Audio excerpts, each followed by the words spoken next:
Welcome to the world of Dandadan, where UFOs and yokai collide. The Kintama Hunt Saga is the first saga of the manga, spanning 9 wild arcs of non-stop chaos. It all starts with Momo, a girl who believes in ghosts, and Okarun, a guy who believes in aliens. They make a bet to prove who's wrong, and somehow, both are. But their run-in with Turbo Granny and the Serpos end with Okarun losing his Kintama. And yeah, it only gets crazier from there. That one moment kicks off a supernatural roller coaster that changes their lives forever. Grab a drink, grab a snack, this is gonna be a ride. I'm DJ Milez, enjoy the video.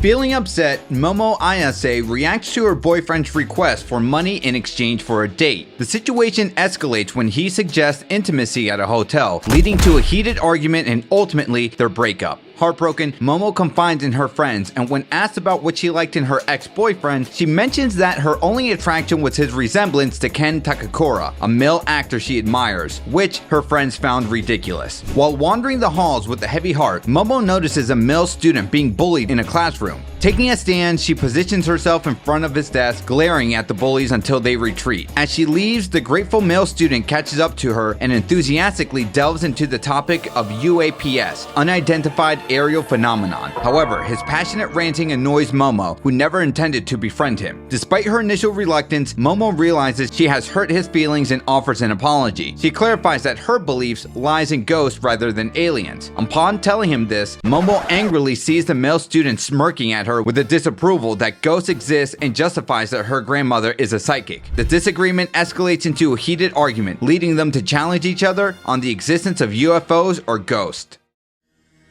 Later, as night falls, Momo and the male student visit each other's designated areas to determine who is right. While Momo enters the Nagi hospital where the male student suspects UFOs are appearing, the male student arrives at a tunnel where Momo suspects a ghost is appearing. While conversing through the phone, Momo tells her about her past and how she used to hate her grandmother for causing her to be bullied by the boys at her school, including by a boy she liked, due to having to perform a spell her relative instructed her to do. But after realizing her grandmother and her job as a medium had a special meaning to her, she began to believe in ghosts as a result. When Momo asks the male student why he believes in ghosts, he angrily replies, questioning why he needs a reason to like something, until suddenly the male student finds himself face to face with an elderly spirit who offers a chance to, get this, suckle her teats in exchange for him gobbling his slong. Yes, that's exactly what I said. Anyway, the young man flees in terror while refusing to believe that what he saw was an actual ghost he encountered. The ghost is known as the Turbo Granny, and Momo warns him that he will be cursed if he loses a race and is caught by it. As the male student's panic screams reach her over the phone, Momo prepares to rush to his location and provide assistance. However, after looking up in front of her, Momo is alarmed to spot 3 mysterious figures in the hallway. Attempting to escape, she turns around only to be disrobed and captured by them. Identifying themselves as the Serpo, an alien species who wishes to acquire reproductive functions similar to the human race, one of them reveals a robotic device with the purpose of extracting her reproductive organs. Despite Momo's efforts to break free, she is subdued when the Serpo uses psychokinesis to induce arousal. Before the situation escalates, the ringing of Momo's phone grabs the Serpo's attention, which causes the aliens to become surprised as the Turbo Granny emerges from it and bites off the crotch device on the Serpo. Momo realizes that the ghost is, in fact, the male student under possession and is struggling to maintain control over himself. The Serpo refuses to allow the possessed human to intrude and transforms, but find themselves unable to react on time to its remarkable speed. However, their psychokinetic abilities slam the male student through a wall as he pleads with the Serpo, expressing his lifelong desire to meet aliens, as he had felt alienated and unacknowledged by friends until he met Momo, demanding they do not lay a hand on her. Despite his plea, the Serpo overpowers him with psychokinesis and persists in stimulating Momo's arousal. This triggers her memory of her grandmother's instructions on how to release her chi, which she told the male student earlier. As a result of the Serpos overstimulating her brain, Momo taps into her latent psychic abilities, breaking free from her restraints. In this moment, she comes to the realization that her grandmother is a real psychic. With a powerful kick, Momo sends the Serpo flying, resulting in the destruction of part of the UFO. Yet, immediately after, Turbo Granny launches herself towards Momo, who successfully suppresses the Turbo Granny's possession of the male student, who urgently warns her that his genitalia has been stolen and that the only way he can be freed from its curse is if they confront it at the tunnel. Having escaped the destruction of the UFO, both Momo and the male student find themselves accepting the reality of both aliens and ghosts. While Momo explains the need for her to stay with him in order to have the curse suppressed, the male student, determined not to burden her further, insists on resolving the situation alone. Despite his intentions, Momo insists on offering her assistance and suddenly becomes flustered after the male student makes a statement similar to Ken Takakura. After calming herself to dismiss any unfounded suspicions, Momo asks him what's his name and becomes speechless to hear that it's Ken Takakura. Momo, refusing to accept that Takakura shares a name with her idol, informs him that she won't say his name and instead opts for Okarun. Despite his initial reluctance, Takakura agrees. Surprised that it's already morning, Momo says Turbo Granny shouldn't take over Okarun's body and invites him to her house for a change of clothes. However, upon arrival, Momo is shocked to see Okarun on fire, attempting to pass through a torii gate. Using her powers, she throws him into a nearby river. She then realizes that the cause was a talisman attached to the gate that is meant to exorcise evil spirits and removes it to allow Okarun to pass through. After changing clothes, Okarun realizes his genitals are missing and blames Momo, who reminds him that it was his fault after he wanted to talk to her at school. Okarun explains he wanted to make a friend and thought Momo would never be one. Momo points out that he unknowingly distances himself from others and that she is willing to talk about the paranormal with him. Okarun becomes a little teary-eyed after hearing Momo's words, but rudely responds, much to Momo's annoyance. Suddenly, the two hear the sound of the doorbell. Not recognizing the chime, Momo thinks that it might be an evil spirit because her house has two doorbell sounds, one for humans and one for evil spirits. Worried, Momo suggests they go outside to put the protective talisman back on the gate since that was protecting her home. But to their surprise, the atmosphere has shifted to an eerie night. A barrier blocks access to the gate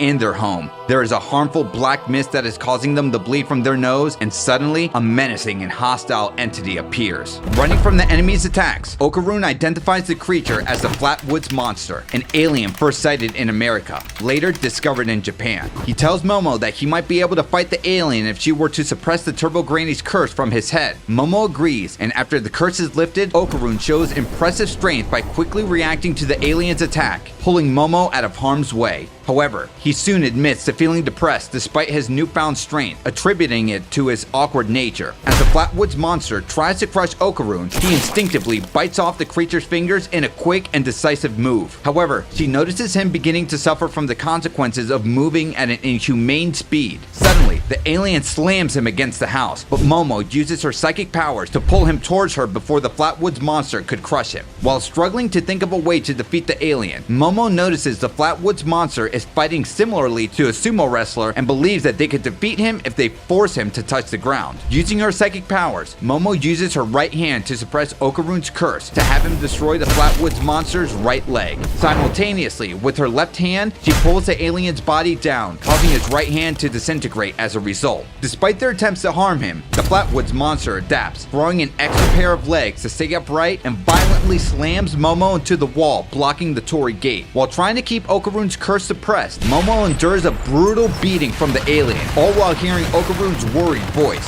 Surprisingly, Momo reveals that she intentionally planned to let the Flatwoods Monster beat her in order to create a crate in the wall, giving her enough space to put the talisman back to its original spot. Summoning her strength, Momo pulls Okarun close and places the talisman back, resulting in the Flatwoods Monster being incinerated and bringing them back to the real world. Relieved that the conflict is over, Momo suddenly faints in front of Okarun, who begins transforming into the Turbo Granny, preparing to launch an attack. Elsewhere, during a broadcast, a psychic named Santa Dodoria gives a reading on a celebrity's profile, but gets corrected each time. After the show, the psychic then takes a taxi home, but decides to walk the rest of the day, concerned that the driver might be in danger if they were to continue driving. Before the Turbo Granny possessed Okarun could devour Momo, it is suddenly struck by a brick with a nail in it, causing it to burst into flames. Momo's grandmother appears on the scene as the surprising hero, stopping the imminent danger just in time. The evil spirit tries to attack the grandmother, but is set ablaze once more. The grandmother reveals that she has placed a mystical barrier around her and has also set one up for the Turbo Granny. Turbo Granny tells the grandmother that the barrier will not hold her for longer, but the grandmother defiantly responds, stating her intention to defeat her. Taking matters into her own hands, the grandmother beats Turbo Granny with her bat and drops a charmed nail, ensuring the defeat of the evil spirit. Later, Momo wakes up in her bed and walks down to find her grandmother watching television. Concerned about Okarun's well-being, since she is not around to suppress his curse, Momo asks her grandmother what happened to him and becomes shocked to learn that her grandmother eliminated the evil spirit. Though she did not deny the mention of the evil spirit, Momo is reminded by her grandmother of the time she called her a fake spirit medium. After apologizing, her grandmother discloses Okarun's whereabouts, and Momo hurries to the shrine, learning that her grandmother placed the evil spirit there. To her relief, Momo discovers that Okarun is still alive. Okarun becomes relieved to see that Momo is alive and well, but has the door slammed on him after Momo overreacts. Momo's grandmother tells Momo that Okarun's curse will not activate as long as he stays inside the shrine, and adds that she lied about killing him since she wanted to tease a desperate Momo. After explaining the situation regarding herself and Okarun, and revealing how she acquired psychic powers, Momo's grandmother informs her that the Turbo Granny they encountered is a significant problem. Previously known as the 100km/h Granny, she used a modern-day yokai causing chaos across the country. Momo's grandmother elaborates that the Turbo Granny has fused with the bound spirit of the tunnel she was hidden in, gaining immense power. She emphasizes that there isn't a spirit medium alive who can effectively combat it, and cautions Momo against getting involved with Okarun any further. Despite her concerns, Momo expresses her determination to help Okarun, mentioning that's what Ken Takakura would do in her situation. Respecting Momo's resolve, her grandmother agrees and outlines the plan, suggesting they play a game of tag with Turbo Granny. The reason behind this strategy is the Turbo Granny's absolute confidence in her own legs, making her willing to challenge anyone. The ultimate goal is to lure the evil spirit out of Shono City without getting caught, weakening her in the process. Momo refuses, expressing a lack of confidence in her legs for the competition. She suggests using a barrier, pointing at the talisman towards the shrine where Okarun is currently, questioning why they can't place one in the tunnel. Momo's grandmother explains that it's not feasible because the barrier magic restricting Turbo Granny relies on Momo's grandmother borrowing the powers of the local gods. Once outside the city, that power won't be effective, emphasizing that each region has its own god. She insists that the original plan of playing tag is the only viable way of defeating Turbo Granny. Momo's grandmother includes Okarun in the discussion, informing him that he needs to train to go all out in his cursed state. She outlines a regimen for him, including 5 sets of push-ups, sit-ups, back exercises, and squats. For Momo, the focus is on elevating her psychic abilities to a higher level than they currently are. After Momo's grandmother leaves, Okarun apologizes to Momo for looking weak when facing the Flatwoods monster, and that he will try to do better next time. Momo responds back by telling Okarun that she thought that he did well in their fight against the alien, and tells him that she is okay even if she has to save him next time. Later, in the living room, Momo's grandmother watches a television report revealing that the celebrity she performed clairvoyance on as Santa Dodoria has had his secrets exposed. The report validates that the grandmother was right about everything she foretold. Momo dismissively adds, "Who cares about tabloid trash?" The next day, while in the middle of their training, Momo sees that Okarun has to desperately use the bathroom, but refuses to allow him since it would mean that she would also have to be with him in order to suppress his curse at all times. She then explains to her grandmother that she is able to suppress the curse with her psychokinesis by grabbing onto the aura she sees in Okarun. She adds that everyone carries an aura around them and she can seize control of it, but only within a small area, adding that she was much stronger at the time her powers were awakened. After learning this, Momo's grandmother tells Momo to close her eyes and rely on her sense of touch to suppress Okarun's curse. Momo attempts to do as she's instructed, but unfortunately fails, witnessing Turbo Granny starting to take over Okarun's body. Being unable to hold it in anymore, Okarun rushes to the bathroom and tries to outrun Momo and her grandmother as they try to stop him. While suppressing Okarun's curse while he is on the toilet, Momo hears her grandmother telling her that her full power may be lying dormant inside her and needs further training to be able to release it. Suddenly, Momo notices her grandmother's nose bleeding and is shocked to find Turbo Granny inside the bathroom. Turbo Granny informs Momo that she is only communicating with her through Okarun and reveals her ability to harm anyone who has laid eyes on Okarun, such as her grandmother due to the curse. Aware that Momo is training to take her down, Turbo Granny demands that Momo come to the tunnel tonight, threatening to start randomly killing people if she refuses. After the Turbo Granny makes her leave, Momo regains the ability to communicate with her grandmother in Okarun. Momo's grandmother, noticing her bleeding and a burnt talisman,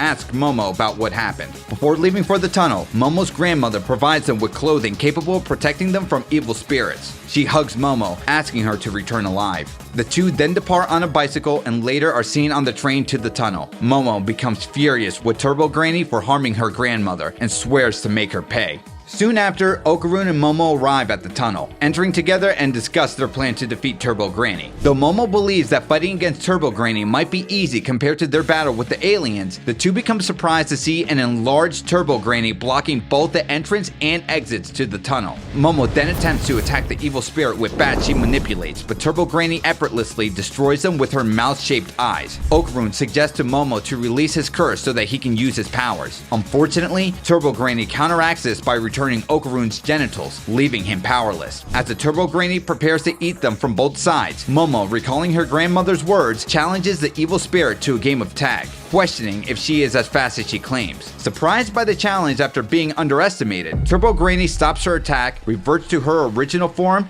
and accepts the challenge. Turbo Granny questions the rules, asking where the finish line is. Momo responds that there isn't a finish line, and instead, they are playing a game of tag. She asks that if Turbo Granny can catch both her and Okarun, she wins. Momo then instructs Turbo Granny to count to 10 minutes before beginning to give them a head start, emphasizing that it's the only rule Turbo Granny must obey. The two immediately try to escape after Turbo Granny starts counting to 10. However, Okarun sees Momo suddenly captured by a multitude of hands coming from Turbo Granny. As Momo is held captive, Okarun notices her counting in a peculiar manner. Okarun yells at the Turbo Granny for cheating, but she explains that she was not forbidden from counting to 10 in a specific way. Okarun then starts to panic after Turbo Granny finishes counting down his 10 minutes. With no decisive plan to save Momo, Okarun attacks Turbo Granny by biting onto her breast. In a state of panic and annoyance, Turbo Granny suggests to get Okarun off of her due to the clothes he is wearing. Failing to shake him off, she resorts to fully possessing him. To put an end to the situation, Turbo Granny forcefully removes the clothes, preparing to consume Momo. However, recalling her grandmother's lesson on using her sense of touch to use her powers, Momo tightly squeezes the Turbo Granny's aura, setting her ablaze, effectively sealing her within Okarun. Then, Okarun reverts to normal and frees Momo from her confinement with a kick. After succeeding in capturing Turbo Granny, Momo and Okarun panic as the bound spirit emerges through the tunnel and pursues them in an attempt to rescue the Turbo Granny.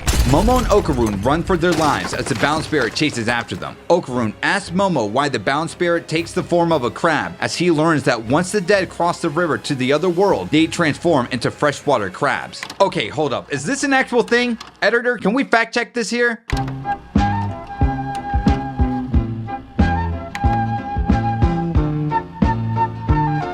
Thanks. Anyway, just as the spirit readies to attack, Okarun, utilizing Turbo Granny's speed in its cursed state, carries Momo on his back. Struggling to control his speed, Okarun runs through a traffic ramp, causing them to fall from a considerable height with Momo yelling in terror. In a creative maneuver, Okarun begins kicking his legs repeatedly, mimicking a helicopter, allowing them to descend somewhat safely to the ground. However, the massive shadow from the spirit crab is quickly revealed as it launches itself near them, causing a tremendous commotion in the town. Momo observes that it has faces all over its back, but more bizarrely, the public seems completely oblivious to the presence of the spirit crab. After Okarun tells Momo that he is almost at his limit running, Momo comes up with an idea and instructs Okarun to lure the bound spirit crab into an onsen. Knowing that crabs are vulnerable to boiling water, Momo uses her powers to pull down a pipe with flowing hot water onto the spirit crab in the bathhouse. This tactic slows down and weakens the creature, providing Momo and Okarun with the opportunity to escape Shono City. However, the two find themselves ambushed by possessed citizens after Turbo Granny and the bound spirit crab summon the spirits from a nearby cemetery to trap Momo and Okarun. Turbo Granny then declares to the duo that she and the bound spirit will not allow them to escape from Shono City as they are surrounded from the emerging threats. With no other option to escape the mob of possessed humans, Okarun transforms into his Turbo Granny form and carries Momo as he rushes through the crowd. However, the extreme speed takes a toll on both of them, leading to Momo accidentally releasing the Turbo Granny inside Okarun. After kicking them away, which knocks Okarun out cold, Turbo Granny declares that she will not forgive the both of them for what they have done. She proceeds to fuse herself with the bound spirit crab, further mocking the two, and prepares to engage in a game of cat and mouse with Momo. Though Turbo Granny gives Momo a few minutes to run away, Momo boldly responds that she will escape in 1 second. Utilizing her psychic powers, she grabs onto a moving train, determined to outsmart Turbo Granny. It's revealed that the moving train that they are on travels at a speed of 120 kilometers per hour, making it impossible for Turbo Granny, known as the 100 kilometer per hour Granny, to catch up to them. Momo taunts Turbo Granny, calling her a slowpoke, which infuriates her. Turbo Granny quickly uses her speed to leap and latch onto the moving train. She asserts that her speed is consistently maintained at 100 kilometers per hour, taking advantage of the train's reduced speed on curves. However, Turbo Granny quickly realizes that she had been tricked into following Momo after the girl reveals that her grandmother had set up a trap on the railway leading to Kamikoshi City. Using her powers to restrain Turbo Granny from escaping, Momo successfully defeats the Turbo Granny fused bound spirit crab the moment they fall into the trap, causing it to ignite in flames. As she watches the exorcism of the Turbo Granny fused bound spirit crab crying out in agony, Momo suddenly witnesses multiple schoolgirls emerging from the spirit and vanishing from the exorcism. Following the defeat of Turbo Granny, Momo, Okarun, and her grandmother revisit the tunnel where the Turbo Granny and the bound spirit crab previously resided to pay their respects. Momo then learns from her grandmother that the tunnel used to be the crime scene of multiple murders of young girls, and that the Turbo Granny came to the tunnel to console the spirits of the deceased girls since they were unable to pass on to the afterlife. Before making their leave, Momo's grandmother also explains to Momo the rules of coexistence between the dead and the living, and that she is glad that Momo did not get hurt. Later, the three then celebrate their victory over the spirit crab, with Momo and her grandmother playfully fighting over the food, and the grandmother teasingly harassing Okarun about wanting to see if he actually has any genitals. Soon after, Okarun bids farewell to Momo as he prepares to go home, gaining a look of reassurance after Momo tells him that she will meet him again at school tomorrow. The next day at school, Okarun wonders how he should say hello to Momo when he meets her again. To his surprise, he sees Momo waiting outside, though he assumes she is expecting someone else. However, Momo approaches him and asks why it took him so long to arrive.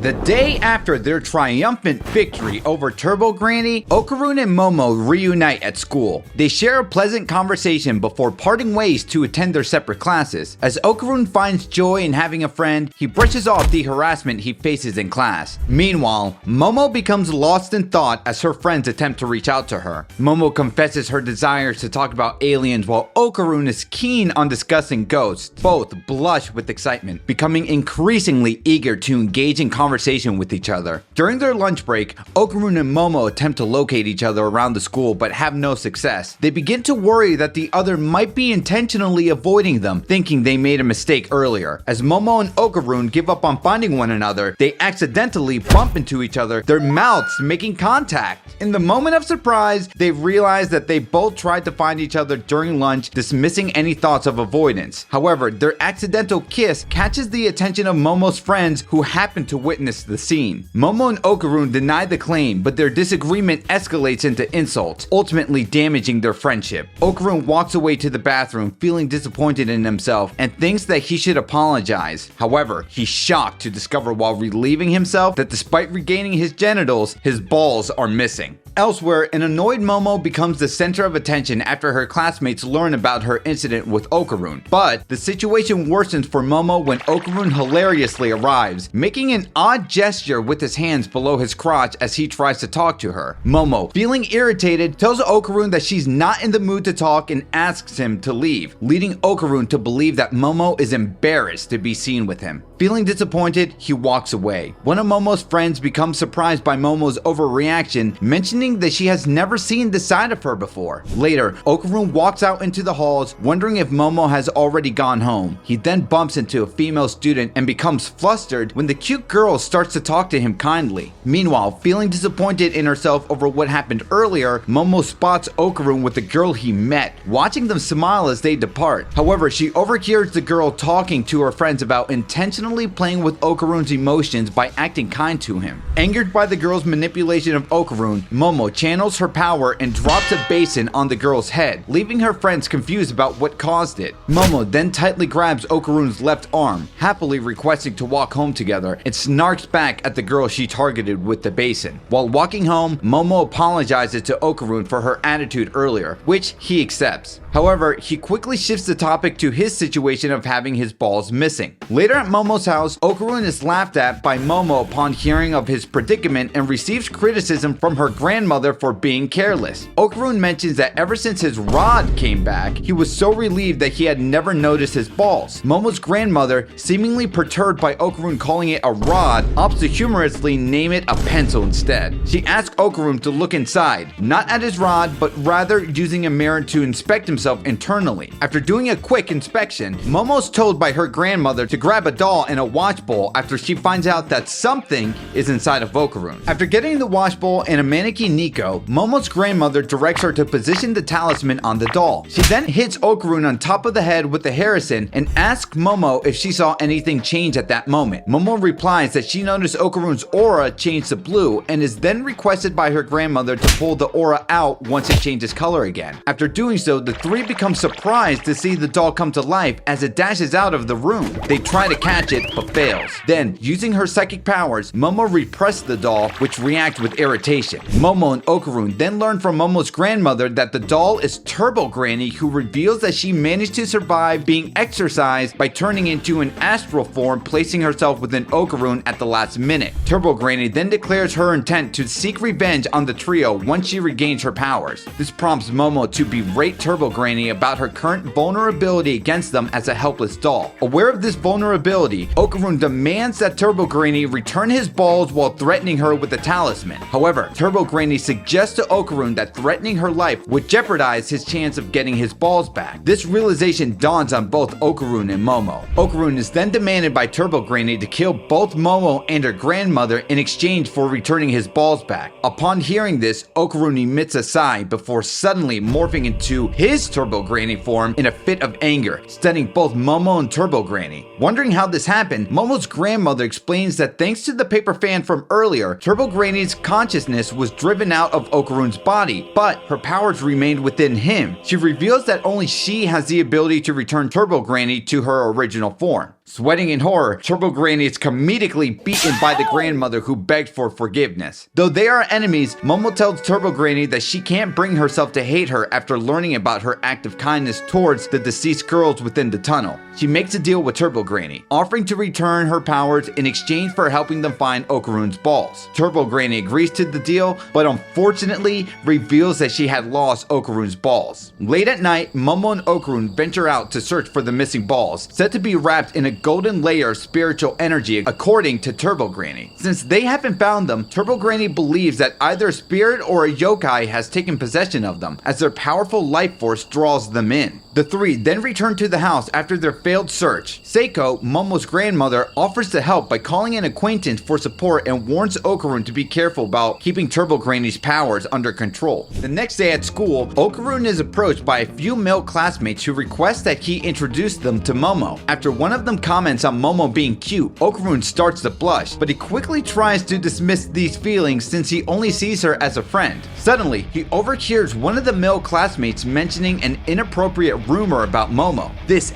angers Okarun, causing him to accidentally transform into his Turbo Granny form and scare the classmate. After noticing, Okarun calms himself, apologizes for his actions, and returns to his seat. To his surprise, Turbo Granny reveals herself from his backpack wearing a look of glee on her face after witnessing him transform in public. Concerned about her being seen, Okarun rushes out of his classroom, but he hears her trying to trick him into giving her back her powers, to which he refuses. Okarun reacts, feeling flustered after Momo makes her appearance, remembering his earlier thoughts about Momo being cute. Overwhelmed with emotion, he finds finds himself unable to look Momo directly in the eyes. Okarun chooses to run away from her, unknowingly leaving Turbo Granny to roam around the school. Later, Momo returns to class, wondering why Okarun is trying to avoid her. She hears from her friend that Okarun defended her after a student badmouthed her, much to Momo's shock. Meanwhile, the girl whom Momo dropped the tub on yesterday reflects on how she came to see Momo as evil after seeing her psychic hands, mistaking them for devil wings. It's revealed that she had been spreading the false nasty rumor about Momo in response. Then, she pulls out a golden ball that she found yesterday from her pocket, believing it to be a message that she is determined to save the world. Yesterday, while walking at night, Ira is hit in the head by a golden ball. She gazes at a stream of light riding along the railway, which prompts her to take possession of the golden ball, amazed by the sight. Back in the present at school, Ira is met by her friends who bring her over the requested item she asked for in preparation for her mission to save the world. Ira then warns her friends that she has spotted a mysterious woman in red outside the school, only to hear from them that the woman is only visible to her. She comes to the conclusion that the woman must be Momo's familiar sent to spy on them. After attempting to hide from the woman, Ira is caught acting suspiciously by two boys. She tries to play it off casually while secretly communicating to her friends to meet her after school. Meanwhile, on top of the roof, Momo asks why Turbo Granny has come to school, only for Granny to snap back, asking if she needed Momo's permission to attend. The two begin to bicker while Okarun changes the subject, learning from Turbo Granny that she spotted a mysterious woman lurking around. They discuss the possibility of a human picking up one of Okarun's golden balls, which could lead them to awaken the power to see spirits and be attacked by them. Turbo Granny then tells the two that she will explain more about the mysterious woman after school. Later, Ira wonders to herself if she could handle fighting both Momo and her familiar and looks outside to see the woman in red getting closer. Meanwhile, in the halls, Momo is approached by Ira, whom she recognizes as the girl she dropped the basin on yesterday, requesting to meet with her in private. Momo agrees to talk to Ira somewhere else, not wanting to make things difficult, and tells Okarun that she will meet up with him later. Okarun is then informed by Turbo Granny in his backpack that the mysterious woman she spotted earlier has appeared. After following Ira to an abandoned building, Momo finds herself ambushed by Ira's two friends, who handcuff and restrain her, while Ira attempts to exorcise Momo with a rosary and a Bible. Becoming irritated by their actions, Momo uses her psychic powers to push Ira's friends off of her. Ira becomes shocked to once again see Momo's demon wings and pulls out the golden ball to aid her with her exorcism attempt. After learning that Ira has one of Okarun's golden balls, Momo tries to explain its significance to her, but has no luck getting through to her. Suddenly, Momo sees Okarun running in, worrying about her, and warns him that Ira has one of his balls and that she is the mysterious woman. However, Okarun corrects Momo, explaining that Ira is the mysterious woman's target, who suddenly appears to grab Ira off of Momo. After grabbing Ira, the mysterious woman declares to her to be her mother. Okarun attempts to save Ira by entering his Turbo Granny form, but he is unable to lay a finger on the mysterious woman due to her possessing skills that allow her to dodge his moves. The mysterious woman then shocks Momo by swallowing Okarun whole as she tries her best to save him. However, with her hands tied behind her back, Momo struggles to control her powers. Using this to her advantage, the spirit kicks Momo away, completely swallowing Okarun whole. Ira hears from the mysterious woman that she had been waiting for her over 10 years to see Ira again, ever since their last encounter when Ira was little, and called her mother.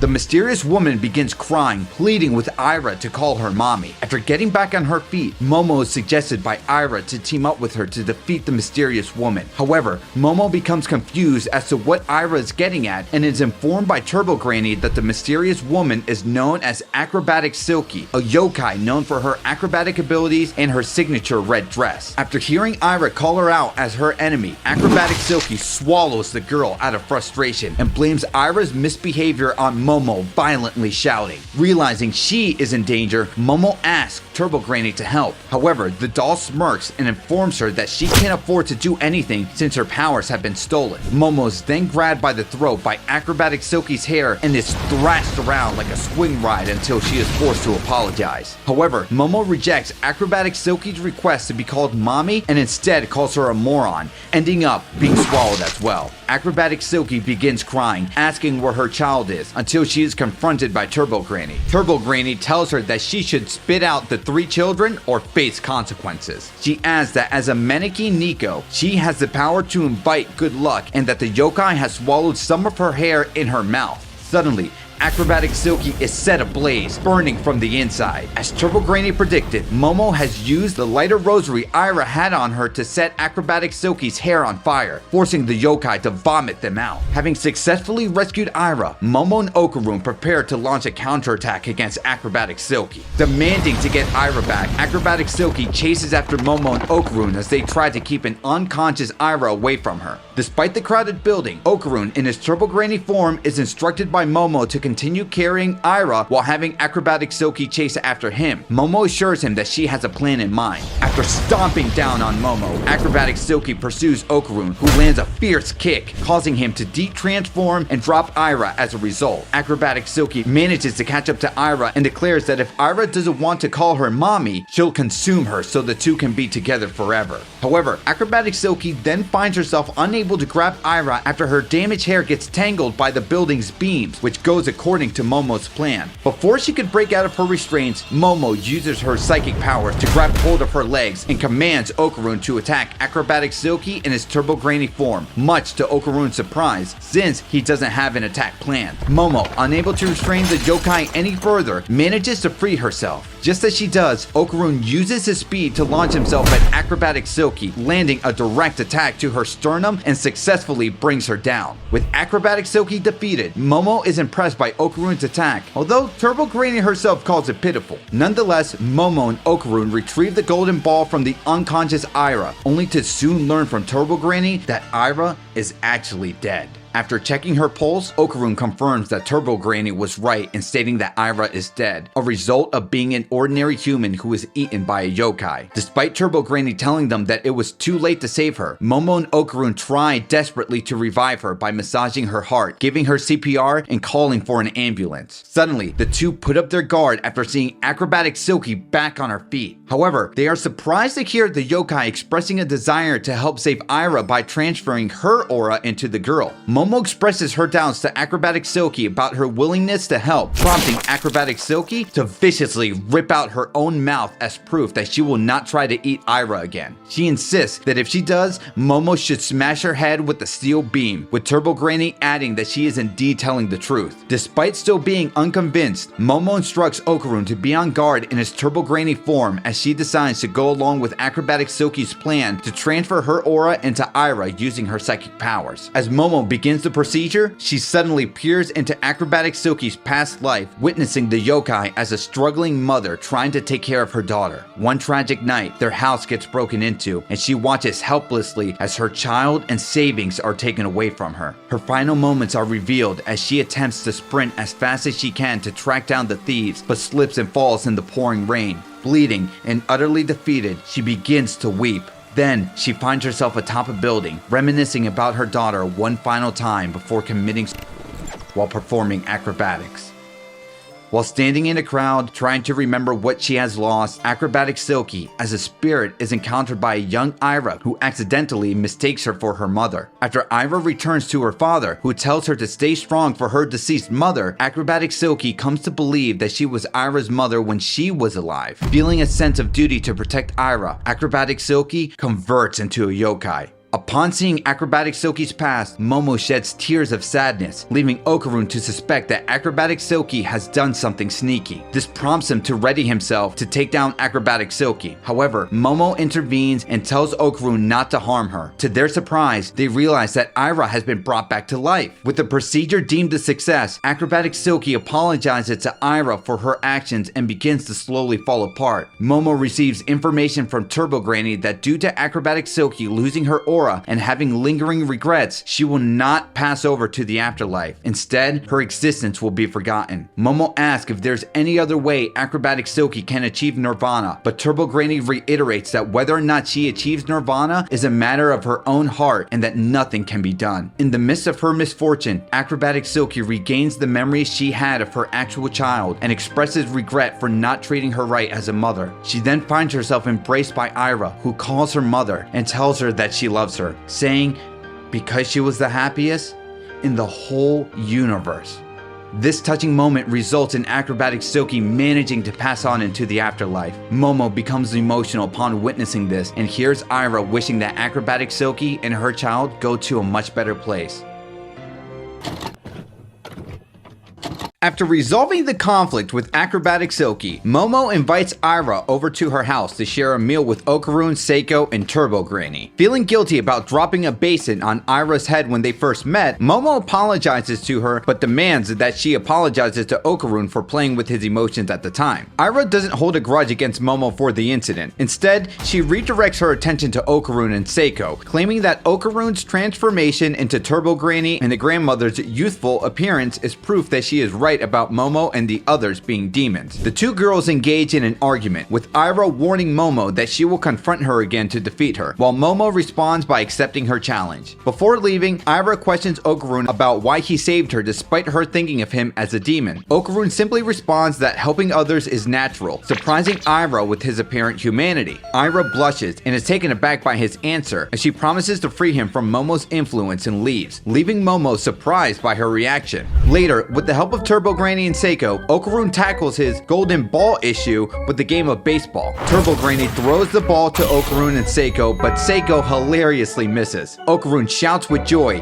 feeling one step closer to being normal. The next day at school, Momo suggests meeting Okarun on the rooftop during lunch to discuss finding his other ball. However, Okarun declines, wanting to finish a report during lunch and after school. Momo decides to spend lunch with her friends but becomes suspicious that Okarun is hiding something. She hears Miko thinking that it had something to do with the girl, which causes her to think of Ira in her head but doubts that this was the case. While getting drinks for her and Miko, Momo starts feeling uneasy and considers checking on Okarun. Unexpectedly, she finds Okarun on top of Ira in the courtyard, shocking her. Outside the school, Okarun trains alone, preparing for the next encounter with paranormal enemies. Suddenly, Ira appears without warning, interrupting his focus to confess her feelings by attempting to kiss him. Shocked, Okarun questions her actions and asks Ira why she thought it would be appropriate to do this, to which she answers that she read about this kind of approach in a book her father had. As a romantically inexperienced Ira tries to express her feelings towards Okarun once again, Okarun tries to block her advances and ends up accidentally falling on top of her. To his horror, Momo catches them in this misunderstood situation. Momo immediately calls him a turd burger, refuses to listen to Okarun's explanation, and storms off to class. Later, in the middle of their class lessons, Momo continues to find it hard to get over what she saw earlier while Okarun hopes to patch things up with Momo. Okarun is then shocked to find the floor flooded with water and his classroom mysteriously empty. After walking out in the halls, Okarun encounters Ira, who believes that Momo orchestrated the mysterious setting. However, Okarun reveals he's experienced this before. Meanwhile, Momo finds herself trapped in her classroom, unable to open the windows. She wonders if Okarun is facing the same situation and becomes frustrated after thinking of him. Suddenly, she hears something approaching and sees a snake-like creature in the distance. Momo hides from the snake creature but accidentally makes a sound, causing it to come close to where she is at and release a blast from its mouth that destroys the classroom she is in. Wondering about Okarun's whereabouts after the creature leaves, she remains cautious. Meanwhile, Okarun and Ira are startled by the noise caused by the creature. Recalling being in a similar space at the time he and Momo faced the Flatwoods monster, Okarun tells Ira that they must defeat the alien to escape. Suddenly, they are then confronted by a crab-headed alien who moves in to attack. Okarun enters his Turbo Granny form to quickly grab Ira out of the way and tells her to relocate as he handles fighting the alien. However, Okarun is overpowered by psychokinesis and reverts to his human form when the Serpo arrive. Okarun shouts at Ira to escape as the Serpo target women, but she quickly gets tossed aside. The Serpo inform Okarun that they seek his supernatural powers and plan to extract his reproductive organs. Okarun, unable to transform into his Turbo Granny form, struggles to break free from the Serpo's grasp. His clothes are shredded by the aliens as they prepare to extract his reproductive organs. Just as Okarun's situation becomes dire, Ira intervenes, awakening her acrobatic silky powers. With the newfound agility, she delivers a powerful kick to the Serpo, rescuing Okarun in the nick of time, which convinces her that she really is the chosen one. After kicking the Serpo away, Ira asks Okarun if he is okay, but feels embarrassed to see him naked. A Serpo realizes Ira also possesses superhuman abilities, which explains to him how she is able to enter the dimensional space. He commands the crab-headed alien to engage Ira in close combat while he attacks from a distance with psychic powers, irritating the crab-headed alien caught in the crossfire. Ira skillfully dodges the punches of the crab-headed alien, which devastates a classroom. As a result of the alien's punch, Okarun is sent flying. Seizing the moment, Ira kicks the crab-headed alien to the ceiling where it gets stuck. Now prepared, she turns to confront the Serpo. However, the alien uses his psychic powers to restrain Ira against a wall and becomes delighted to see that there is more than one human with superhuman powers. Meanwhile, the crab-headed alien breaks free, accompanied by two transformed Serpos, expressing their unplanned intention to extract Ira's reproductive organs. Despite Ira's reaffirmation of being the chosen one, the crab-headed alien delivers a devastating punch to Ira that sends her through a classroom. Okarun intervenes to protect Ira from the Serpo, transforms into his turbo-granny state, but is subdued once again by the Serpo combining their psychokinetic abilities, nullifying both their supernatural powers. The crab-headed alien begins to attack Okarun while he's down, but Okarun manages to launch himself at the alien after Momo arrives to cancel out the Serpo's psychokinesis with her own. The Serpo react in shock to the unfortunate reunion with Momo, who also makes a remark to once again see their faces. With Momo here, the Serpo expressed disappointment that the subordinate creature they brought along failed to complete its mission. Although Okarun is relieved to see Momo, she tells Okarun not to look at her while he is still missing clothes. Though displeased that Momo ended up being the one to save her, Ira still requests her to fight alongside to defeat the Serpo. Momo is shocked to see Ira transform into Acrobatic Silky, but agrees to cooperate while Ira firmly states her refusal to hand over Ken. When Ira mentions Okarun's full name, Momo blushes and loses concentration, inadvertently releasing her psychokinesis and leaving them vulnerable to the Serpo's power. Taking advantage of their weakened state, the Serpo used this opportunity to force the crab-headed subordinate to fight for them by injecting him with a performance-boosting serum, much to his disapproval. Now, in an enhanced form, the crab-headed alien attacks Okarun and Ira with shockwave punches while they're immobilized. However, Momo regains her composure and directs her psychic powers against her enemies. The crab alien is then instructed to target Momo, but Okarun and Ira transform to fight back, gaining the upper hand by exploiting the crab alien's weak spots. Despite their effective teamwork, Momo advises them not to fight too closely to avoid being targeted easily. While Ira interrupts this as jealousy, Momo denies it and Okarun comments on how good the advice is, but accidentally causes Momo to lose focus of her psychokinesis after adding a line similar to Ken Takakura. Meanwhile, the crab alien is disappointed by the Serpo's decision to reduce his pay for his poor performance in battle. The conflict between the two opposing sides is then interrupted after the water beneath their feet suddenly rises and floods the empty space. After reaching the surface alongside Okarun and Ira, Momo discovers that the walls and ceiling have also transformed into water. She looks down in dismay to see the creature she previously encountered swimming below them. Okarun excitedly identifies the creature below as Nessie. He, Momo, and Ira swiftly swim away as it attacks the Serpo, despite being hired by the aliens to target Momo. While swimming below them, the enhanced alien unleashes an underwater shockwave punch, striking Ira and propelling her upwards toward the water ceiling, putting her at risk of drowning. Despite stating to them that his punches are stronger underwater, the enhanced crab alien reveals to Momo and Okarun that he lacks skills to breathe underwater after he begins to drown and swims up to get air.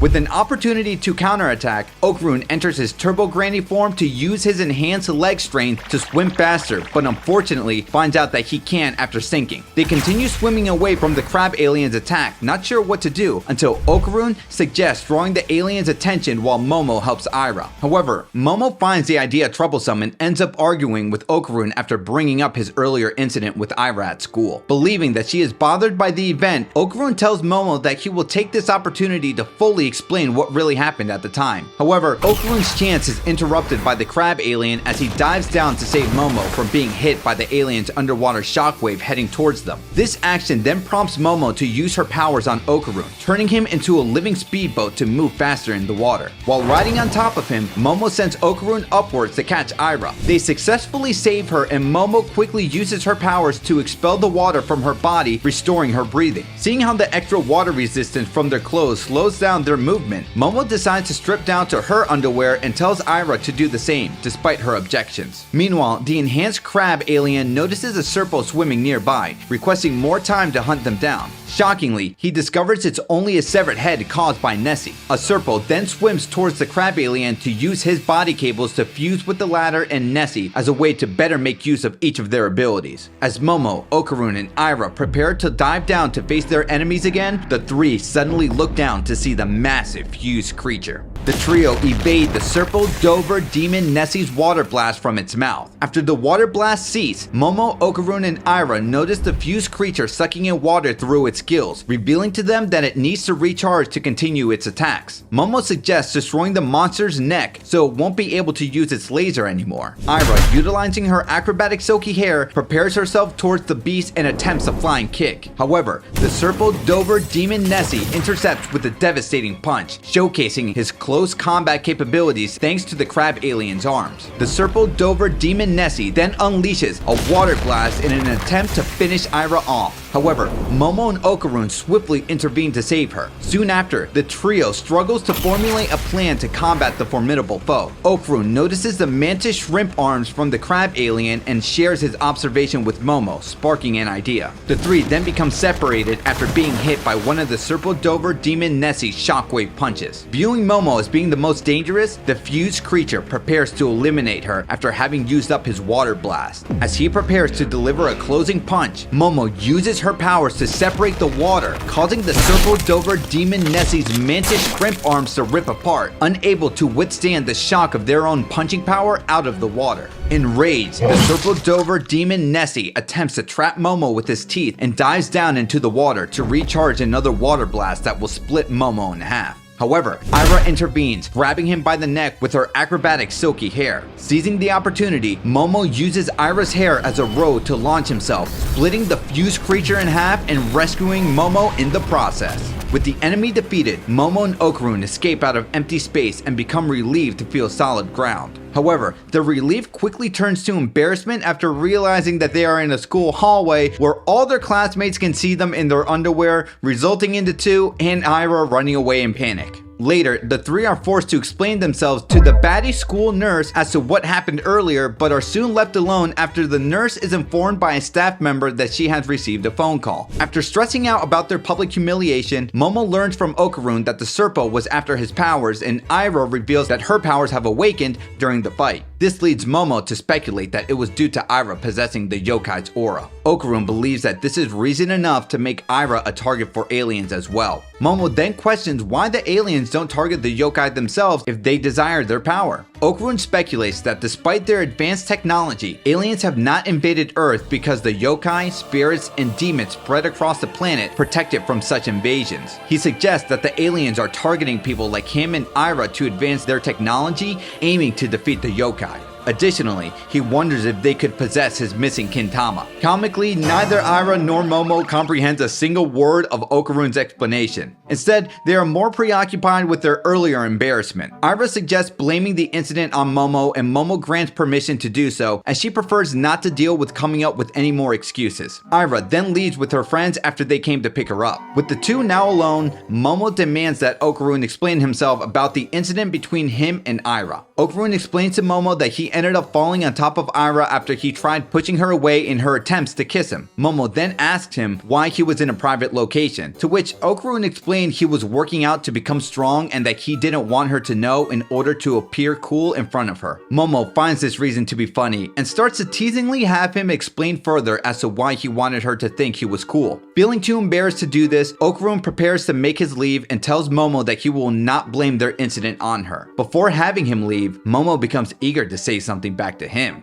Before getting the chance to say what she wanted to say to Okarun, Momo is interrupted by the arrival of her friends who heard about the incident earlier and came for an explanation. Choosing not to delve into details, Momo brushes off their questions, prompting Miko to speculate about what happened. She voices her theory that Momo got into a fight with Ira over Okarun while they were in their underwear, suggesting a love triangle is at play. However, Momo denies this. Meanwhile, Ira is confronted by her classmates as she feigns innocence, secretly pleased that everything is playing out in her favor. However, her satisfaction subsides upon hearing her classmates bad-mouthing Momo. They believe Momo is responsible for harassing Ira and use the rumor spread about her as evidence of her being a horrible person. Feeling guilty, Ira confesses to her classmates that it was her who made up those lies about Momo and asks that they stop speaking bad about her, which then leads to Ira walking out of the classroom while her classmates are in shock. After expressing her distress outside the school, Ira is approached by Momo, who wonders if Ira went through with her plan to blame the incident on her. Aira confirms that she did, but Momo sees through Aira's lie, pointing out her solitude, which irritates Aira. The two then find themselves confronted by the Dover demon, the mantis shrimp from earlier, who collapses from exhaustion with a white substance oozing out of his body. After having a dream about his son, in which he is seen crying and apologizing to him, the Dover demon wakes up to find himself at the Ayase house, being watched by Momo, Okarun, Seiko, and Aira. Momo tells her grandmother that the Dover demon is proof that aliens exist, but she hears her denial after her grandmother assumes that the Dover demon is a Kappa. Having treated him, Aira asks what they should do with him since he may try to trick them again. The Dover demon's movements cause the four of them to become cautious, prompting Momo to warn him that Seiko is with them for support. As he starts to move from his bed and looks down to see a plate of curry, Momo explains that they made it for him despite not knowing what kind of food he eats. Having been given medical attention and treated with kindness, the Dover demon breaks down in tears and promises that he will never try to harm them again. After dinner with Momo, Okarun, Seiko, Aira, and Turbo Granny, the Dover demon shares his desperate situation of trying to earn money for his son's blood transfusion. Since his species have tough bodies, they typically find work as bodyguards. However, he admits that because all he can do is work as an outlaw, it has filled his son with anxiety, causing him to break down crying once more. Okarun offers his Kintama to help, but Momo explains that it won't solve the Dover demon's ongoing need for money. Despite this, Okarun insists on helping. Aira supports Okarun's offer, promising to retrieve the Kintama once it's sold, but Momo warns her not to involve herself. Grateful but unwilling to cause more trouble, the Dover demon prepares to leave. However, Seiko stops him to smell his blood after she becomes familiar with its scent and has him drink a cart of milk shortly after. The Dover demon then confirms that milk is the same substance as his race's blood, which gives Seiko the idea of asking a nearby dairy farmer for a cow for the Dover demon to take home to his son. A cow is then shown flying aboard a massive ship. Outside the ship, the Dover demon thanks the others for their assistance and expresses his gratitude, stating that he is now in debt to them. Momo, now confident, asserts that if her grandmother believes that aliens exist, but she still denies it, thinking it was simply a Kappa. Shortly after, Momo, Okarun, and Aira beg for Seiko to buy them new uniforms. While Seiko is willing to buy one for Okarun and Aira, she tells Momo that she will only buy hers if Momo does a Hiroshi Abe impression, sensing Momo's intention of exploiting the financial means of adults. Reluctantly, Momo agrees and performs the impression. Soon after, a doorbell rings, and Momo is forced to answer the door with the impression when a visitor arrives. Opening the door, Momo is shocked to come face to face with Gigi, her childhood friend and first crush. Meanwhile, Okarun is equally surprised when Seiko reveals this connection to him.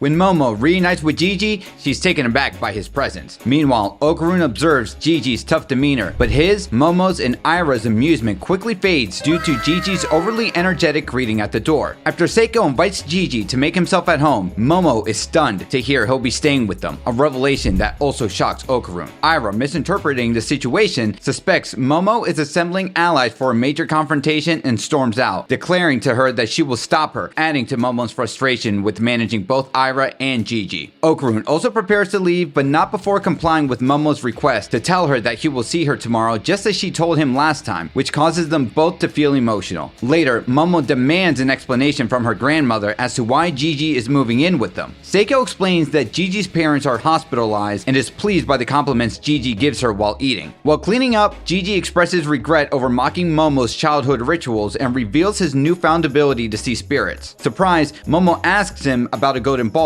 but his confusion leads her to drop the subject. Gigi then shares his haunting experiences with an evil spirit in his house. He explains that after his parents fell ill, the exorcists they hired all tragically ended up taking their own, prompting him to seek Seiko's expertise as a last resort. After Gigi explains his situation, he apologizes to Momo for mocking her in the past and involving her in his troubles. In response, Momo reassures him, expressing confidence that her grandmother will successfully defeat the evil spirit. However, Seiko declares that Momo must tackle the problem herself since her powers are confined to Kamikoshi City, and hints at a possible connection between Gigi's ability to see spirits and Okarun's situation. She also tells her that she will be willing to buy her new uniforms if she agrees to take on this challenge. The next day, after transferring to Momo's school, Gigi immediately captures attention during his introduction by flirting with a female classmate. He is seated next to Momo, who tries to ignore him and her two friends, who soon learn from Gigi that he is living with Momo. Gigi mischievously claims they are lovey-dovey, irritating Momo Momo to the point of strangling him. Meanwhile, poor Okarun frets over the possibility of losing his connection with Momo if she and Gigi become a couple, considering Gigi was her first love. To distract himself, Okarun secretly trains during lunch but is caught off guard when Momo suddenly shows up to join him for lunch and ensure that anything like his previous incident with Ira does not happen again. Seeing as how he is busy lifting weights, Momo offers to feed Okarun, leaving him quite shocked. Just as Okarun is about to agree, Gigi interrupts by giving Momo her favorite yogurt, much to her delight. Seeing them together depresses Okarun, leading him to think it might be best to distance himself from Momo. Just then, an anatomical doll charges towards him. He shouts a warning to Momo, who prepares to use her power to stop him. However, Gigi pulls her out of harm's way as the doll leaps over them. As the doll jumps over them, Momo looks up and spots a shiny ball attached to the doll, leading her to believe it's Okarun's Kintama. She tries to stop the doll using her powers but ends up being dragged along, with Gigi still holding on to her. This prompts Okarun to chase after them in an attempt to rescue Momo. Okarun transforms into his Turbo Granny form to quickly catch up with Momo and Gigi, as Momo struggles to maintain her grip on the runaway anatomical model using her powers. Just as Okarun reaches out to rescue Momo, the model widens the gap by sprinting across the rooftops. In a desperate attempt, Momo uses her psychic powers to latch onto Okarun, but inadvertently causes herself and Gigi to be hurled towards an oncoming bus.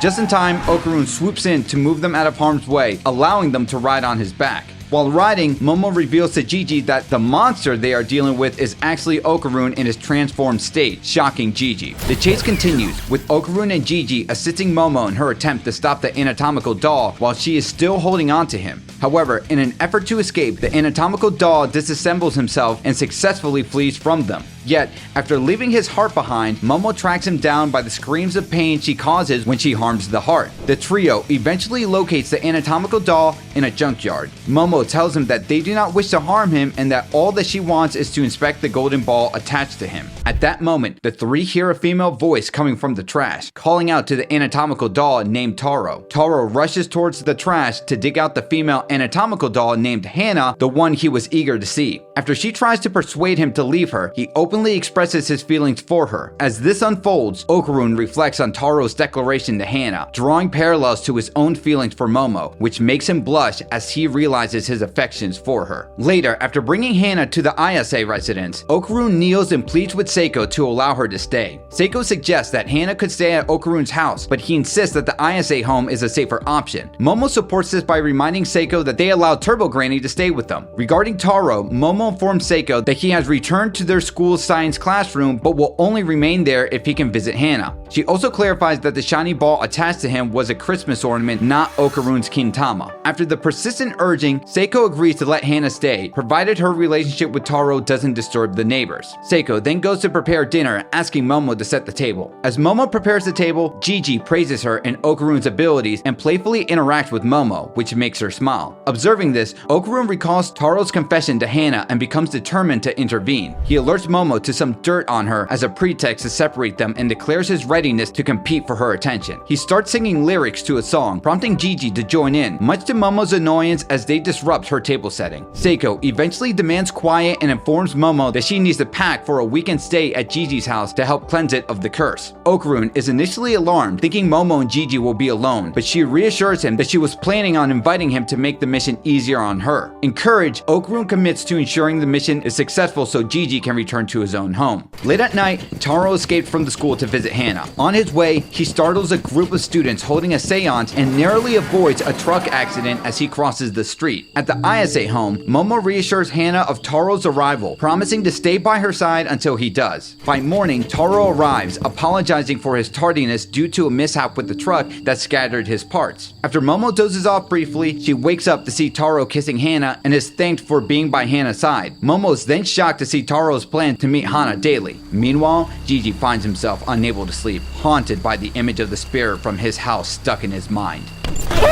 The next day, after a game of cards on the train heading to Gigi's village, Okarun grows concerned as Momo seems to be enjoying her conversation with Gigi, who has brought out her favorite snacks. Noticing Okarun's uneasy expression, Momo asks him what's wrong, to which he awkwardly mentions his Kintama, prompting her to laugh at him for his focus on this one thing.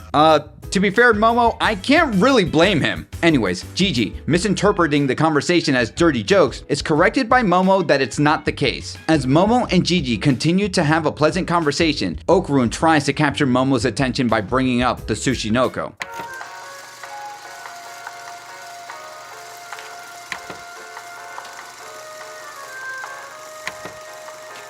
His tactic works momentarily, but the focus shifts back to Gigi when he mentions a shrine dedicated to the Tsushinoko in his village. Not to be outdone, Okarun mentions a shrine dedicated to a kappa. Intrigued, Gigi asks if the cryptid Nessie might also exist, leading to a friendly exchange with Okarun. Gigi expresses respect for Okarun, impressed by his knowledge, and considers him a friend. After noticing Gigi refer to him as a friend, Okarun listens as Gigi explains it's because he is friends with Momo. He then asks Okarun if he would consider him a friend. Feeling awkward, Okarun does not refuse and quotes Ken Takakura, a response that flusters Momo. Internally, Okarun wonders why he finds it so hard to dislike Gigi. Upon arriving at the village, Momo delights in the sight of the hot springs, learning from Gigi that they are related to his father's work with volcanoes, which prompted their move to the village. She asks about the possibility of the local volcano erupting, and Gigi reassures her that it's dormant, having not erupted for about 200 years. After climbing a flight of stairs, they reach the Injoji house. Momo senses nothing unusual and suggests they rest. Exhausted from the climb, Okarun notices shadowy figures in the woods but dismisses them as he enters the house. These figures are later revealed to be a group of people observing Momo, Okarun, and Gigi.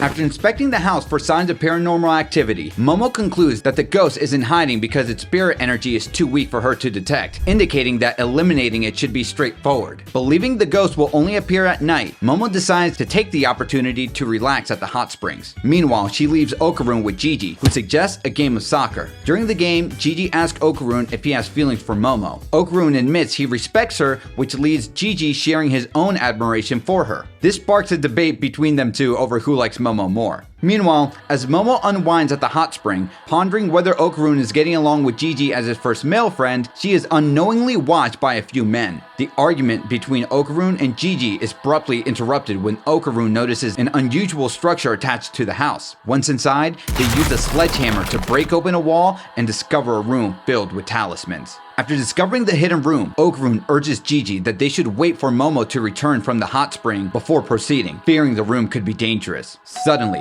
the doorbell rings. Gigi rushes to answer it, expecting Momo, but instead finds a group of women at the door. Meanwhile, at the hot spring, Momo starts feeling lightheaded as she prepares to leave the water. Her exit is blocked when a group of men enter the hot spring, which she realizes is a mixed bath. Startled and wanting to exit, Momo finds herself trapped not only by the presence of the men, but also by a sudden bout of lightheadedness that adds to her discomfort. One of the men begins talking to Momo about gators, claiming they frequently appear in hot springs and target women. As he speaks, he and his colleagues begin to close in on her. Momo attempts to use her powers, but her lightheadedness and their physical restraint overwhelm her. Just then, the structure of the hot spring gives way, collapsing on the men. She then notices Turbo Granny soaking in the hot spring, hearing from her that she slipped inside her bag before she left home to enjoy the bath as well. As they leave, local residents recognize the men as part of the notorious Kito family and chase them away for causing trouble. On their way home, Momo asks Turbo Granny for her thoughts on Gigi's house. Turbo Granny informs her that the house is dangerous as she sensed it was soaked in human blood. Meanwhile, Okarun listens alongside Gigi as one of the women who had appeared at the door earlier begins to speak. Gigi informs Okarun that the people in the living room are his landlords, known as the Kito family, and asks that he feign ignorance to the fact that they damaged the house that he has covered up since it is a rental. The woman smoking the cigarette questions Gigi about his sudden disappearance, to which she explains that he had gone to invite Okarun over. The women then ask Gigi if he plans to hire more spirit mediums, while the other women in the room chastise him for his decision. Nervously, Gigi points at Okarun and asks the woman if he looks like a spirit medium. In response, she menacingly reveals a shotgun and mentions her hunting license as a form of threat. Gigi retorts that despite her license, pointing a gun at someone could still get her arrested. This exchange is interrupted by the arrival of the male Kito family members who had earlier confronted Momo at the hot spring, accompanied by a police officer who had bailed them out after a chase by the residents. When they hear Gigi refer to Okarun as a good friend, one of the men tests Okarun's knowledge of Gigi's favorite soccer team, which Okarun confirms correctly due to a poster that covered a hole in the wall. However, the woman catches Gigi in a lie when he denies bringing a girl to his house. Elsewhere, Momo visits the Tsushinoko shrine, where she finds the shrine priest attempting a handstand, aspiring to become a bootuber. Disappointed by what is presented by the Tsushinoko, Momo learns from the priest about the legend of the Tsushinoko, which involved human sacrifices in the past to prevent the eruption of the village volcano. What she sees, however, is merely the shed skin of the Tsushinoko. Returning home, Momo wonders if Okarun and Gigi have gotten along, only to discover both of them beaten on the floor, victims of an attack by the Kito family. After entering the house and finding Okarun and Gigi beaten by the Kito family, Momo is forced to defend herself as the family members charge at her. She uses her telekinesis to hurl household items at a few of them. Just as one of them grabs her from behind, Turbo Granny intervenes, offering Momo some much needed aid. During the confrontation, the head of the Kito family kicks Momo across the living room, skillfully dodging her counterattack. She then launches another attack, sending Momo flying into a hidden room filled with talismans. As they face off, the head of the Kito family demands to know who Momo is and the nature of her strange powers, while Momo is equally curious about her adversary. During this tense exchange, the head of the family reveals that the Kitos have been making offerings to the Tsushinoko for generations to prevent the village volcano from erupting, and that the house itself serves as an altar. Momo is shocked to learn that the Kito family's offering to the Great Serpent included Gigi's parents. As the head of the family mentions that 3 offerings are now present for the Great Serpent, Momo notices her feet beginning to sink into the floor of the hidden room, which has an eerie and unusual interior. Momo tries to use her powers to pull herself and Turbo Granny out of the room, but the Kito family blocks their escape, taunting them about becoming offerings to the Great Serpent. Just then, Okarun and Gigi, who have just regained consciousness, intervene, knocking the Kito family members into the sinking room. Okarun reaches out to pull Momo to safety, but it's too late. He, Gigi, Momo, Turbo Granny, and the Kito family members all end up sinking into the lair of the Tsushinoko. Momo checks on Okarun, asking if he's alright, to which he replies, yes, somehow. Then, Momo questions how they are supposed to escape, considering the room they fell from is several feet above them. Both glance down into the lair and notice numerous houses that have sunk into it. Suddenly, Momo's attention is diverted by Gigi, who is calling for help as he clings to the ledge of one of the houses. As Momo tries to reach him, the ledge cracks and Gigi falls, landing on an odd surface below. To their astonishment, the creature that emerges before them is not the great snake as they had feared,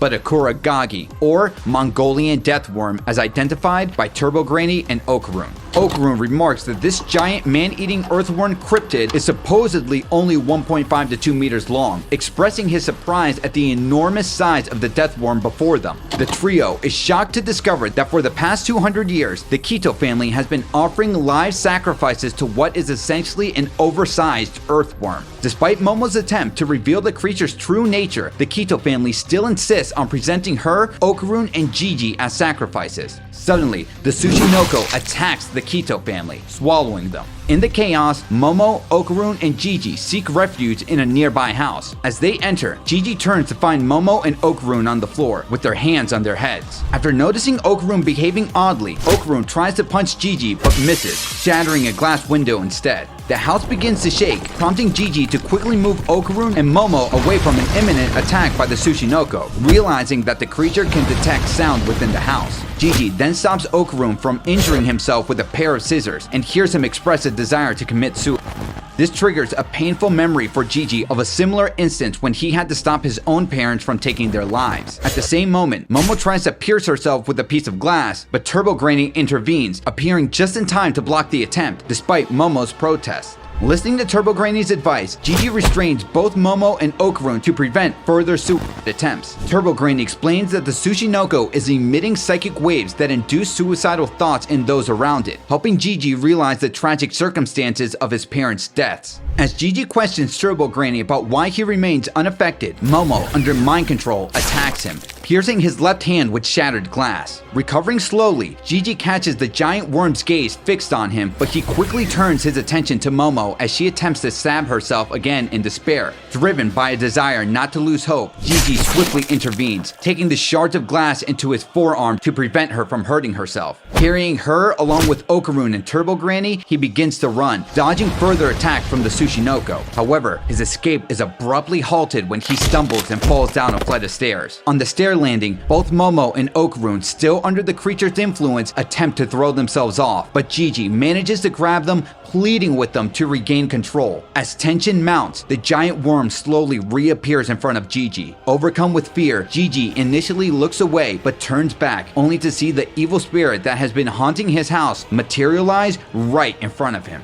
As Gigi attempts to speak to the evil spirit, he notices that Momo and Okarun are now behaving normally. As the spirit turns to face the trio, Turbo Granny urgently warns them not to make eye contact, explaining that this spirit is the evil eye, known for manipulating people into committing suicide. Its presence is clashing with and neutralizing the Tsushinoko's psychic waves that induce suicidal thoughts, resulting in a stalemate between the two entities. Seizing the moment of distraction, Momo urges Okarun to attack the snake. Transforming into Turbo Granny, Okarun launches himself at the Tsushinoko, aiming to end the conflict by beheading it. However, the creature quickly regenerates its head and resumes its rampage. As Gigi and Momo flee, Gigi confronts the evil eye, seeking to confirm its role in his parents' tragic fate. The spirit meets his gaze, flooding him with memories of him as a child. In a vivid flashback, we see a young boy locked inside a house, peering out at other children dancing outside. Longing to join them, he falls asleep, only to awaken bound to a post, prepared to be offered by the Kito family. From a distance, another boy notices the now lifeless body of the child tied to the post. The spirit of the deceased boy appears, attempting to show the observing boy a playful dance, which only frightens him.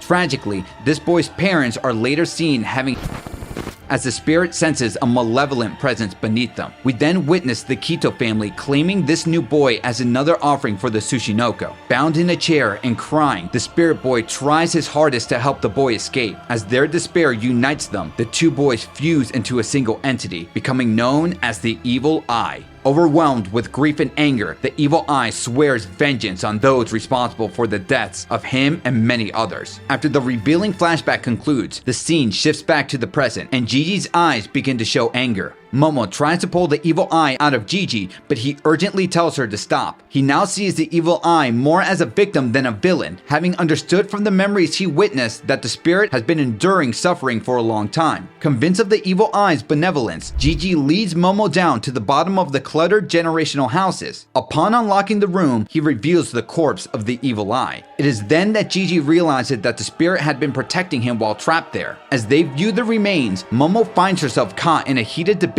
between Turbo Granny and Gigi about whether the evil eye can truly be trusted. Suddenly, the argument is cut short when the Tsushinoko electrocutes them and traps them in phlegm. Momo wonders where Okarun is but is unable to move from being electrocuted. As Momo prepares to escape with Gigi, she turns to find him unconscious. In his unconscious state, Gigi confronts the evil eye as a child, apologizes for not understanding him earlier, and agrees to fulfill the spirit's long-held wish to play together, bringing joy to the evil eye. However, this interaction causes Gigi to scream in agony as the evil eye begins to take control of his body. Meanwhile, Momo and Turbo Granny find themselves helpless as they are electrocuted by the Tsushinoko, which then appears right in front of them, preparing to swallow them. In a twist of fate, the Tsushinoko is violently struck down by the evil eye, now possessing Gigi's body. The force of the punch and kick is so tremendous that it shifts the entire body of the Tsushinoko. With newfound control, the evil eye declares a menacing plan to use Gigi's form to annihilate all humans. As the evil eye emerges, having taken over Gigi's body, Turbo Granny alerts Momo to ready her psychic powers. Suddenly, the evil eye notices her, kicks Momo towards the wall, and pins her down, questioning if Turbo Granny is her slave. Turbo Granny strongly denies this, anger evident in her response. Momo pleads for Gigi to return to normal, but the evil eye coldly informs her that Gigi's body is now his vessel, and he intends to use it to unleash true hell upon her. The Tsushinoko regrows its head and fires electrical attacks. In response, the evil eye conjures a dome shaped like a house, crafted from the grudges of those sacrificed, specifically designed to block the Tsushinoko's electrical attacks. He quickly transforms the house into a spherical projectile and repeatedly kicks it toward the giant worm. The force of the impact damages the giant snake enough to force it to retreat into the earth. Confused by the unfolding events, Momo learns from Turbo Granny that Gigi, with his spiritual awareness and athletic build, was considered the perfect vessel for the evil eye.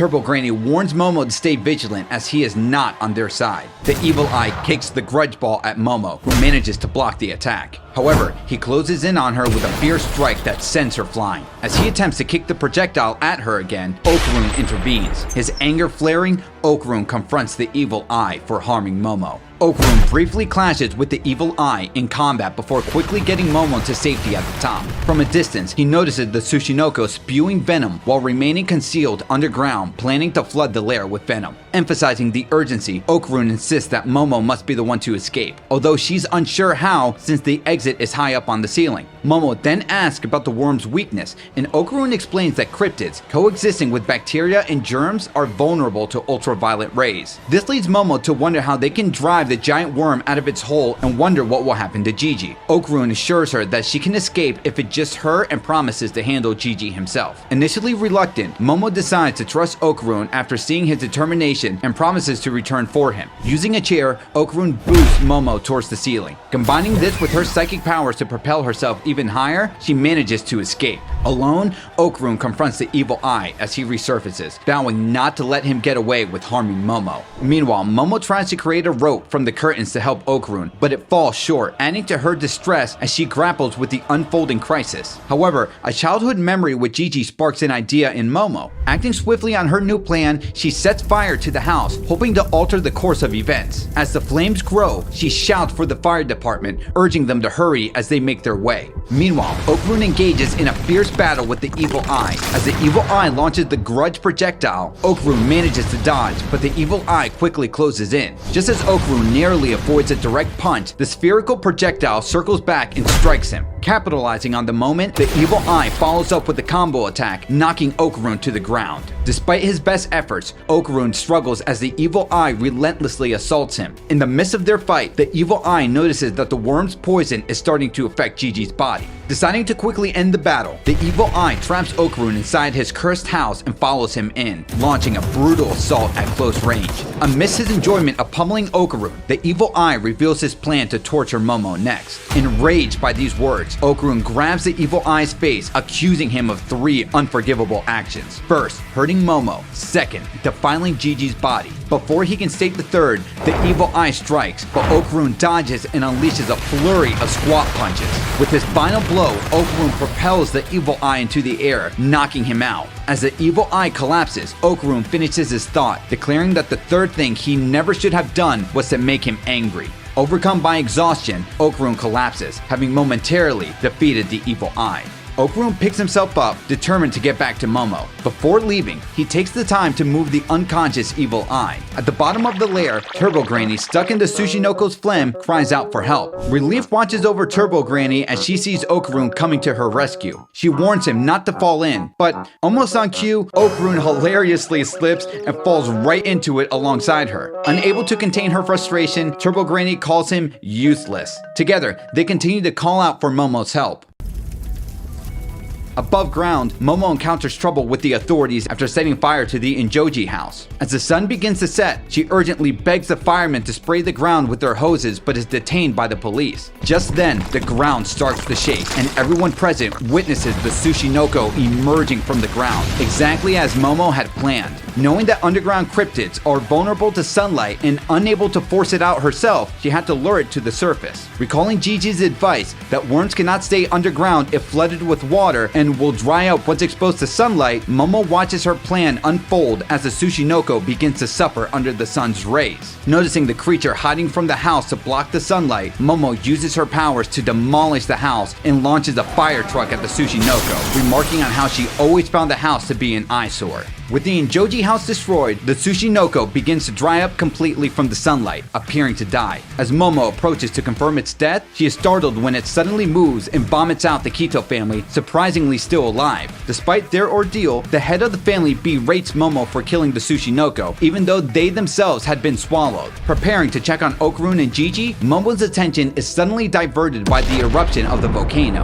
At that moment, she is once again berated by the head of the Kito family, who reminds her that their involvement with the Tsushinoko had kept the volcano inactive. As sirens sound throughout the village, warning everyone to evacuate, residents quickly begin to leave the area. The head of the family then mentions the village prophecy, leading Momo to realize its true meaning. She corrects her, stating that the legend was actually directed towards the fountain located at the hot springs. Momo then uses her psychic powers to lift the remains of the Tsushinoko and quickly transport them to the fountain, even as the entire Kito family begins pursuing her. Upon arriving at the fountain, she plugs the great serpent's rectum with water. Returning to the village, Momo discovers that the Tsushinoko's body can function like a hose, allowing water to travel from its rectum to its head. She then lifts the Tsushinoko's head with her powers, positioning it to spray water, which she uses to combat the lava flowing from the erupting volcano. Momo makes progress using the Tsushinoko's corpse to cool down the forest fire and magma. However, her efforts are abruptly interrupted when the head of the Kito family kicks her from behind. She soon faces further opposition from the Kito family members, who accuse her of abusing the Tsushinoko and taking credit for protecting the village. During this confrontation, Manjiro, the priest she met earlier at the Tsushinoko shrine, steps in to defend her, revealing himself as a disciple of Seiko, tasked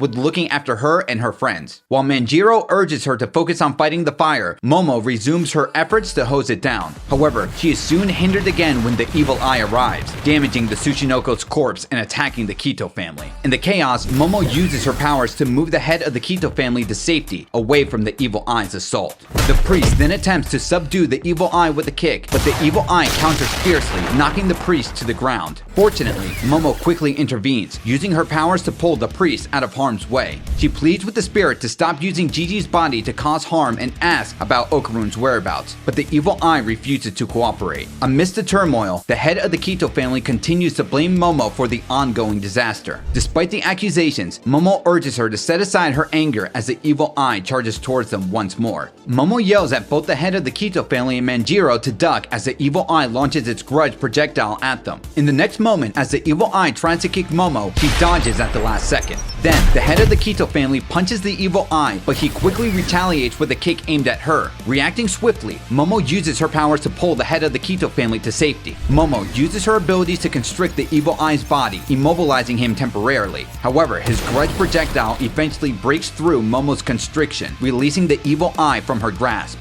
Overwhelmed by his superior strength, the trio struggles to defend themselves effectively. Just as the evil eye prepares to strike Momo, the Dover demon intervenes, arriving just in time to save her. Looking up, Momo sees Seiko and Taro descending from the Dover demon's spacecraft, ready to join the fray. Seiko instructs Manjiro to prepare a special incantation while she and the Dover demon team up against the evil eye. Unfortunately, the Dover demon is quickly taken out by the grudge ball. Despite this setback, Seiko continues the fight, and after a few intense exchanges, lands an impressive blow with her bat. Capitalizing on the moment, she shouts for Taro to charge at the evil eye. The evil eye responds with a devastating clothesline, shattering Taro into many pieces. Despite this, with Manjiro's assistance, Taro's anatomical pieces begin to encase and seal the evil eye, successfully trapping it. After the battle, Seiko declares that it's time for them to leave.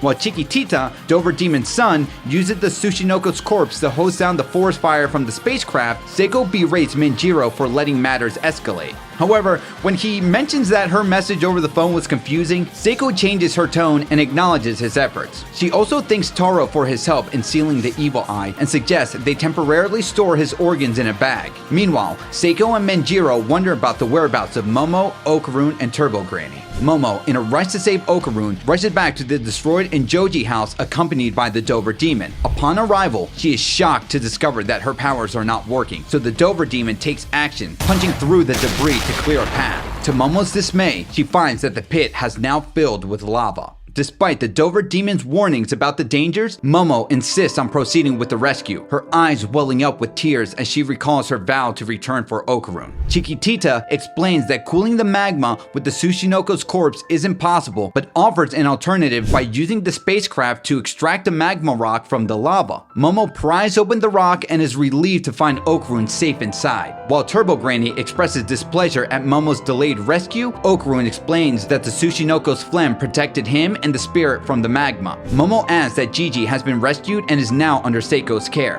Okarun apologizes for his earlier promise to handle Gigi, regretting that he ultimately couldn't do anything. As he steps out of the rock, Okarun trips and falls onto Momo, caught by the sticky phlegm. He apologizes in a panic, but Momo holds him close, apologizing for her delay, yet relieved that he is alive. Later, at the ISA residence, Momo, Seiko, and Manjiro perform a ritual in an attempt to exorcise the evil eye from Gigi, who is still inside Taro. However, when Seiko opens Taro's face to conclude the ritual, they discover that their efforts have failed. The evil eye, still inhabiting Gigi, mocks them, scoffing at their attempts as a waste of time. Later, during dinner, Ira confronts the group, upset about being excluded from the mission despite her self-proclaimed role as the leader. Momo retorts by questioning Ira's reason for being there in the first place. In the midst of this, Ira asks why the Dover demon has returned to Earth. He explains that he came back with his son because the cow they were given was not producing milk and would not survive on his planet. He adds that Chiquitita requires a constant intake of milk to thrive, leading him to decide that they will settle on Earth. Meanwhile, Seiko and Manjiro discuss hiring the Hayashi performers to successfully exorcise the evil eye from Gigi, though Manjiro expresses concerns about their ability to separate the spirit given Gigi's strong spiritual power. The atmosphere lightens momentarily when Taro reacts to the hot Odin he's eating. Suddenly, the group is shocked to hear Gigi's voice emanating from Taro. Seiko, maintaining caution, instructs Taro to open his face without removing the seal, suspecting the evil eye might be imitating Gigi's voice to deceive them. To everyone's relief, it is indeed Gigi who has returned to normal, joyfully greeting everyone. Seiko then asks Momo for a cup of cold water and tells Taro to remain still. She splashes the cold water onto Gigi's face, revealing the presence of the evil eye. Immediately afterward, Seiko uses hot Odin to splash Gigi, effectively restoring him to his normal state. From this, Momo learns the crucial role of temperature in managing the possession. Cold water provokes the evil eye's appearance, while hot water neutralizes it and restores Gigi. After Momo playfully kicks Gigi for making light of the situation, Taro, still encasing Gigi, reacts in pain and expresses concern about how his condition is interfering with his time spent with Hana.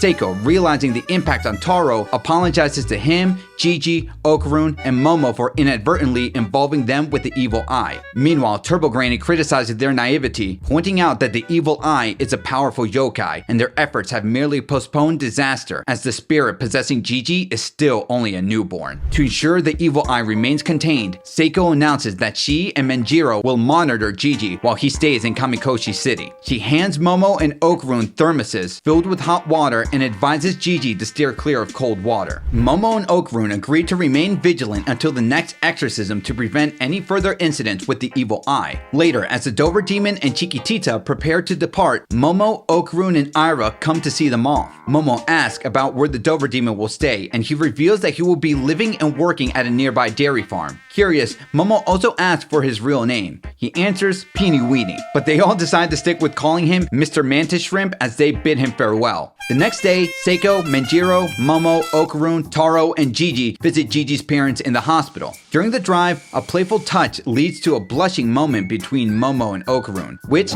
Gigi interrupts, complaining about Taro's compliance. After arriving at the hospital, Gigi becomes emotional to see his parents again. Taro is then instructed by Momo to give Gigi body language cues, which results in Gigi moving awkwardly in front of his parents. Meanwhile, the news reports that the wildfire in Gigi's village is under control and that the Kito family had been arrested for their crimes, though Naki Kito, the head of the family, is still on the run. Exhausted and hiding from her pursuers, the scene cuts to Naki. Speaking angrily to herself, she expresses disbelief at how her 200-year effort to grow the Great Serpent was foiled by Momo. In a burst of anger, Naki tears off her disguise to reveal her true form and swears vengeance on Momo on behalf of the Subterraneans.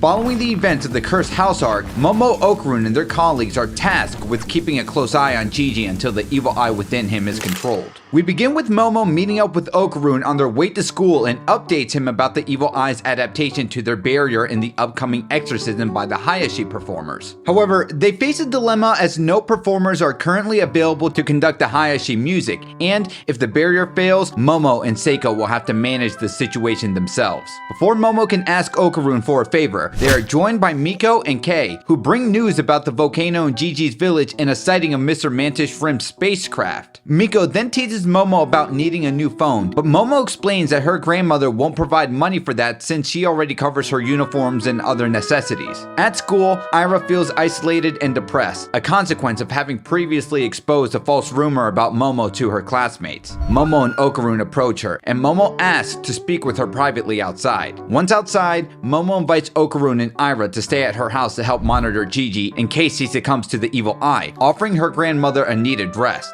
Sensing their hesitation, Momo assures them that it's okay if they decline, but this prompts Okarun and Ira to quickly agree to help. Momo worries that she might be responsible for Ira's problem with her friends, but she listens as Ira denies the allegations and clarifies that the fault lies with herself. Later, Seiko instructs Taru that he can release himself from Gigi after the talismans lose power. She cautions Gigi to be more vigilant around water and equips Momo, Okarun, and Ira with hot water thermoses to use in case Gigi transforms into the evil eye. During dinner, while everyone engages in small talk, the evening suddenly takes a chaotic turn. Gigi accidentally comes into contact with soy sauce, which triggers the manifestation of the evil eye, causing him to flip the table. Momo, Okarun, Ira, and Seiko manage to suppress the evil eye, but their struggle leaves the Ayase house in shambles. In the ensuing chaos, Ira scolds Gigi for carelessly washing his hands with cold water, while Seiko empathizes, acknowledging the situation is difficult for Gigi as well. As Momo remains by the injured Okarun's side, she voices her concerns about the increasing strength of the evil eye. She emphasizes to Seiko the importance of keeping Gigi vigilant, prompting Seiko to half-jokingly express her worry that the house might be completely ruined by tomorrow. Suddenly, an unknown group appears at the scene but is quickly confronted by Seiko for trespassing and leaves. Momo, curious, asks when the Hayashi performers are arriving, but Seiko admits she doesn't know. Shortly thereafter, as Momo and Ira engage in a brief argument over who should take charge, the same group returns and introduces themselves as the Hayashi performers that Seiko had hired, leaving everyone shocked. As the performers begin setting up their equipment, amps, guitars, and drums, Momo and the group are taken aback by their unusual appearances. Momo questions Seiko about whether they are spirit mediums. Seiko replies that while they aren't mediums, their music has the power to reach even the realm of the dead. She adds that their lack of spirit sensitivity makes them less vulnerable to evil spirits during the exorcism. Once the ritual setup is complete, the Hayashi performers start their exorcisms. The lead performer, full of energy, raises his microphone and shouts, "It's time to exorcise."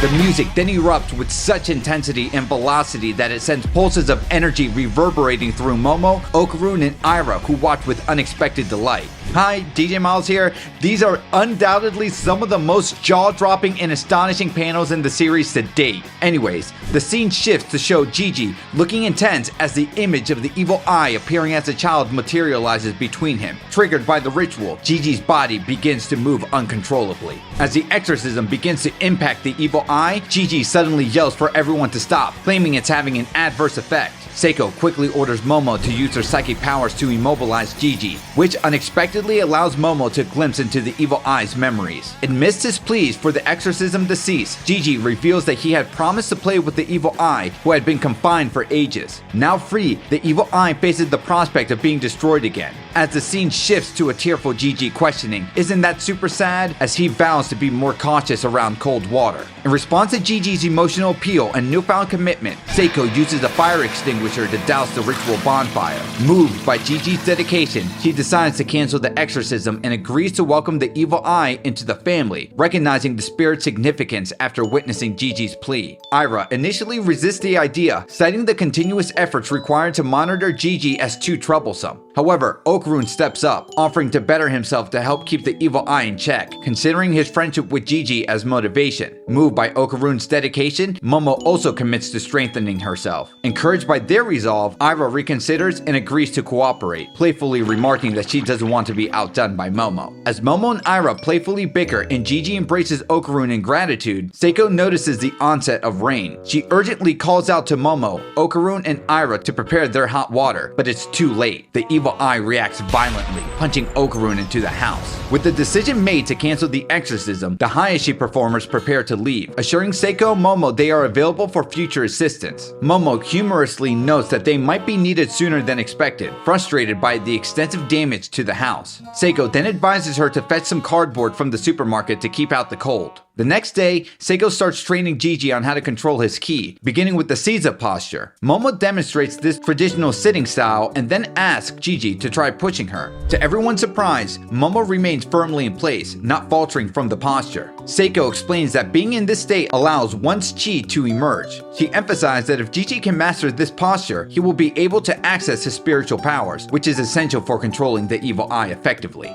During the night, Okarun follows Gigi to the bathroom and stands guard by the door, vigilant in case the evil eye emerges should Gigi inadvertently use cold water, as they both give the thumbs up to Momo that everything is okay. Afterwards, he escorts Gigi back to his room, carefully ensuring that he doesn't come into contact with the evening dew seeping through the loose cardboard on the walls. Grateful, Gigi apologizes to Okarun for the inconvenience, but Okarun dismisses the apology, sharing his own experiences of being cared for by Seiko and Momo after being cursed by Turbo Granny.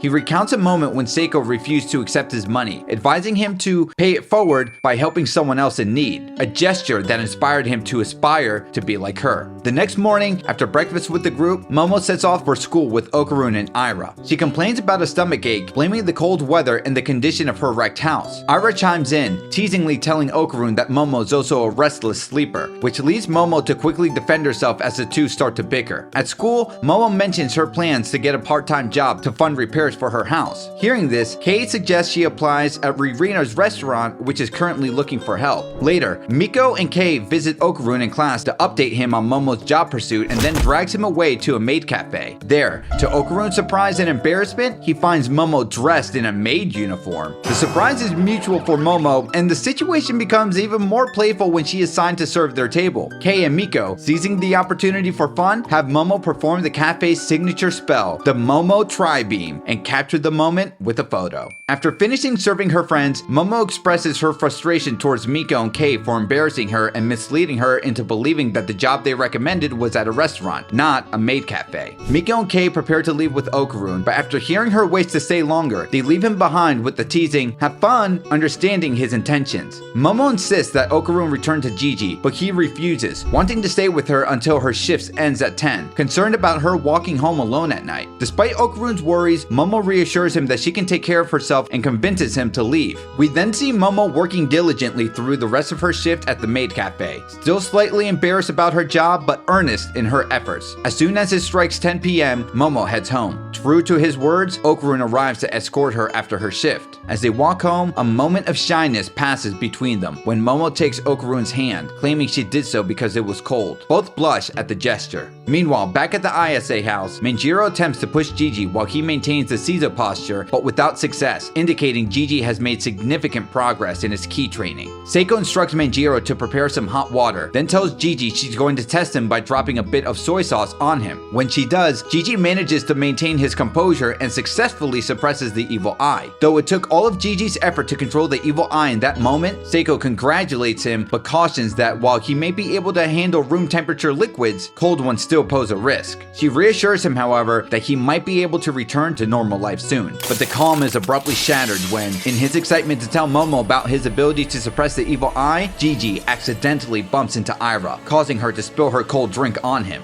This sudden contact with the cold liquid triggers an immediate reaction, and the evil eye emerges once again. The evil eye, using its cursed house powers, effectively blocks attempts to suppress it with hot water and resists Seiko's talismans. In a desperate attempt to protect Momo, who is now trapped inside the cursed house with the evil eye, Okarun panics and attempts to divert the evil eye's attention away from her. However, the evil eye dismisses Okarun, who begins to transform into his Turbo Granny state, appearing helpless as the evil eye readies to attack Momo. With her hands trapped inside the cursed house and holding her hot water thermos, Momo attempts to push the evil eye away using her psychic powers. However, the evil eye compresses the space within the cursed house to get closer and grabs Momo by the neck. In a quick reaction, Momo spits the hot water she had been drinking at the evil eye, managing to suppress him momentarily. This leaves Gigi shocked and confused by the sudden aggression towards Momo. Okarun intervenes, pushing Gigi away and checking on Momo while Seiko reassures him with the towel, telling him that he wasn't at fault.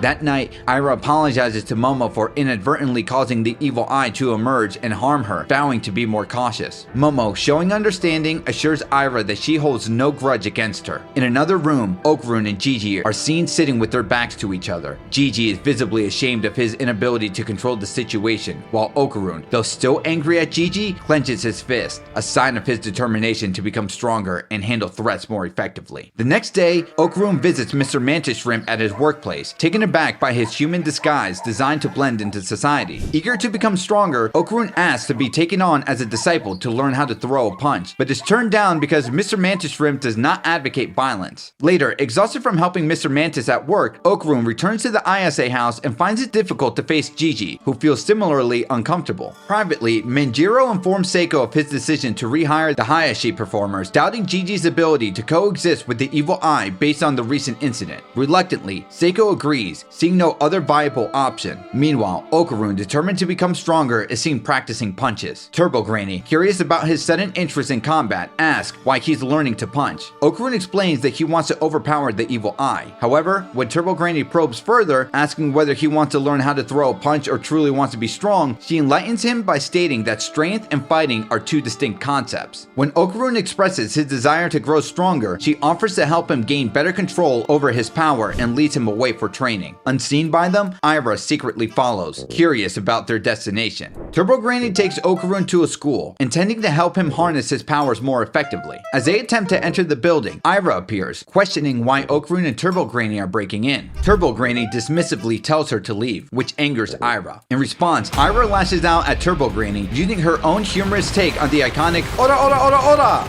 barrage from JoJo's Bizarre Adventure. And before you ask, yes, this is a JoJo reference! Once inside, Ira learns about Okarun's ambition to become stronger and expresses her desire to also enhance her abilities. Turbo Granny leads them into a music room, where Okarun nervously glances at a group of posters featuring old music composers. The yokai then moves to a piano and instructs Okarun to jump. After he complies, she critiques his effort as a dummy jump and explains that what he really needs to work on is his combat rhythm. Demonstrating with the piano, she points out that in the time it took for Okarun's simple jump, the evil eye could have executed 4 different actions.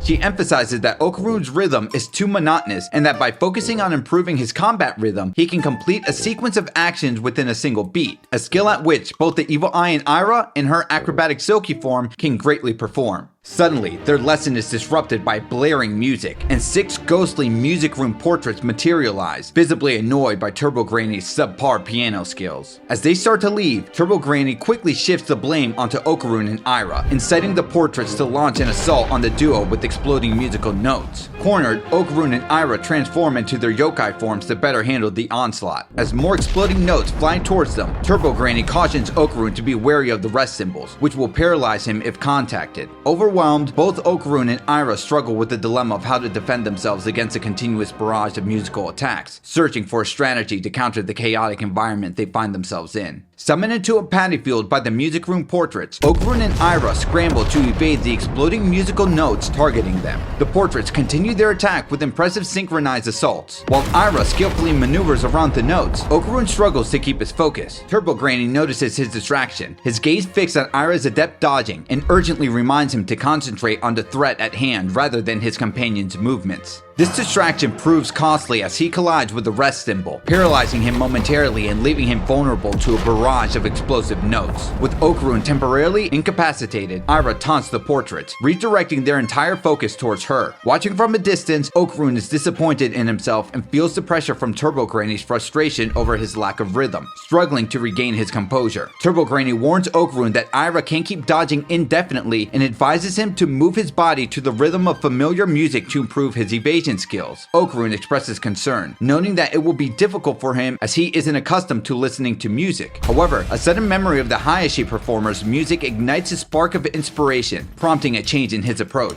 Meanwhile, Ira, increasingly anxious, notes the absence of openings to counterattack the barrage of musical notes. Compounding her troubles, her feet begin to sink into the ground. One of the portraits revealed that the field has been nearly completely tilled by the musical notes, a fact Ira overlooked while trying to evade them. Just when the situation situation seems dire, Okarun arrives in the nick of time, having found his rhythm and saves Aira from a potentially devastating hit. As more musical notes target Okarun, he channels the energy of the Hayashi performers, envisioning a dynamic clash between rock and roll and classical music. This moment is captured in a stunning double-page spread, illustrating the vibrant musical battle. Another impressive spread follows, showcasing Okarun's newfound rhythm as he dodges all the musical notes while carrying Aira. Turbo Granny, observing his progress, offers Okarun a backhanded compliment, acknowledging his successful grasp of combat rhythm. Aira seizes this moment to get close enough to the conductor and uses her acrobatic silky hair to effectively take him down. This decisive action shifts the battle in their favor, highlighting their growing abilities and teamwork in overcoming supernatural challenges.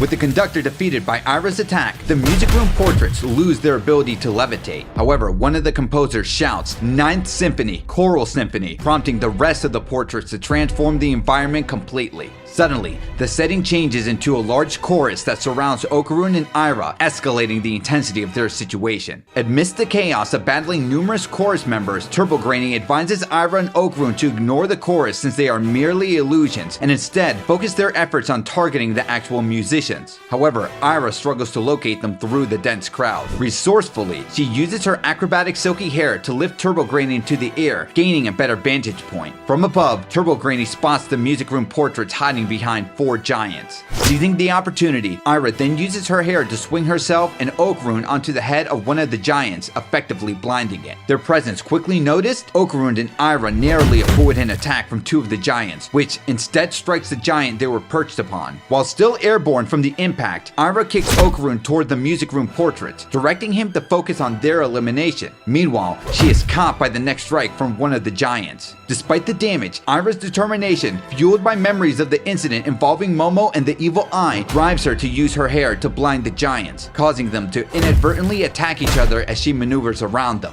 In the chaos, Aira manages to wrap her hair around the face of the last giant, covering it completely and suffocating him until he collapses. As he falls, Aira makes a cheeky comment, warning him to be careful not to pass out due to a lack of oxygen. Meanwhile, as Okarun dodges more explosive musical notes to close in on the music room portraits, Turbo Granny warns him to hurry or he'll be surrounded again. Okarun shares that he can only go out in his Turbo Granny form twice, and with 5 musicians to contend with, individually targeting each would be inefficient. At this crucial moment, Turbo Granny reveals that her own power can strike 5 notes in a single beat, sufficient to eliminate all the musicians. Inspired, Okarun launches a series of powerful headbutts, targeting each musician in rapid succession and ending in a synchronized attack that overwhelms the remaining portraits. With the defeat of the music room portraits, Okarun, Aira, and Turbo Granny return to the classroom, dispelling the illusion. Okarun checks on Aira and expresses his gratitude for her support during the battle. While Aira is usually quick to respond in her typical manner, she finds herself unexpectedly speechless and instead reprimands Turbo Granny when she tries to take credit for Okarun's success, causing the spirit to react angrily. Okarun also thanks Turbo Granny, who informs him that he has only begun to tap into the extent of her power. She explains that the music room portraits they encountered are tulpas, manifestations of everyone's collective fears of the portraits in the music room, brought to life when the pianos played at 2 in the morning. Suspecting some underlying scheming, Aira confronts Turbo Granny, who responds with playful banter. Meanwhile, at the ISA house, Manjiro informs Gigi of his decision to schedule the next exorcism for the evil eye to prevent further damage to others. Momo objects, arguing that Manjiro can't make this decision alone and imploring Seiko to intervene. She reminds Seiko of her words that they are a family and highlights Gigi's efforts in practicing his spiritual powers. Their discussion is abruptly interrupted when Okarun, from outside, shouts for Gigi to come out. Once everyone gathers outside, Momo questions Okarun and Aira about their recent whereabouts. As Aira prepares a cup of water near Gigi, Okarun boldly declares his intent to beat the evil eye to a pulp. Momo, upset by his phrasing, scolds him, insisting that this isn't a game. Okarun retorts, expressing his anger over the evil eye's attack on Momo and emphasizing the danger it poses. He acknowledges the contradiction in their group trying to accept the evil eye, describing it as super weird yet super badass, which frustrates him because it highlights his own perceived perceived weakness. In a moment of resolve, Okarun declares his intention to confront the evil eye in combat, thus honoring Gigi's wish to protect the entity and showing his commitment to overcoming his own limitations. Manjiro initially attempts to intervene, but Seiko advises him to stand down, sensing the seriousness in Okarun's voice. Reassuring Gigi of his commitment to help the evil eye, Okarun transforms into his Turbo Granny form and confronts the evil eye, ready for battle. As a barrage of attacks hurtles towards him, Okarun dodges both the cursed ball thrown by the evil eye and a swift kick. Closing the distance quickly, Okarun attempts to strike, but the evil eye blocks his attack and counters with a kick of his own. However, Okarun agilely evades the counterattack and maneuvers behind the evil eye, swiftly launching him into the air with a powerful kick.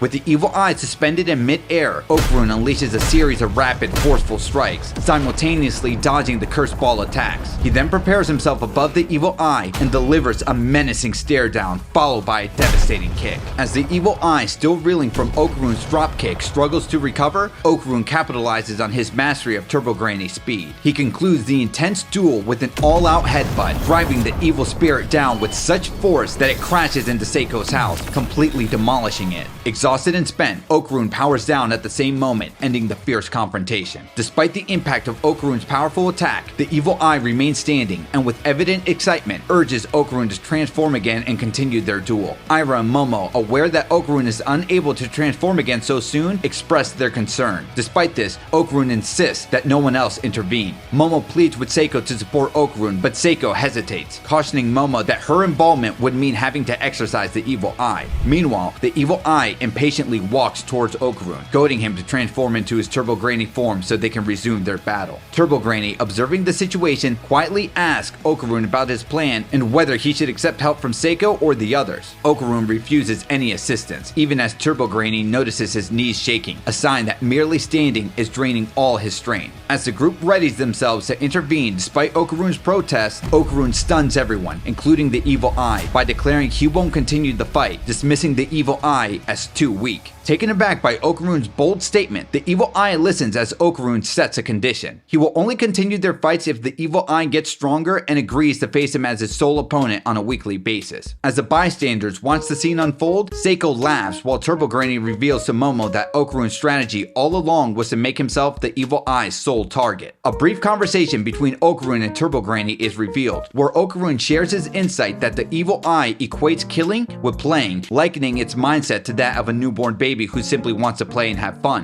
Okarun believes that if he can become strong enough to overpower the evil eye and make himself its only target, he can protect the others from harm and possibly befriend the evil eye in the process. The evil eye, before accepting Okarun's condition for their weekly encounters, symbolically hands over his underwear to Okarun, declaring its refusal to cooperate until he gets a chance at defeating him. With this peculiar exchange sealing their agreement, the evil eye relinquishes control back to Gigi until their next confrontation. Reassuring Gigi that all is well and he can resume his regular life, Okarun steps back as Gigi finds himself in an awkward predicament of being left naked. While Momo, Ira, and Hana discreetly divert their eyes, Seiko can't help but drop a witty comment on the situation. Later, Manjiro decides to secure the evil eye's underwear as a cursed object at his shrine, and Seiko cautions him to be vigilant and contact her if anything unusual occurs. Momo tells Manjiro she will visit him again, suggesting he worship the real Sushinoko, though Manjiro non-committally replies that he plans to become a sleeping bag bootuber, which Momo finds peculiar. After farewells, Seiko thanks Gigi's parents for trusting her with Gigi, but apologizes for any shortcomings in the living conditions she provided, stunning Okarun and Ira with her uncharacteristic humility. Meanwhile, Momo, suspecting Gigi feels embarrassed, catches him trying to avoid her gaze. Seiko instructs Gigi to continue his ki training and to reach out if he encounters any issues. Gigi, before leaving with his parents, apologizes to his friends for the trouble he caused and expresses gratitude for their support. Momo thanks Okarun and Ira as well, but is disappointed when Okarun's parting words are less than she hoped for, leading to a squabble with Ira, who thinks she's pressing him too much. After the guests depart, Seiko proposes a trip to the bathhouse to avoid the stress of their destroyed home, which Momo and Turbo Granny eagerly agree to.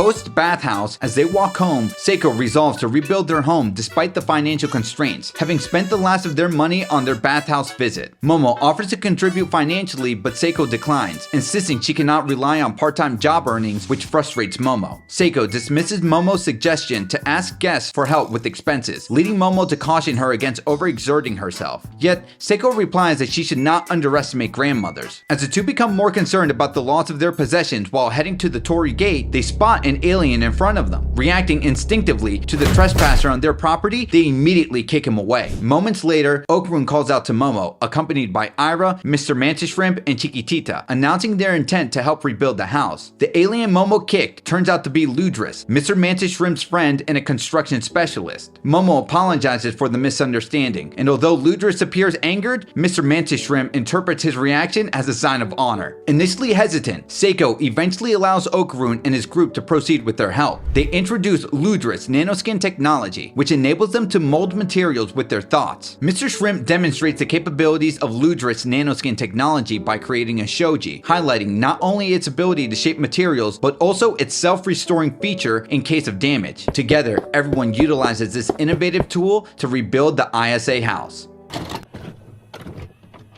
Upon finding out the location of Okarun's other missing Kintama, Momo, Okarun, Ira, Gigi, and a classmate named Kinta Sakata find themselves under attack by a kaiju. With the house now rebuilt, Seiko extends her gratitude to Mr. Mantis Shrimp for his assistance. He responds warmly, noting that Ludris also felt honored to help, though Seiko senses a communication gap. Momo thanks Okarun and Ira, and Okarun expresses his relief and attachment to the house, feeling it was like his home too. Momo warmly invites him to visit anytime. As they depart, Momo bids them a cheerful farewell, while Seiko reflects on the need to repay their kindness. Seiko mentions to Momo she won't be able to prepare her usual bento, suggesting she rests instead.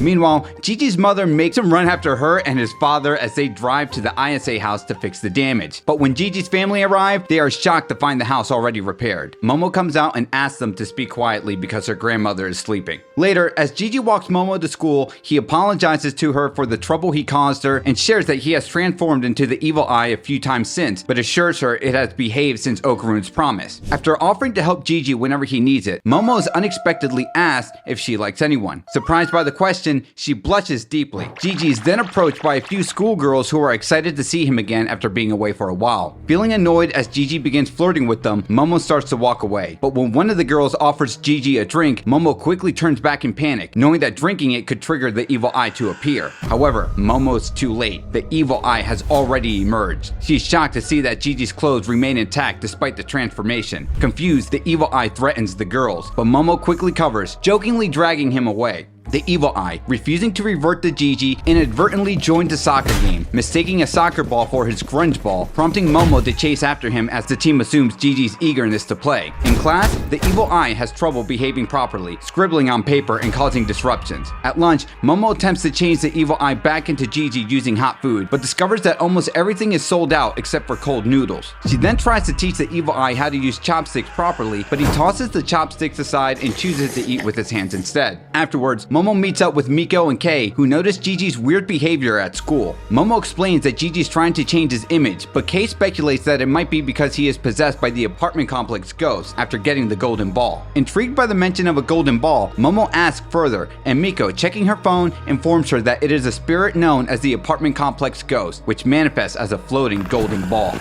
Elsewhere, Okarun is surprised when a classmate approaches him, wanting to know how he is seen as attractive by Momo and Ira since he gets along well with them. Okarun reassures him that he isn't seen in that way, but Momo abruptly enters his class to tell Okarun that she has found his other Kintama, shocking the classmate and prompting Okarun to quickly shush her. Momo apologizes to the classmate for interrupting and asks if he's friends with Okarun. The classmate, unfazed, admits he didn't mind the interruption since it involved her and confirms their friendship, pleasing Momo. Trying to avoid drawing more attention, Okarun suggests they talk outside privately. Meanwhile, the classmate mistakenly thinks that using inappropriate language like Kintama might be the key to attractiveness. The class representative then approaches Momo, requesting she refrain from disrupting other classes as it's a nuisance to studying students. Momo agrees to be more considerate and persuades Okarun to step outside with her for a private conversation. However, the class rep, misunderstanding the situation, advises Okarun that he doesn't have to comply with Momo, leading to a heated exchange between Momo and the class rep. Momo becomes further annoyed when the classmate from earlier makes a crude joke, acting on his incorrect assumption about attractiveness. Later, as Momo and Okarun head to the apartment complex where the other Kintama is reportedly hidden, they discuss why the class rep confronted her. Okarun reveals that it was the first time someone approached him in class, which made him feel happy, and is surprised when Momo suggests it's because he's popular. Momo then laughs at Okarun's response and recommends he simply say that it fits him. As they focus on finding the Kintama, the curious classmate decides to secretly follow them to better understand their interaction. However, his presence is revealed when he accidentally kicks a paint can. Trying to act nonchalant, the classmate suddenly finds himself levitating and hurled towards Momo, excitedly thinking their lips might meet. Okarun quickly moves Momo out of the way just as he spots his Kintama floating from where the classmate was thrown. As they attempt to grab it together, Okarun is knocked back when he gets close and warns Momo to be cautious, sensing an invisible entity within the Kintama that suggests it's more than just an object. The Kintama then begins to flee, and Momo and Okarun begin to chase it, while their classmate, at Momo's demand, stays behind to watch their bags. The pursuit proves challenging as the invisible entity defensively maneuvers, attacking Okarun and evading capture. During the chase, Momo uses her powers to swing across the complex to corner the Kintama, but it attacks her, knocking both Okarun and Momo to the ground. The entity then targets their classmate, causing him to nearly fall from the building. Fortunately, Momo and Okarun manage to save him. Undeterred, the classmate attempts to assist by charging at the entity, but he fails to make contact. However, the classmate manages to understand the nature of the entity's invisibility and informs Momo and Okarun that they can see the entity from 3 different sides. Acting on this new information, Momo uses her psychic powers to swing around the side of the building, capturing a rough image of the invisible entity. She grabs hold of it, allowing Okarun to charge at full speed and knock the entity out of the building.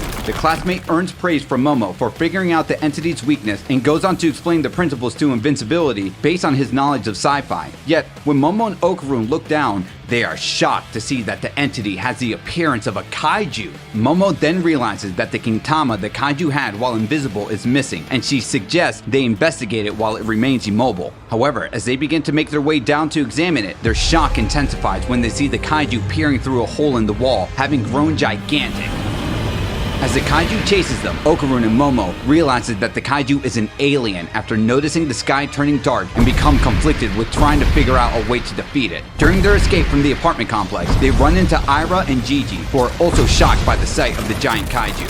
Suddenly, the classmate trips and looks up in horror as the kaiju is about to stomp on him, but he is saved by the quick actions of Momo, Ira, and Okarun. Momo instructs Gigi to take the classmate to safety, while she, Ira, and Okarun confront the kaiju. After telling them they'll regroup at her house later, Ira uses her acrobatic silky hair to throw a car at the kaiju's head to push it back and directs Momo to target its legs. Momo, carried by Okarun in his turbo granny form, follows Ira's strategy by tossing a car at one of the kaiju's legs using her psychic powers. Despite their efforts, the kaiju remains unharmed and retaliates by smashing its fist down on Ira in a nearby building. Momo and Okarun watch in shock, fearing the worst. Elsewhere, as Gigi carries the classmate away, the classmate grows increasingly anxious about the events unfolding around them. When Gigi warns him not to sweat on him concerning that the evil eye may emerge, the classmate, misunderstanding this as narcissism due to Gigi's good looks, deliberately tries to spray sweat on him. This causes Gigi to drop him, attempting to suppress the evil eye. However, the classmate's continued actions inadvertently release the evil eye. The classmate then becomes upset when the evil eye decides to leave, but he quickly gets its attention by mentioning that they are supposed to meet Momo at her house. This news excites the evil eye, leading him to run off in anticipation of fighting Okarun, while the classmate tries to follow him to avoid being left alone. Meanwhile, as the kaiju prepares to strike again, Okarun uses the last of his power to rush in and save Ira, but he reverts to his normal form mid-air afterward. Momo quickly uses her powers to catch both of them, narrowly dodging an attack from the kaiju. She then swiftly transports them to her house for safety. Upon arrival, Momo discovers that Ira was pretending to be unconscious to stay close to Okarun, which infuriates her and leads her to smack Ira. Their shock escalates when they see the evil eye, who has just arrived. Okarun informs the evil eye that they are not scheduled to fight today, preventing Momo's plan to ask for his help against the kaiju due to his promise to only fight Okarun. With the group in a tight spot, Okarun notices the wall of the house glowing from the nanoskin and tells Momo that he has come up with an idea to use it to defeat the kaiju. As the kaiju slowly approaches, Okarun shares his plan with Momo, Ira, the evil eye, and the male classmate Kinta Sakata to use the nanoskin of the Ayase house house as a weapon against the kaiju. He attempts to demonstrate by reshaping the nanoskin into something substantial, but his unclear visualization causes the house to warp dangerously, nearly resulting in it collapsing on the group. Seeing the danger, Kinta steps in, confident that his sci-fi expertise will aid in the visualization process. Suddenly, the house begins to shine brightly while he successfully transforms the house into a mechanical Buddha statue, with everyone positioned in separate cockpits. Panels depicting this incredible transformation come to life. Even the Buddha statue grabs the torii gate from Momo's house, using it as a headpiece to complete its formidable appearance. Although the transformation is successful, Kinta is initially disappointed that the outcome isn't exactly as he envisioned. He learned from Momo that the Buddha's appearance was influenced by her own interpretation of quote-unquote something big.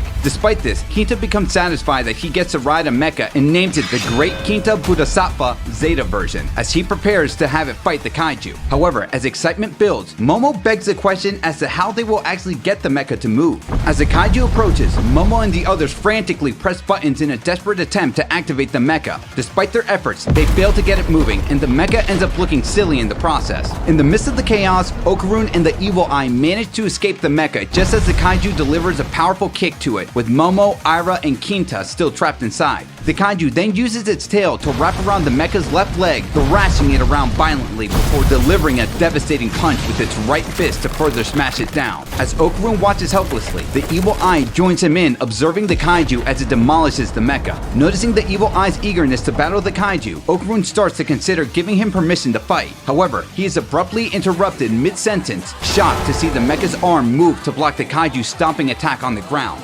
Realizing that the mecha responds to the power of visualization rather than mechanical controls, Kinta takes command. He visualizes the mecha kicking the kaiju away, effectively controlling its movements. As he shares his lifelong dream of piloting a mecha, Kinta guides it to transform into a new combat form, ready to strike back at the kaiju. With the mecha reconfigured to his preferences, Kinta gains the upper hand against the kaiju, launching into a series of dynamic attacks. He starts by grabbing the kaiju by its tail, spinning it rapidly like a hurricane before hurling it away. As he engages in combat, Kinta reminisces about his childhood spent assembling robot models and quote-unquote training for this day, which includes riding roller coasters to stave off robot sickness. In the heat of the battle, while reflecting on his preparations, Kinta executes a devastating aerial spin attack, delivering a powerful impact to the kaiju. Despite the kaiju appearing to be defeated, Kinta soon realizes it has vanished from sight, and he is unexpectedly struck. Understanding that the kaiju is using invincibility, Kinta quickly adjusts the mecha's glasses to serve as an infrared scope, allowing him to track its movements. However, the kaiju manages to disable the mecha by destroying its left leg and continues its relentless assault, targeting and breaking down the mecha's weakened structure while it's down. This intense barrage sends Kinta into a state of panic as he frantically tries to find a way to escape. Suddenly, Momo, feeling motion sick from the mecha's erratic movements, uses her powers to reach out and stop the kaiju's attack, as Okarun is shocked to learn that the robot can use the powers of the people inside it. Simultaneously, Ira intervenes. Her powers emerge from the mecha's head to cover and restrain the kaiju's body. With both girls concerned about Kinta continuing to pilot the mecha due to motion sickness, Momo takes over the controls. Since the mecha hasn't fully regenerated yet, she operates its arms using her powers, lifting the kaiju high into the air. She then spins it rapidly, disorienting the kaiju before forcefully slamming it headfirst into the ground. After delivering a devastating attack that causes the kaiju to shrink and lose consciousness on the ground, Momo and the others find themselves back in the real Kamakoshi City, where the mecha is accidentally exposed to the public. Following Kinta's instructions, Momo uses her visualization skills to transform the mecha back into her house and returns it to the ISA residence. Overcome with motion sickness from the ordeal, Momo and Ira rush out of the room, while Kinta sheds tears of joy, thrilled by his experience piloting a mecha. Upon bringing the unconscious kaiju back to the ISA residence with Gigi, Okarun informs Kinta about his and Momo's ongoing mission to find one of his Kintama, which is sought after by aliens and spirits. Kinta assumes the Kintama has world-altering importance, but Okarun clarifies that this is not the case. Although Kinta offers his assistance in finding the Kintama, Okarun suggests it might be best if he stays out of it. Turning his attention back to the kaiju, Okarun investigates its mouth and becomes shocked to find a part of a person inside. With Gigi and Kinta hesitant to explore further, Okarun takes the initiative and finds a zipper on the kaiju. Unzipping it, they are stunned to find a girl inside, revealing that the suit is actually a suit piloted by her. As the girl begins to regain consciousness, Okarun locks eyes with her. Meanwhile, still feeling exhausted from motion sickness, Momo steps outside just in time to see Okarun being kissed by the kaiju girl, shocking everyone present. After witnessing the alien girl suddenly kissing Okarun, Momo reacts by attacking her while Kinta becomes upset he missed the opportunity to be the one to open the zipper. Seeing the kaiju suit open, Momo concludes that the alien girl is the true culprit and angrily demands an explanation, but she's frustrated by the language barrier. Momo grows even more upset when Kinta attempts to mediate, suspecting his motives are driven by a desire for the alien girl's affection. Okarun tries to calm Momo, emphasizing the need to ask about the golden ball, but Momo accuses him of being nice only because the alien girl kissed him. Okarun tries to deny this, but this causes Momo to storm out even more angry after pointing out that the alien girl is pretty. Although disappointed in his failed attempt to reason with Momo, Okarun shifts his focus to communicating with the alien girl. He, along with Kinta, Gigi, and the alien girl, visits Mr. Mantis Shrimp, hoping that another alien can assist with translation. Using Mr. Mantis Shrimp's translator device, which strongly resembles a Groucho Marx disguise, Okarun introduces himself and learns that the alien girl's name is Vamola. When Okarun asks about her reasons for coming to Earth, the translator only partially works, but it's understood that Vamola is seeking a husband through combat, agreeing to marry whoever defeats her. Kinta quickly claims credit for quote-unquote defeating her while piloting the mecha, which Okarun supports. However, Vamola still views Okarun as her chosen partner and hugs him, causing Okarun to become flustered and request a better translator. Mr. Mantis Shrimp apologizes for the limitation of his current device, but promises improvements for their next visit. Meanwhile, at an unknown building, three Serpos are confronted by an alien visitor. One of the Serpos warns the alien that they are not allowed to enter their territory. However, the alien visitor swiftly attacks two of the Serpos and grabs the face of the third, forcefully declaring that whatever they possess now also belongs to the alien. Later, at the dinner table, Ira is visibly upset about Vamola joining them after almost being eliminated by her. Gigi attempts to justify Vamola's presence, claiming it's because she is attractive, which only irritates Ira further. Meanwhile, Seiko, noticing Kinta distracted by a talking mannequin Nico doll eating, tells him to focus on his meal despite not knowing who he is. Ira, frustrated with Vamola for not responding, is informed by Kinta that Vamola doesn't understand human language and asks that she forgive her for his sake, much to Ira's disgust. Okarun updates everyone that Mr. Mantis Shrimp is working on a translator for Vamola and clarifies her intentions. She fought them to find a husband who could surpass her in battle. This revelation shocks Momo and Ira, who argue that they, not Okarun, were the ones who defeated her. Kinta also claims credit, asserting that his efforts pushed her to her limits, thus earning him the right to marry her. Having said this, Kinta receives complaints from Momo and Ira that he finds pleasurable because he's weird like that. Momo, noticing Okarun's focus on feeding Vamola, questioned if it's all he observed, feeling ignored. Momo soon develops a stomachache from overeating and blames Okarun. She questions him about whether Vamola possesses the Kintama, but he explains that without understanding their language, they can't be certain. Momo expresses her distrust of Vamola, cautioning Okarun not to lower his guard. She suggests that Vamola might be conserving her energy, waiting for the right moment to strike. Feeling a bit jealous, Momo especially warns him to be careful after the surprise kiss. Though Okarun reassures her, his avoidance of eye contact raises Momo's suspicions even further. The two then hear Gigi calling out for Okarun to come outside to take a look at Vamola's kaiju suit, which he and Kinta find intriguing. After having Vamola unintentionally give him permission to wear her suit, Gigi accidentally looks like Robert Downey Jr. entering the Iron Man suit for the first time, but more importantly, triggers an alert that reaches the alien recently involved with the Serpos and several other lurking aliens, escalating the situation dramatically.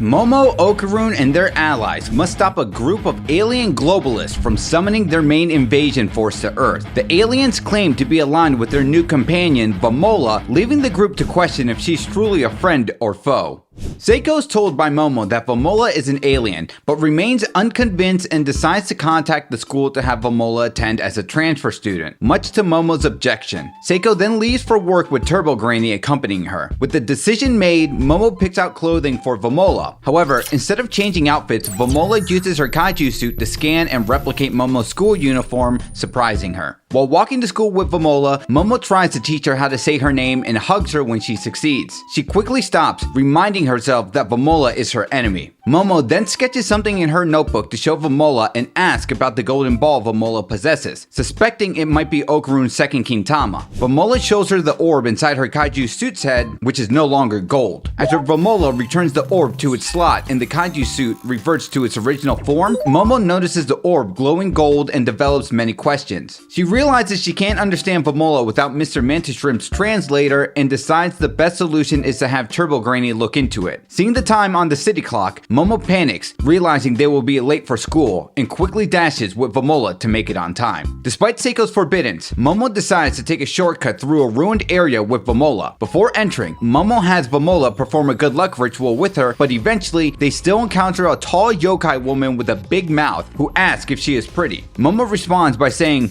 pomade twice, provoking an attack from the yokai woman. Seeing Momo get sent crashing by the yokai, who became annoyed after she said pomade, Vamola enters her kaiju suit's giant form and charges in, landing a direct punch to its face. However, the yokai is unfazed by her barrage of attacks and performs a suplex on her. After getting back on her feet, Momo identifies the yokai as a slit-mouthed woman and starts chanting pomade again, knowing that if she chants the word 10 times, the yokai will be eliminated. Alarmed, the yokai woman stops Momo by using her hand to enter her mirror and pop out from shards on the ground to punch Momo, assaulting her repeatedly and eventually grabbing her by the leg. The yokai reveals that the ground in the ruins is covered with mirror shards, giving her the ability to attack wherever they are placed. Then, Vamola comes in to restrain the yokai and is warned by Momo to say pomade 10 times to defeat her. Finding Vamola to be a favorite because she looks cute next to her, the mouth-slit woman chokes and traps Vamola within her mirror, intending to keep her there to admire herself. She warns Momo that if she is defeated by chanting pomade 10 times, Vamola will also disappear. Momo, not trusting Vamola, doesn't mind the risk. She applies her powers to some rubble, refusing to be defeated, and insults the yokai by calling her ugly. Enraged, the yokai chases Momo, shouting that she isn't ugly. Momo seizes the opportunity to grab the mirror. While running, Momo tries to release Vamola from the mirror using her powers, but is unsuccessful. Left with no other choice, she decides to take the mirror to her house and have Seiko look into fixing the problem. However, the yokai traps Momo as well, meeting the condition that her own reflection must be made, and gazes at both girls' faces, calling them ugly cows. After capturing Momo and Vamola inside her mirror, the yokai takes advantage of Momo by drawing on her face with lipstick, though she quickly regrets it, believing she only made Momo look cute. She complains that she can no longer see her own reflection as long as Momo and Vamola are in the mirror, and further complains that they chose to act cute in front of her. Frustrated with their misuse of her mirror, the yokai angrily releases them so she can see her own reflection. However, she finds that Momo and Vamola have mysteriously disappeared and hears Momo chanting pomade, causing the yokai to desperately search for her before she completes the chant 10 times. Unfortunately, the yokai is too late and crumbles away.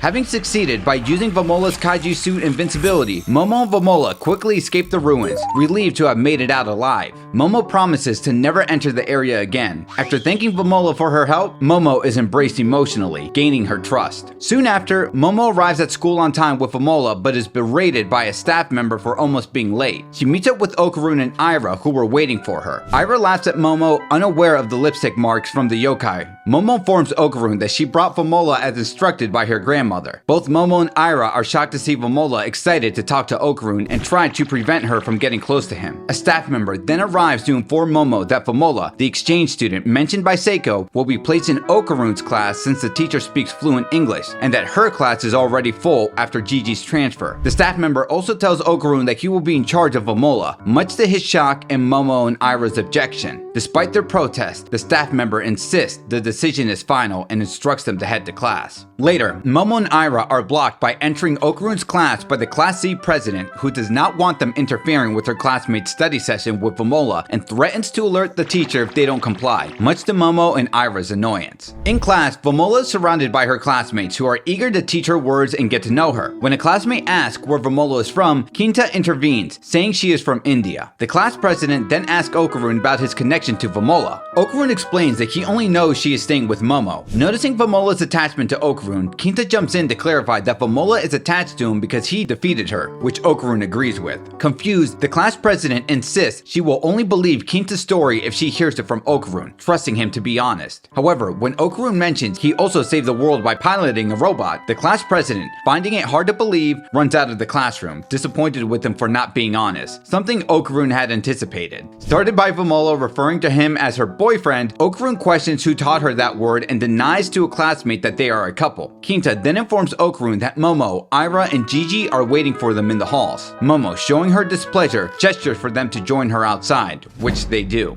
Outside the school, Momo berates and attacks Okarun for choosing to socialize in class rather than meeting with the others as planned. As Iroh and Vamola try to intervene, Okarun escapes Momo's wrath with Gigi's help and wonders why Momo is acting this way. Gigi explains that Momo is upset because the class president interfered with their meeting and suggests that talking to Momo might help resolve the issue. Okarun decides to stay in the hall to wait for the others, and Gigi mentions he will hide while keeping this plan in mind, though Okarun asks why would he. Once Momo calms down, she approaches them and notices Okarun talking casually with Gigi. Okarun explains that Gigi ignores him when he speaks formally, which Momo finds unfair. She demands the same casual treatment, but hears Okarun's reluctance, who explains that his informality with Gigi is due to the evil eye within him. Shifting to important matters, Momo informs the group about the gold ball powering Vamola Kaiju suit and wonders if it might be Okarun's Kintama. She asks Vamola to reveal the ball and shows it to Okarun. Vamola then replaces the ball back into the Kaiju suit and Momo suggests that it could function like a battery. Kinta suggests that the orb is likely part of the suit, as installing it recently would be too complicated. Noticing some girls finding the group's gathering amusing, Momo decides to end the meeting and suggests they meet next time at a different location to avoid attracting attention from their schoolmates. At home, Seiko scolds Momo after learning about her and Vamola's adventure in the ruins and apologizes for her actions. Despite Momo's assurance that she repelled the slit-mouthed yokai with the spell, Seiko is concerned she will now have to say pomade 100 times. She explains that the spell only temporarily expels evil spirits and becomes less effective with each use. Seiko warns Momo that the slit-mouthed woman named Reiko Kashima is unbeatable and advises her to avoid going outside after 10 p.m. and not to peek out of windows for the next week. Meanwhile, Reiko Kashima begins roaming Kamikoshi City in search of Momo after returning to the living world. After placing 2 glasses of water outside the school, Seiko instructs Momo and Vamola to either put away or cover the mirrors in the bedroom and to stay inside from 10 to 5 to avoid Reiko. Although Momo feels confident about falling asleep, Seiko expresses her concerns and makes it clear that they must absolutely not leave the room under any circumstances before shutting the door. During the night, Momo, unable to fall asleep while Vamola is already resting, is startled by a knocking sound at her window. She hears Okarun's voice calling her name from behind the curtains. Momo asks why he's here at such a late hour. Okarun explains that he came to return the manga she loaned him and decided to stand guard outside after learning from Seiko that she is being targeted by an evil spirit. Although Momo appreciates the gesture, she tells Okarun not to worry about her, as his presence only makes her feel guilty and prevents her from falling asleep. Momo is then taken aback when Okarun confesses that his main reason for protecting her is his feelings for her. Flustered, Momo tells him that she can't hear him clearly and asks him to confess directly tomorrow, which he agrees to, wishing her good night. Desperate to hear his confession in person, Momo prepares to go outside, but hesitates when she notices Seiko's sign on the door, instructing her not to leave the room. She then asks Okarun if he plans to hang out with Gigi tomorrow. Upon hearing Okarun refer to Gigi as Gigi-san, Momo becomes convinced that she's actually speaking to Reiko Kashima, as Okarun never addresses Gigi so politely. Realizing the deception, Momo returns to bed, but Reiko Kashima, using Okarun's voice, viciously continues to knock on her window, tormenting her and preventing her from sleeping.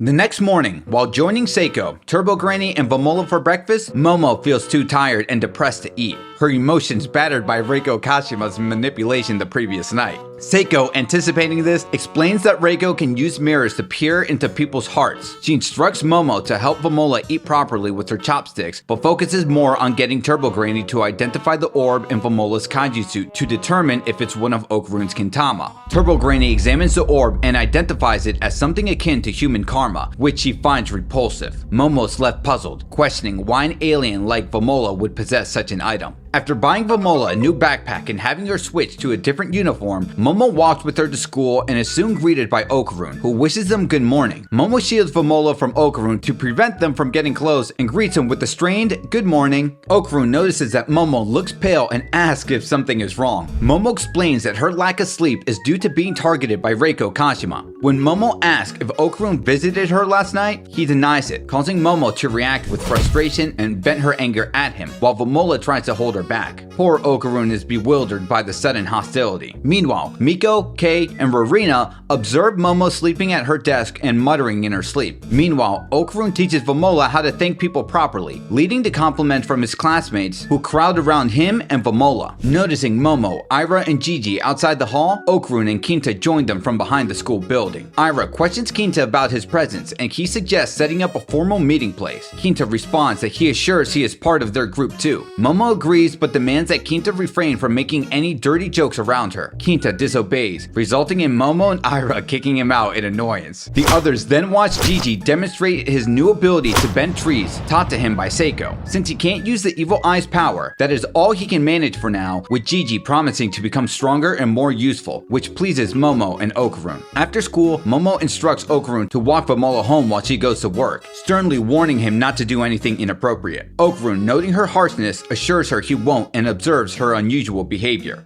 Momo also warns Vamola not to flirt with Okarun. Before leaving, Momo is thanked by Vamola, who comments on her progress in understanding human language. Soon after, Okarun and Vamola meet up with Ira and Gigi and inform them that Momo is at work. Ira and Gigi express concern about Reiko Kashima targeting Momo if she stays out past 10. Okarun reassures them that Momo will likely request to leave work early, but they decide it's best to pick her up later, as they believe waiting could be risky. After separating from Okarun and Vamola, Ira is shocked to learn that Momo works at a maid cafe.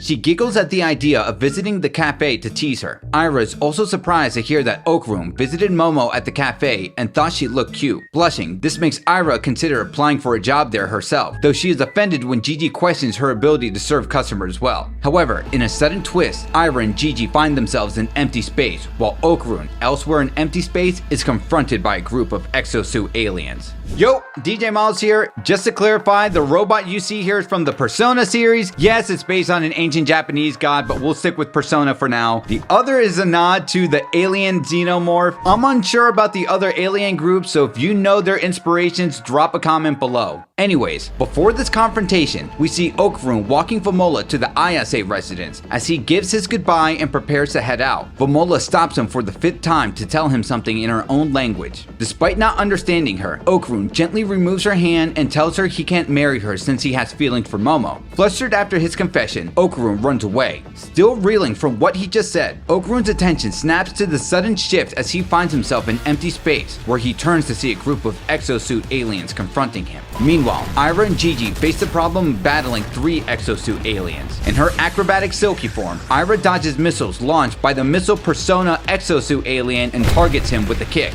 The alien blocks her attack with an electric shield that stuns her, guiding the missiles toward her. Using her hair, Ira manages to avoid the missiles but is then hit and sent crashing by a laser shot from the tiny sniper exosuit alien. The sniper alien immediately fires another shot while Ira evades, narrowly avoiding the laser. Seeing Gigi running from the tall alien with the shockwave field, Ira tells him to switch with the evil eye to assist her since she can't protect him and fight simultaneously. Gigi says he can't since the evil eye agreed to only fight Okarun, but he will fight the sniper alien while she handles the missile alien. Using his newfound ability to emit ki from his hands, Gigi lands a hit on the sniper, but is warned by Ira that the shockwave field exosuit alien is behind him. Gigi tries defending himself with the same attack, but is harmed by the field due to its ineffectiveness. Seeing Gigi in trouble, Ira throws a bucket of cold water at him to release the evil eye, but sees the water evaporating on contact with the shockwave field. However, the shockwave field alien notices the evil eye, displeased at seeing the alien, has been set out loose and is unaffected by the shockwave field's power.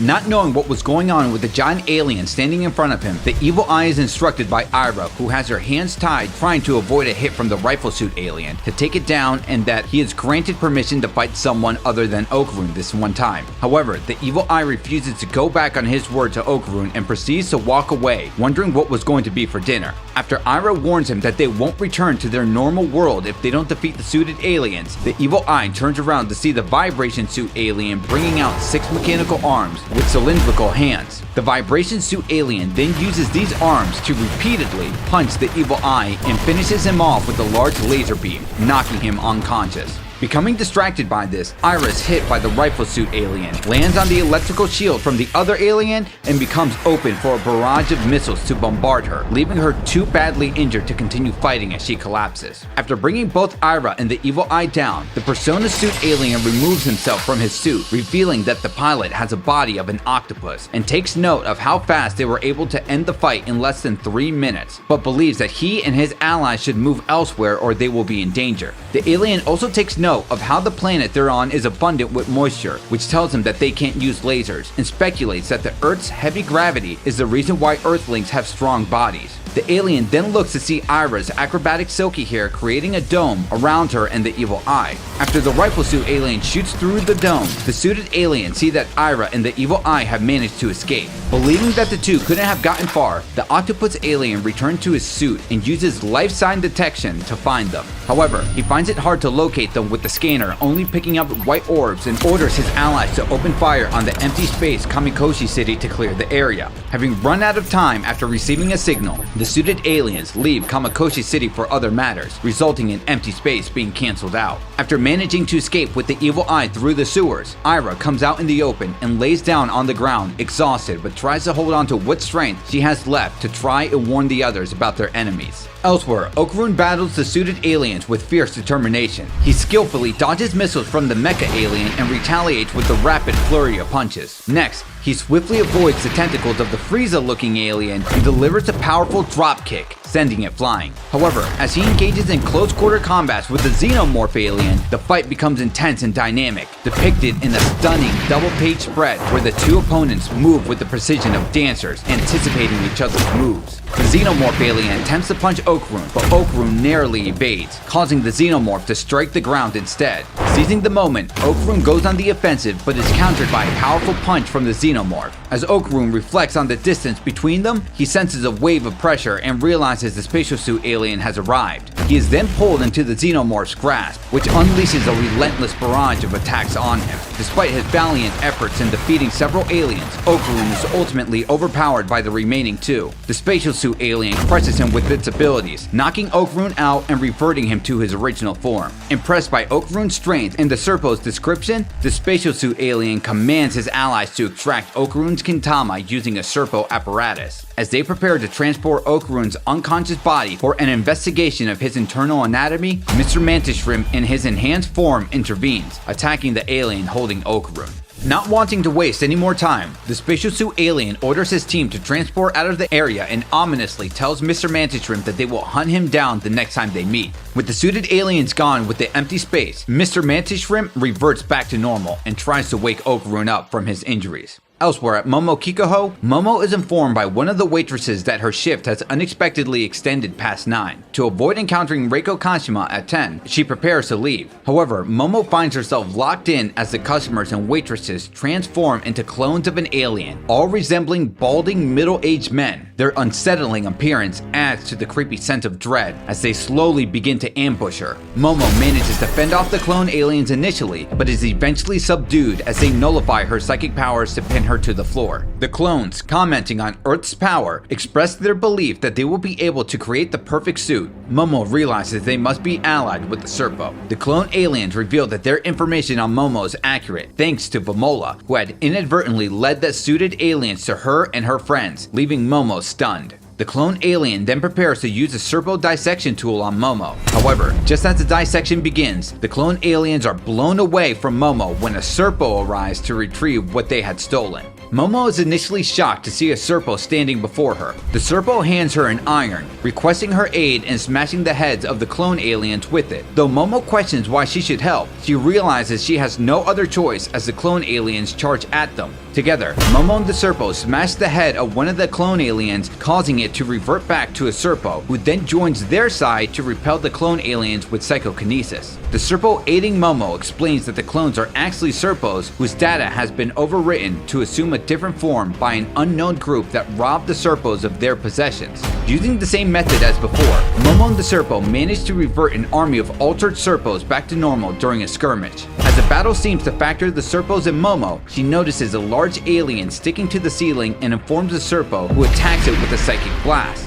However, the attack makes no contact, and the the alien counters by mind controlling the Serpo to attack Momo. Though 2 Serpos manage to free him, the alien proceeds to take control of the other Serpos and attempts to do the same with Momo. Momo fights back by throwing a chair at the alien, but it passes through, making her realize that physical attacks won't work. A Serpo informs Momo that the alien is attacking from another dimension, allowing its attacks to make contact while rendering it immune to attacks within the empty space. However, he tells her that her paranormal abilities can interfere with the alien's dimension. He urges her to focus on defeating the alien while the Serpos handle fighting off the altered Serpos before they are eliminated. As instructed by the Serpo, Momo targets the mind control alien to pull it off the ceiling with her psychic powers. However, her attempt fails as the alien overpowers her grasp, pulling her up onto the ceiling instead. The Serpo informs Momo that it is impossible to drag the alien into their dimension and that she must use her powers to attack it directly. Despite this, Momo points out that she has no way of using her psychic powers offensively. After being pierced by the alien, she is flung around the room by its tentacles.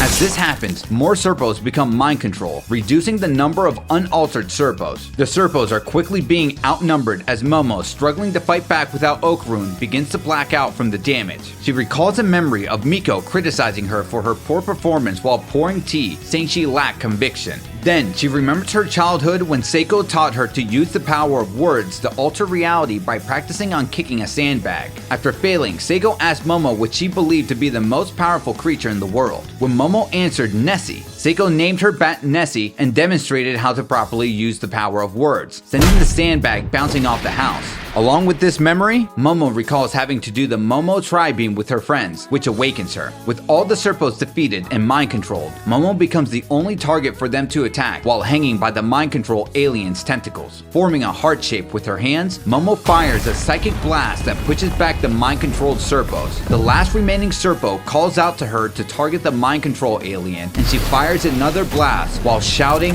Momo Tri-Beam, successfully shattering the alien's body. With the mind control alien defeated, the altered Serpos return to normal and see a battered Momo on the ground, presenting them with an opportunity to capture her. Momo dares the Serpos to try and touch her, claiming she can still fight using her Momo Tri-Beam. Unconvinced by her statement, the Serpos crowd her, calling her bluff. However, they are instantly transported out of empty space by the Serpo who aided Momo earlier, believing they must work together to defeat their common enemy. Relieved, Momo is thankful to have narrowly escaped her predicament. While treating her wounds, Momo asks the Serpo who their enemy is. The Serpo answers that he does not know, as the alien group does not match any of the 666 species in the galactic system. He suggests they might originate from the farther reaches of space using warp technology, which could only be done with a transmission system like the Egyptian pyramids. Momo's shocked to learn that the transmission system for Japan is the Kofun burial mounds. Confused and trying to process everything the Serpo is telling her, Momo asks if the aliens have warped from the farther reaches of space, how did they understand human language so well? The Serpo responds that the alien group robbed him and his clones of all their knowledge and technical data. This sparks Momo to remember how the mind control alien credited Vomolo for tracking her and her friends. She then asks the Serpo if he remembers encountering a kaiju when the alien group robbed him and his clones. The Serpo isn't certain, but he suggests it's likely, leading to Momo's frustration. The Serpo warns Momo that her friends have also been attacked and they should quickly reach them before it's too late. Hearing this, Momo demands the Serpo transport her back to her normal dimension to save her friends. Before doing so, the Serpo requests to come with her to reclaim the data the alien group stole from his race. Momo refuses, still viewing his people as her enemies, and prepares to leave with the promise to eradicate him if they meet again. However, after checking the time, Momo's shocked to see that it's past 10 and she will likely encounter Reiko Kashima. To avoid this, Momo decides to stay at a manga cafe until morning and disguises herself with the Serpo's help, since she is a minor. After they check in and get a room, we learn the Serpo's name is Rokuro. After taking shelter in a manga cafe, Momo instructs the Serpo to stay quiet and keep the makeup on to avoid getting them into trouble. While grooming himself, a cafe employee gets possessed by Reiko through a small mirror and under the illusion of being in love is manipulated into finding Momo. When Momo passes out, the Serpo pulls out a cable device from his chest and directs it at her. However, when the possessed employee knocks on the door, waking Momo up, the Serpo quickly puts the device away. The possessed employee tries to get Momo and the Serpo to come out of their rooms by claiming they need to fill out a form again after accidentally erasing it. He attempts to force his way in after hearing both voices. Despite trying to lock the door with a hanger, the employee eventually breaks in just as Momo quickly resumes her disguise with the Serpo. The possessed employee confesses his feelings to the Serpo to get a chance to look up its skirt and check if Momo's hiding, causing Momo to worry. The employee, suspecting something after seeing two shirts, lifts the top shirt. Spotting a mirror on him, Momo uses her bandages to wrap around it, canceling Reiko's possession, knowing from Seiko that covering a mirror can undo the possession. The employee then leaves the room to apologize for his behavior. Afterward, Momo explains to the Serpo what happened and asks about the chest device she noticed. The Serpo changes the subject, asking if she has ever professed her love to someone, which annoys her. The next day, while carrying the Serpo home, Momo sees Chiquitita calling out to her. He informs her that her friends have been attacked. She rushes inside and is shocked to find her friends lying on the floor, badly injured.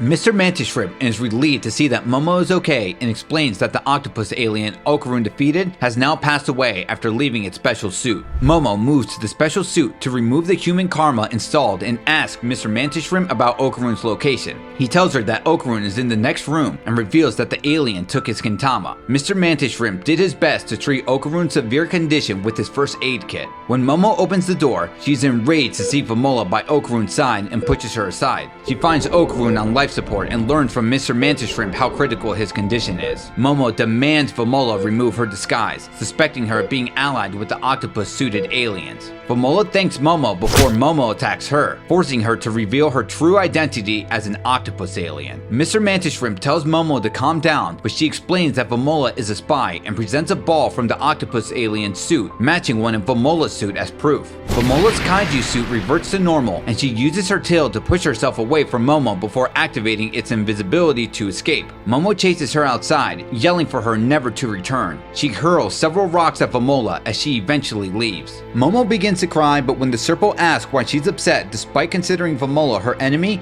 Momo denies that she's crying and insults him. Misinterpreting her emotions, the Serpo concludes that he will never understand Earthlings, which Momo agrees with. She tells the Serpo she plans to seek revenge and ask where the alien group's base is. The Serpo speculates that their base is nearby as they cannot endure Earth's gravity for long. He believes they are using a portable warp device that requires a pyramid-level transmission system and suggests a nearby Kofun burial mound as their likely location. Later, Ira expresses her desire for revenge on their enemies, with Gigi adding that the payback will be twice as much, which gets him kicked by Ira for saying it incorrectly. While Mr. Mantis Shrimp is treating Momo, she feels relieved to see everyone recovering. Ira complains about their condition and blames the evil eye for their losses. Mr. Mantis Shrimp tells Momo to rest, stating that her wound should heal in about 6 hours. Momo thanks him for his help and becomes curious about the cushion devices he used on her broken arm. Mr. Mantis Shrimp admits he brought them without knowing how they work. Ira asks Momo about her grandmother, believing she could defeat their enemies, but learns that Seiko is on a business trip in Hokkaido and is unreachable due to not having a phone. This disappoints and worries Ira, concerned about when the enemies might attack again. As Momo checks on Okarun's recovery, she asks about the Evil Eye situation. Gigi explains that the Evil Eye is only interested in fighting Okarun due to their contract.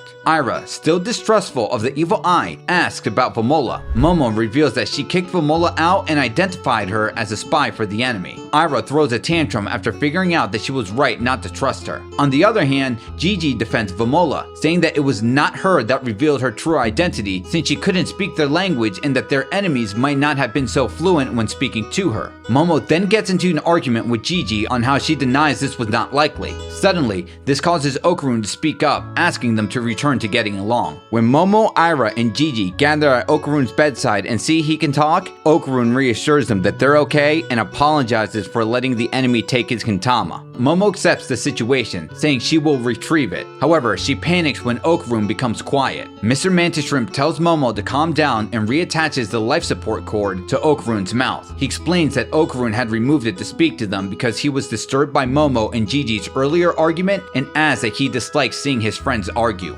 Outside, Momo shows Ira, Gigi, and Mr. Mantis Shrimp the torso-less Serpo she brought, shocking them. The Serpo complains about being left alone outside, but Momo counters that he wasn't in a position to stay on her property. She informs them of her plan to use the Serpo and explains that the enemy stole Okarun's Kintama. The Serpo suspects their enemies are outer space globalists aiming to invade Earth with the main force and plan to use Okarun's Kintama as an energy source. He adds that while the aliens are few in numbers, their methods are extremely forceful and they will rally a main force. A glimpse of this main force is then shown in space, revealing a menacing ship with teeth-like features prominently displayed in the center. The Serpo explains to Momo, Ira, Gigi, and Mr. Mantis Shrimp that they will take about 5 days to warp to Earth. They need to quickly defeat their enemy and retrieve Okarun's Kintama before the main force arrives. Ira asks how they'll find the enemy, and the Serpo suggests he has a few ideas. However, Momo finds that the major problem for them is whether or not they will be able to beat the alien group. After hearing the Serpos say they have no chance of beating the aliens, Momo chooses to ignore his opinion. Ira believes she can win if no one gets in her way, but Gigi disagrees and says they need more help. Momo asks Mr. Mantis Shrimp to locate Seiko with his spaceship, but he reveals it belongs to Ludris, who's hard to find. The Serpo is shocked to learn they encountered Ludris, an all-knowing and powerful alien, making it a rare miracle.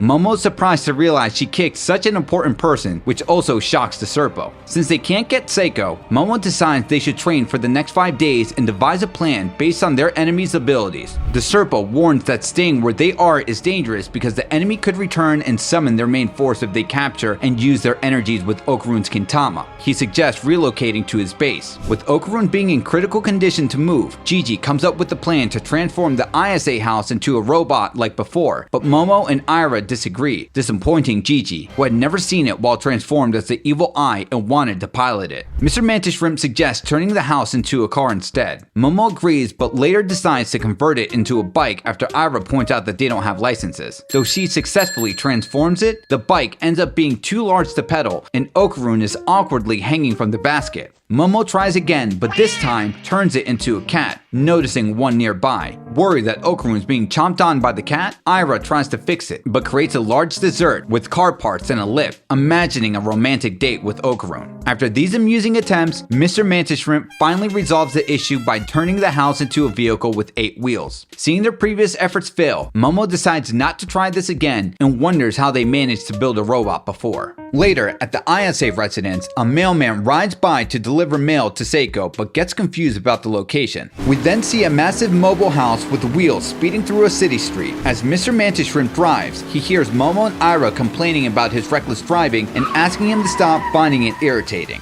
The group eventually arrives at the Serpo's destination. Momo notices that the place looks like it used to be the Naki Hospital since there is no trace of the building around, but the Serpo reminds her that she's responsible for its current state. He explains that they won't be detected here due to radio waves being jammed and asks Gigi to remove a metal sheet to reveal the underground shelter. The Serpo assures them that there's enough food and water to last a week. Before entering, Ira expresses concern that the Serpo might be leading them into a trap. Momo decides to go in with Mr. Mantis Shrimp and reassures Ira that they'll be fine. Once inside, Momo is shocked to see floating shell devices, which makes her suspect the Serpo is setting a trap. She's even more surprised to see the alien she fought before. The Serpo explains that the holograms of her former enemy are part of combat use simulators designed to help them gain experience fighting over the next 5 days. Momo is impressed by this technology despite him being a Serpo. After the simulator scan Ira, Gigi, and Okarun, Momo is stunned by the sheer number of towering enemies they will face. Hours later, at nightfall, Ira scolds Momo, Gigi, and Mr. Mantis Shrimp for their poor performance in the training simulation while they try to look innocent. Despite knowing some of their opponents' fighting styles, the group still lacks the ability to defeat them. First, Ira starts with Momo, criticizing her Momo Tri-Beam for its short range and energy drain.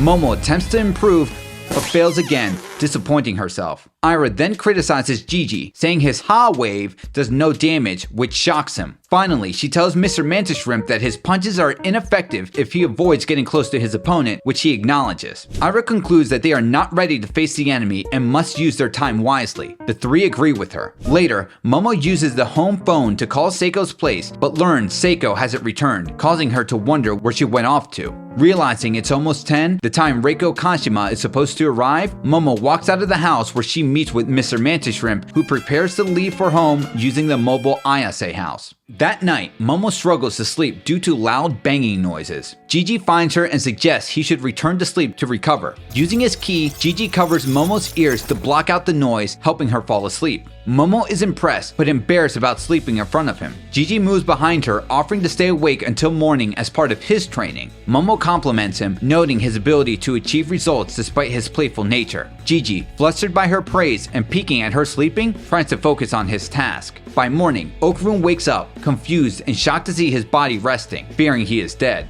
He searches for Momo and finds her sleeping with Gigi. Suddenly, Mr. Mantis Shrimp bursts into the room, waking Momo and Gigi and urging them to get ready for training. Momo thanks Gigi for helping her sleep, and he offers to do it again, saying the key training will make him stronger. She suggests they eat breakfast before starting their training. Meanwhile, Okarun tries to get their attention, but neither notices him despite their ability to sense spirits. When Okarun follows them outside, he is shocked to discover that the group has relocated. Ira criticizes Momo and Gigi for taking too long to wake up while she continued training and mocks them for cuddling, which Momo denies. Okarun also fails to get Ira's attention but learns about the situation as she talks to Momo. With the world at risk, Okarun focuses on finding a way back into his body, but becomes jealous when he sees Gigi and Momo acting friendly towards each other. Redirecting his attention, Okarun tries calling Seiko and Turbo Granny for help, only to realize they are in Hokkaido. When the phone rings, Okarun answers it, as no one else can see or hear him. Unexpectedly, touching the phone transports him, Doctor Strange Multiverse of Madness style, to Seiko and Turbo Granny's location, where they are engaged in a battle against an alien threat. With Momo not answering the phone, Seiko tells Turbo Granny to leave a message that they're busy with work, since she must be concerned with the fact that they haven't been in touch lately. She then hears a voice calling her but sees no one. Using a scope she creates with her hand, she spots Okarun. Seiko questions his presence and learns that the situation with the group is dire. However, she is too occupied with the alien in front of her to fully address his concerns at that moment. To quickly finish her fight with the alien, Seiko uses a talisman that triggers an explosion from charmed nails placed on the ground, defeating the alien.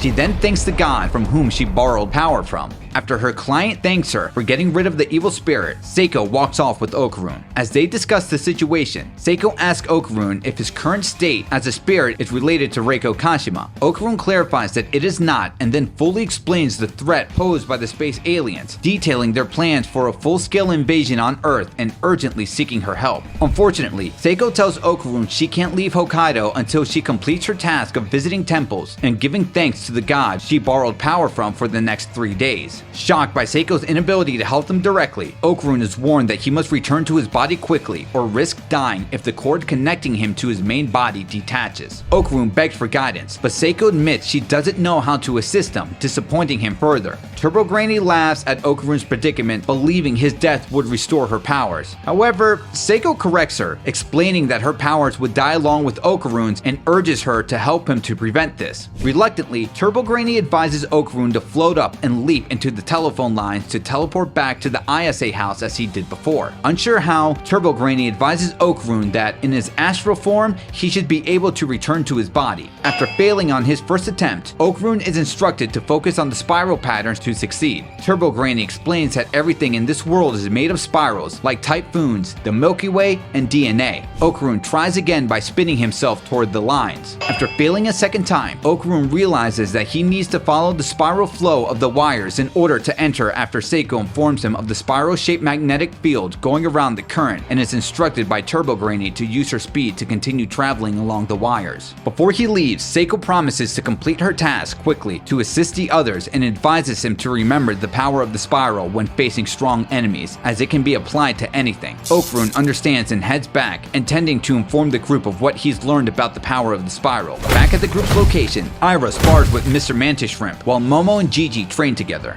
The two focus on their techniques and combine their powers, merging Momo's Momo Tri-Beam with Gigi's Ha Wave to launch a powerful blast wave. Later on, Momo stands by Ira's side as she reassures Okarun that she and the others will come back for him later. They join the group for lunch before setting out to confront the alien globalist. Huddling together, Momo asks Ira to give a few words of encouragement as their leader, but quickly shifts to having the group challenge their enemies out loud when Ira's speech drags on. Pumped and ready to go, the group uses the Ayase house in its mobile form to head toward the enemy's base. Mr. Mantis Shrimp tells the Serpo to fasten his seatbelt as Momo and Ira cautious him to drive more carefully this time. Hilariously, Mr. Mantis Shrimp continues to drive recklessly despite their warnings. Meanwhile, Okarun is repelled from the telephone lines and struggles to navigate the many phone lines to reach the Ayase house. Opting to follow the cord attached to him, Okarun fails to notice the mobile Ayase house passing behind him. We then see Momo give Gigi a Serpo communication device to ensure that he can hear her clearly during combat. She explains that it can sense brainwaves for telepathic communications in case the loud explosions block their hearing.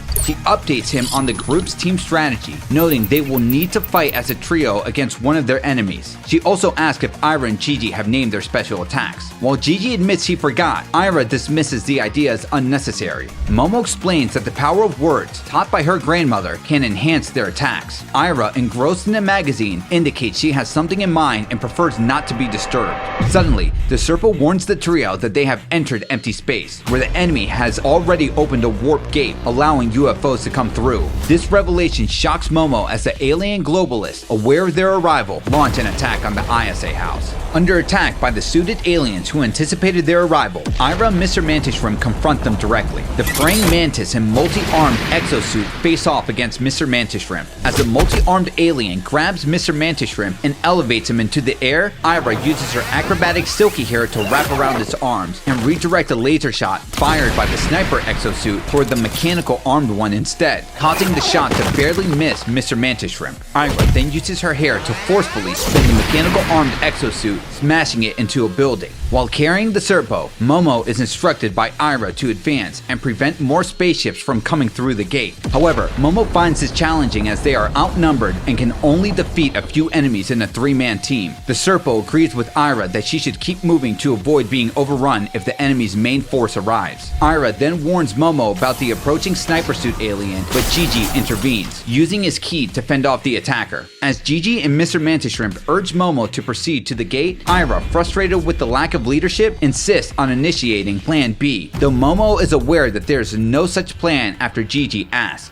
Meanwhile, Okarun becomes confused as to where the Ayase house is after finally arriving at his previous location. He remembers the power of the spiral as he tracks and locates his body, then successfully returns to it. Although he manages to wake up, he is still in pain, which discourages him from catching up with Momo and the others. However, after finding a plate of curry and a note from Momo that reads, "Love ya," Okarun enters his turbo granny form as he eats his food, having become motivated to continue on despite being aware of his bodily injuries. Elsewhere, as the group battles the enemy, Ira supports Mr. Mantis Shrimp, who is starting to get wounded by the praying mantis-suited alien. Meanwhile, the mechanical armed alien restrains Ira's arms and legs, and missiles from the remaining suited aliens are about to strike her. To save her from a laser blast, Gigi deflects it with the ki blast, giving Mr. Mantis Shrimp an opening to attack the mechanical armed alien holding Ira back. After thanking the two of them, Ira instructs Gigi and Mr. Mantis Shrimp to withstand the enemy constant attacks until they find an opening to ambush one of them. She orders Gigi to focus on the Persona missile and the sniper-suited alien to change their line of fire and tells Mr. Mantis Shrimp to keep the mantis suit alien at bay.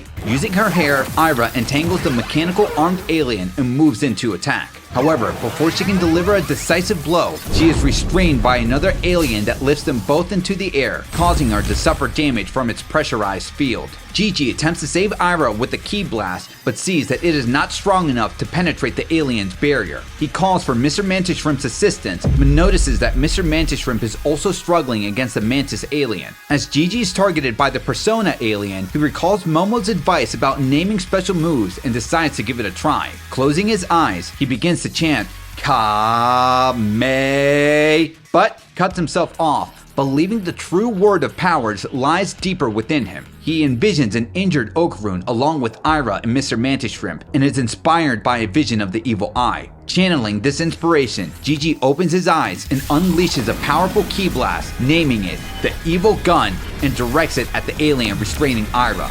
Yokinobu Tatsu not only loves referencing JoJo's Bizarre Adventure, but he also enjoys paying homage to Dragon Ball and Yu Yu Hakusho. Anyway, Ira's freed from the vibration suit alien thanks to Gigi's newly invented evil gun, which damages the suit. However, Gigi soon finds himself targeted by the sniper suit alien and restrained by the mechanical armed alien. It then strikes Gigi from the sides, recognizing the danger of his energy and attempts to absorb Gigi's chi. However, the alien's main arms grotesquely enlarge, overwhelmed by the high amount of ki Gigi willingly provides. The suit overheats and explodes, freeing Gigi and forcing the alien's smaller, octopus-like body to retreat from the battle. Gigi, now back on his feet, fires another evil gun at the remaining alien laser blast. The missile suit alien, seeing Gigi as a threat, decides to eliminate him. However, the alien becomes distracted when it sees Ira throwing a truck at it and uses the explosion as cover to approach and attack. Despite the Persona alien's electric shield, Ira manages to break through it with her acrobatic silky hair and kicks the alien, since her hair is no longer affected by the vibration.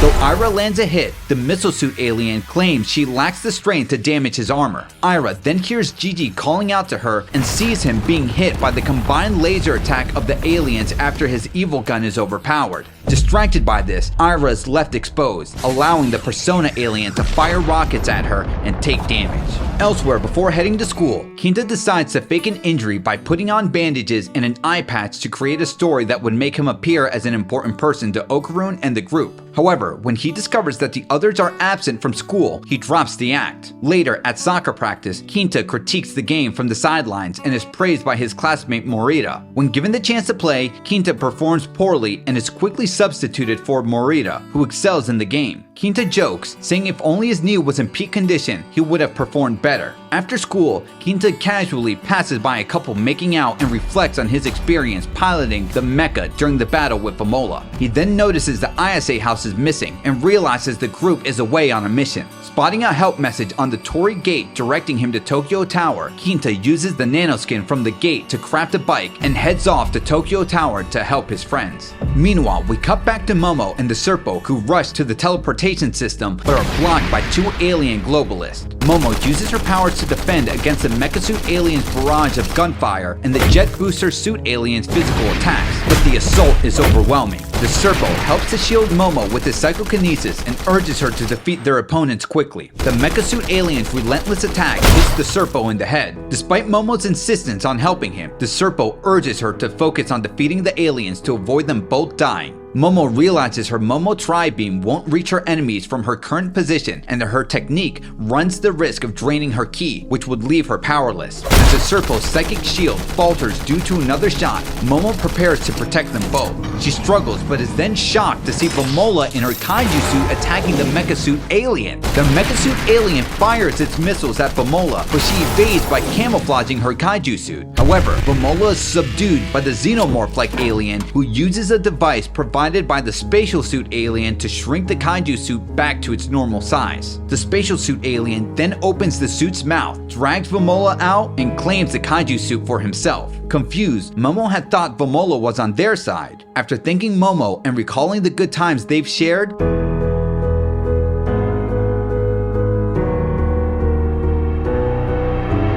Vamola is suddenly impaled from behind by the spatial suit alien's tail. After witnessing Vamola being pierced and tossed aside by the spatial suit alien, Momo uses her powers to catch and hold Vamola, feeling distraught and confused about her true allegiance. The xenomorph-like alien then attacks Momo but is hindered by the Serpo's psychokinetic shield. Despite the Serpo's warning that Vamola is her enemy and that she needs to focus on defeating the jet booster suit, Momo insists on helping Vamola. She attempts to close Vamola's wound and stop the bleeding, expressing her regret for not listening to Vamola earlier and pleading with her not to die. As Momo's powers connect with Vamola's aura, she receives a flood of Vamola's memories, which are also transmitted to Ira, Gigi, Mr. Mantis Shrimp, the Serpo, and Okarun. In these memories, the space globalists are seen invading and conquering a planet, showcasing their destructive impact on the world and its inhabitants. We see a young Vamola saved by the space globalist invasion by a protector named Benga, along with survivors Tome and Aja take refuge in a cave. While Benga grumbles about the responsibility of looking after Vamola, Tome and Aja remind her that it's her duty since Vamola saved her. Tome expresses concern that Vamola might be the last child to survive the battlefield, but Benga blames the men, who were easily defeated, leaving only the older women alive.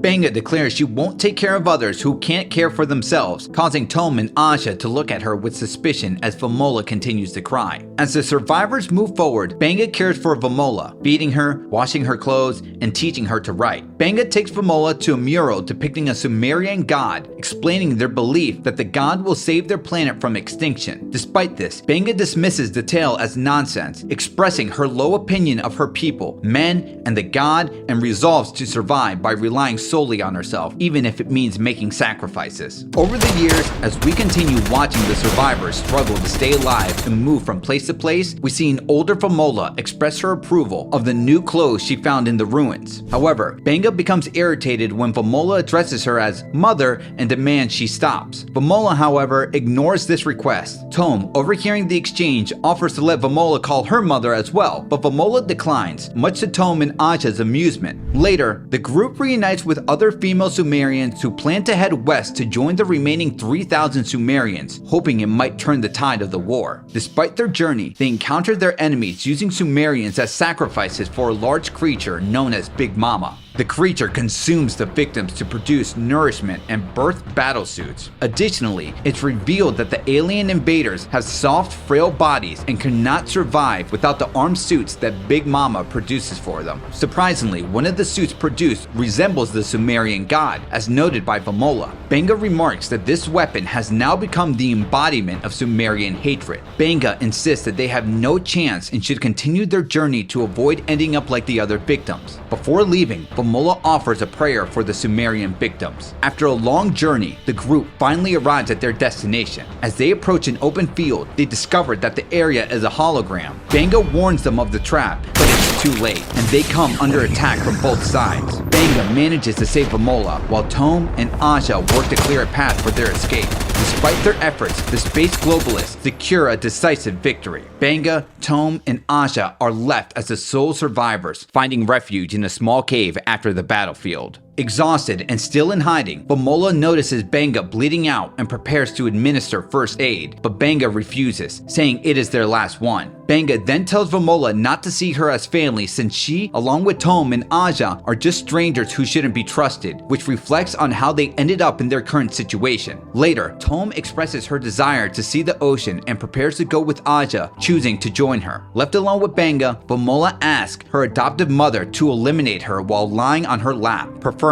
not to die at the hands of the enemy. As Benga points her weapon at Vamola, she reveals her past as a royal palace cook and expresses her frustration at having to use her hands, once meant for cooking to bring joy, to now hold a weapon intended to take lives. Benga begins to cry. Vamola, feeling empathy, embraces her. In a surprising turn, Benga recalls how many intellectuals used to visit the palace. She remembers hearing about a Sumerian myth describing a second homeland called Idea, from which the Sumerians had migrated. According to the myth, the royal family used pyramids as a means of travel to this homeland. Benga decides to take a bold risk, wagering everything on the truth of the Sumerian legend. She rallies Tome and Aja, knowing they need all the reinforcements they can get. The next day, we see a massive pyramid being placed atop an Aztec-style building.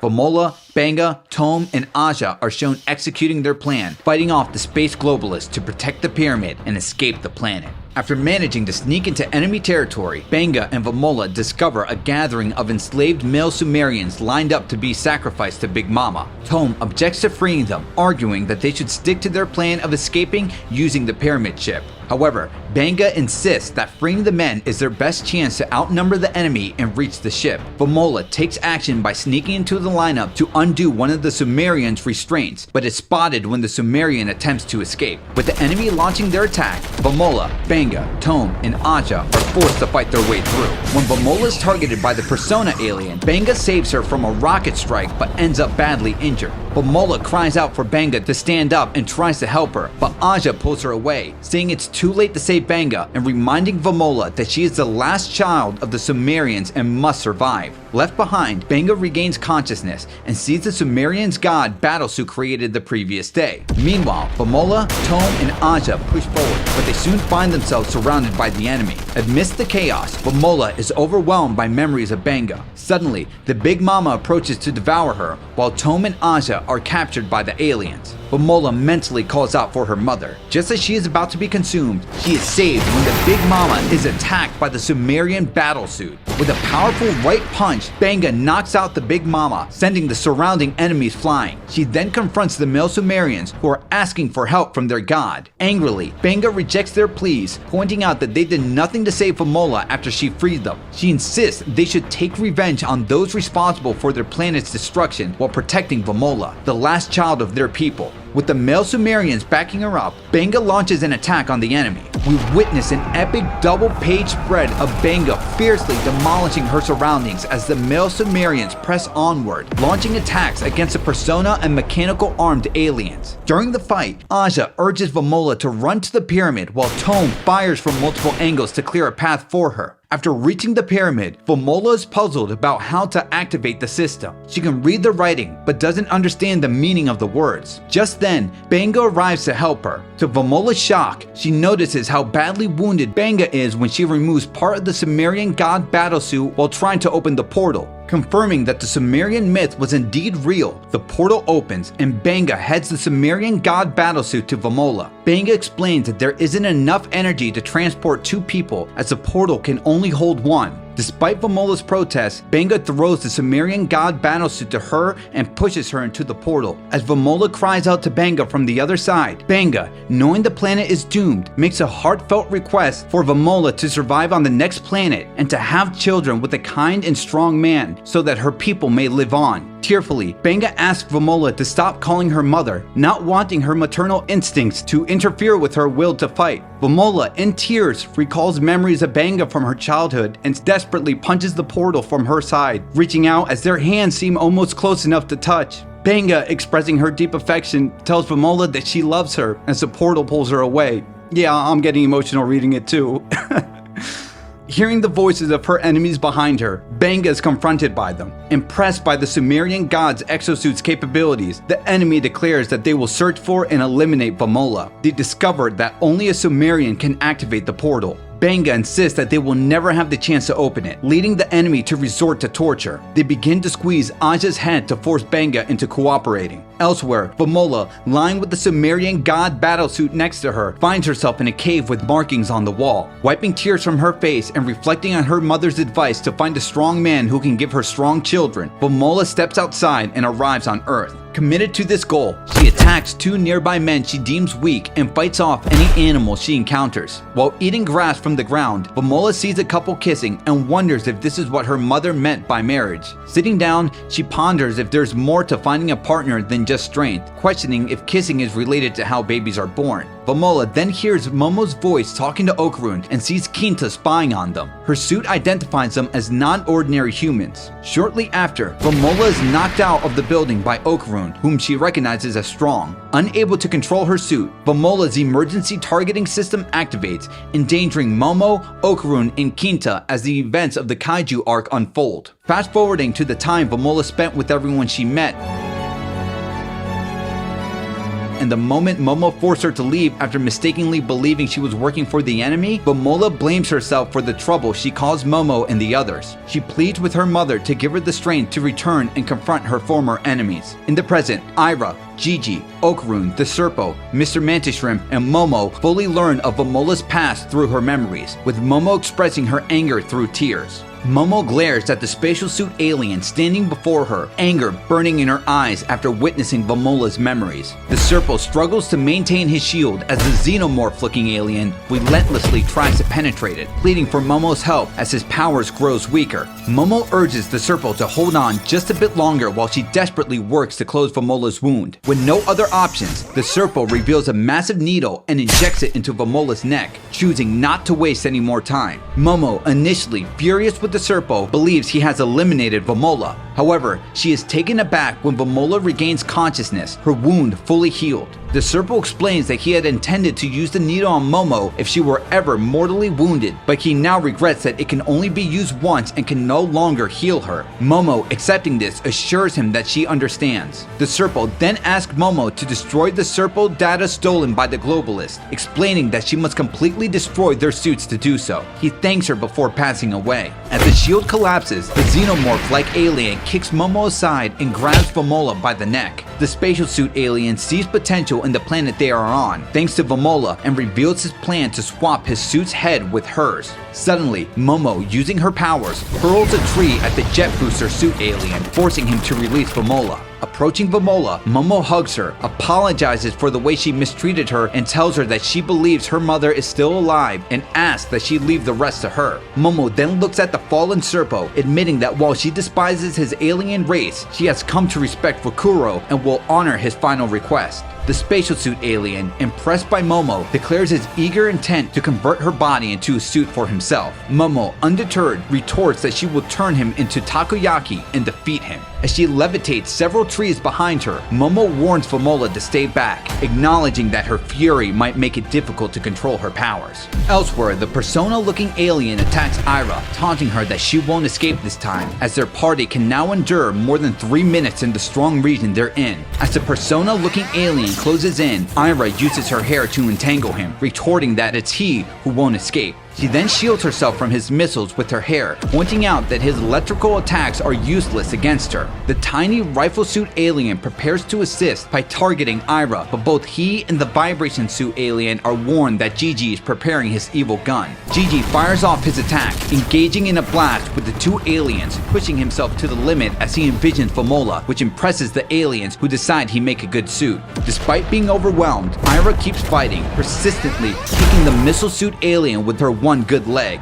The missile suit alien boasts of his suit's resilience and begins to overpower her with a relentless series of attacks, belittling her in the process. Just then, Ira and Gigi hear Okarun's voice through their communication devices. He informs them that he has entered empty space but needs time to reach them. He also relays Seiko's instructions to use spiral power against their opponents, triggering a memory in Gigi of Seiko teaching him to untie his chi with the evil eyes and make them rotate, combining their powers through spiral power. Drawing on this, Gigi successfully harnesses the combined power of the evil gun and evil eye, unleashing a blast so massive it towers over the size of buildings, overwhelming and defeating both the tiny rifle suit alien and the vibrating suit alien. Ira, meanwhile, forms her hair into a drill, piercing through the persona-looking alien's seemingly impenetrable shell, much to his surprise. Envisioning Fumola in her mind, Ira declares that she will defeat all of Fumola's enemies for her sake.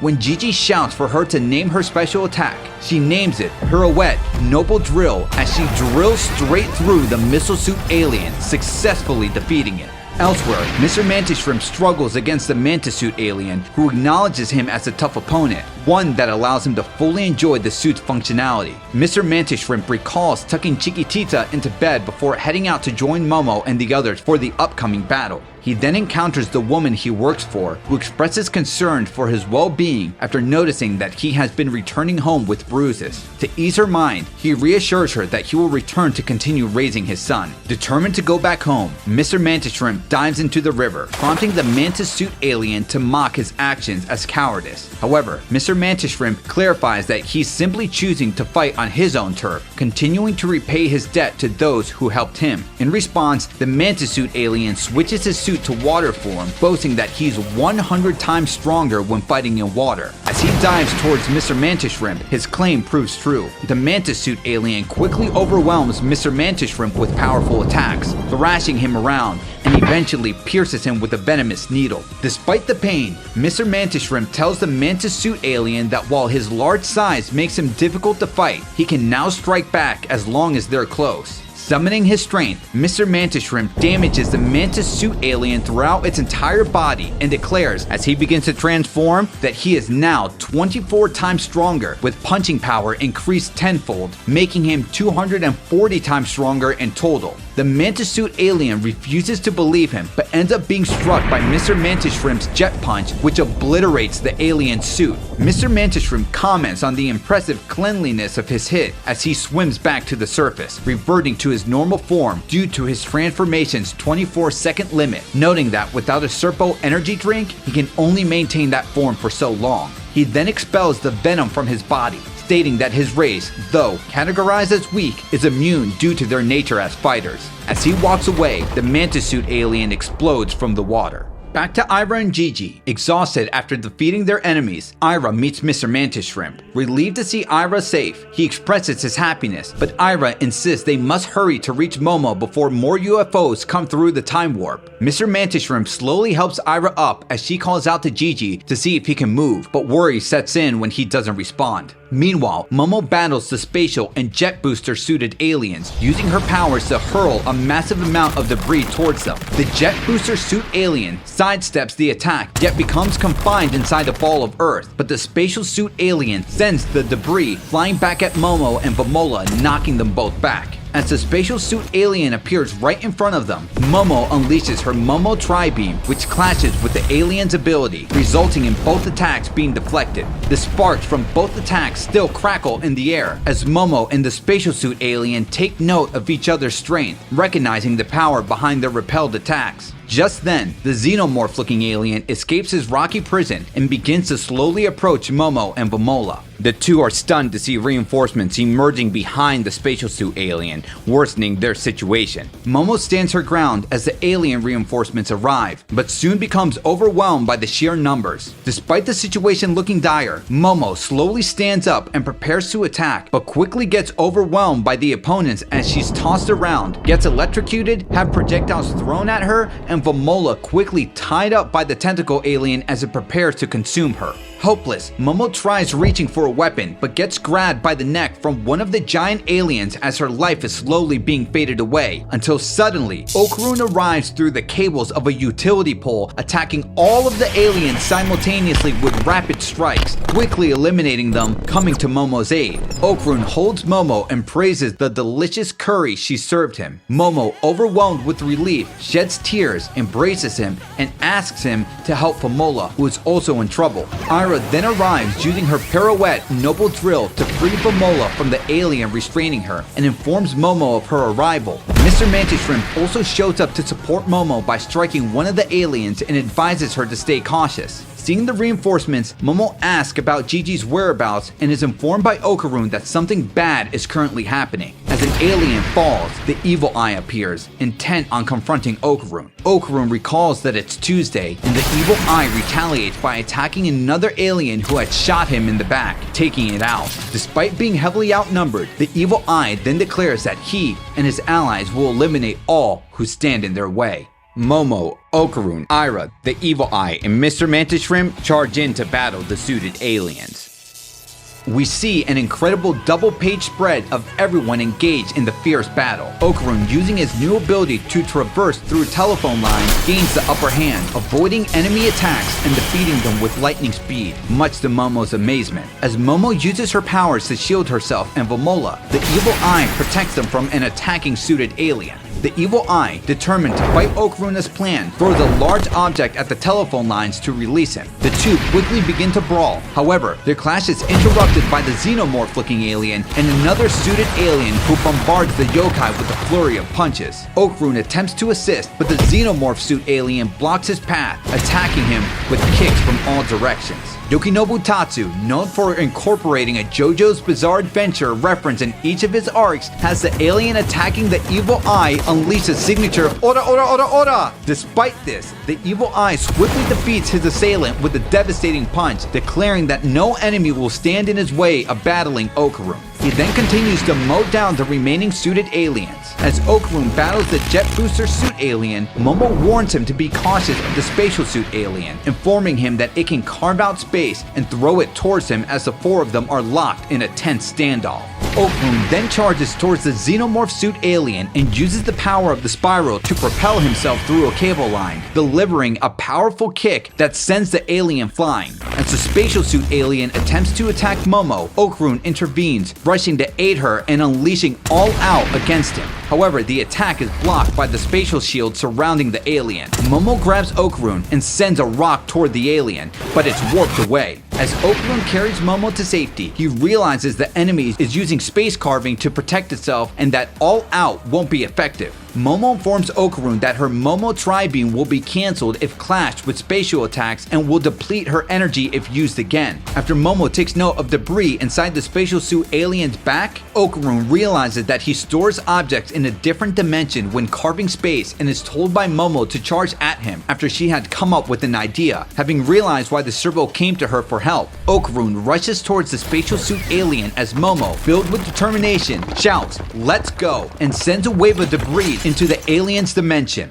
While the alien deflects the debris, Momo, apologizing to Okarun, leaps off of his back to unleash her Momo Tri-Beam. Okarun, Ira, and Vamola watch in shock as Momo is caught by the spatial suit alien space carving. Memories of Momo flash through Okarun's mind, fearing the worst, but despite this, it's revealed that Momo's Momo Tri-Beam strikes the alien from within, severely injuring it and fulfilling her plan. Recalling Rakuro's advice that her power can transcend dimensions, Momo realizes she is the only one capable of defeating the alien. Without its space carving ability, the alien is just an ordinary opponent. Momo calls out to Okarun for help. He quickly jumps into a cable line and uses All Out to completely obliterate the spatial suit alien's armor. Afterward, Okarun scolds Momo for her reckless move, expressing his fear that she might have died. She apologizes and he's relieved to see she's unharmed as they share a tender moment together. Suddenly, their moment is interrupted by a big explosion. With their powers depleted, Momo and Okarun flee to avoid getting caught in the crossfire between Ira, the Evil Eye, and Mr. Mantis Shrimp's battle against the remaining suited aliens. They are saved from an attack by Bamola, who returns to her kaiju suit. Ira instructs Mr. Mantis Shrimp to clear paths so Momo can close the gate as more enemies close in. Meanwhile, the alien inside the damaged spatial suit, still alive, vows that the group won't escape unpunished and latches onto Vamola's kaiju suit. Inside the suit, Vamola is slowly ensnared by the alien's tentacles as it successfully takes control, forcing the suit to attack Ira. The entire group watches in horror as the kaiju suit transforms into its slaughter mode.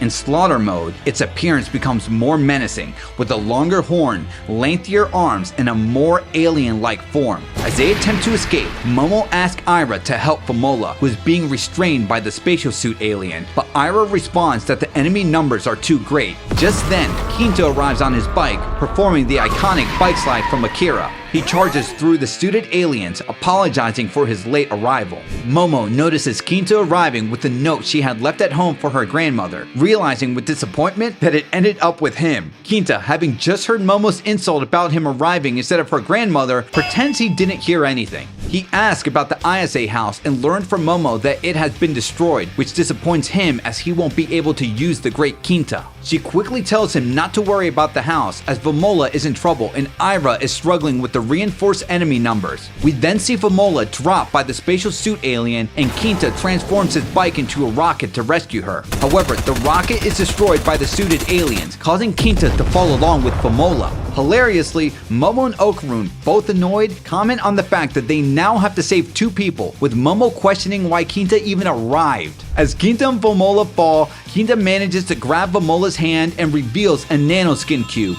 He shouts, "Come to me, Great Kinta," and massive pieces of debris from Momo's house are drawn toward the glowing cube, which then reconstructs the ISA's house nanoskin into a towering mecha. And of course, Yokonobu Tatsu highlights this incredible appearance of this mecha in a double-page spread, showcasing a dramatic standoff against the slaughter mode kaiju. Anyway, this transformation surprises Momo, Okarun, Mr. Mantis Shrimp, and Ira. With the mecha now formed, Kinta engages the kaiju suit in battle, wielding the Tokyo Tower as a weapon. He swings it with such force that it sends the kaiju reeling backward. In response to being knocked back by Kinta using the Tokyo Tower, the spatial suit alien commands the kaiju to grab hold of the Tokyo Sky Tree, leveling the playing field and emphasizing that it is taller than the tower Kinta is wielding. Despite this, Kinta continues to gain the upper hand, asserting that the Tokyo Tower still holds an advantage over the Sky Tree, boasting that it has 4 legs compared to the Sky Tree's 3.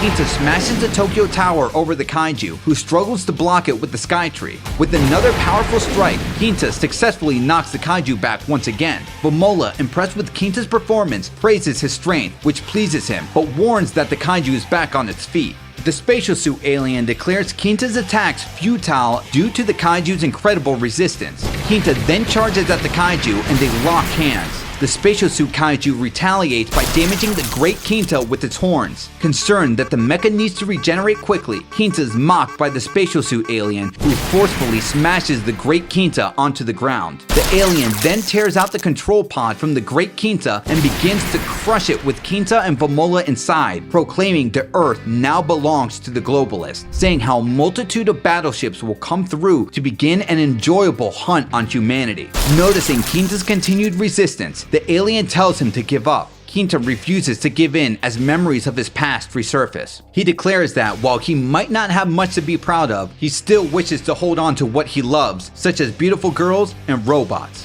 He continues, saying that if he were to throw away and run because he's scared, he would likely regret it for the rest of his life. As the alien crushes the pod, it becomes clear that the pod is slowly molding and morphing onto the back of the kaiju. The alien discovers Kinta and Vamola in the process, as Kinta reveals that he had managed to draw the alien's attention with the nanoskin. He and Vamola ejected from the pod, traveling up the kaiju's arm and onto its back, where they created a makeshift jetpack. With the kaiju unable to reach back, Kinta and Vamola launch it skyward. Kinta shouts that if he can't damage the suit no matter how many hits it takes, he'll have to target it directly from the inside. Drawing inspiration from Momo, he decides to crash it down with the spinning power bomb, which devastates the area and inflicts direct damage to the alien inside.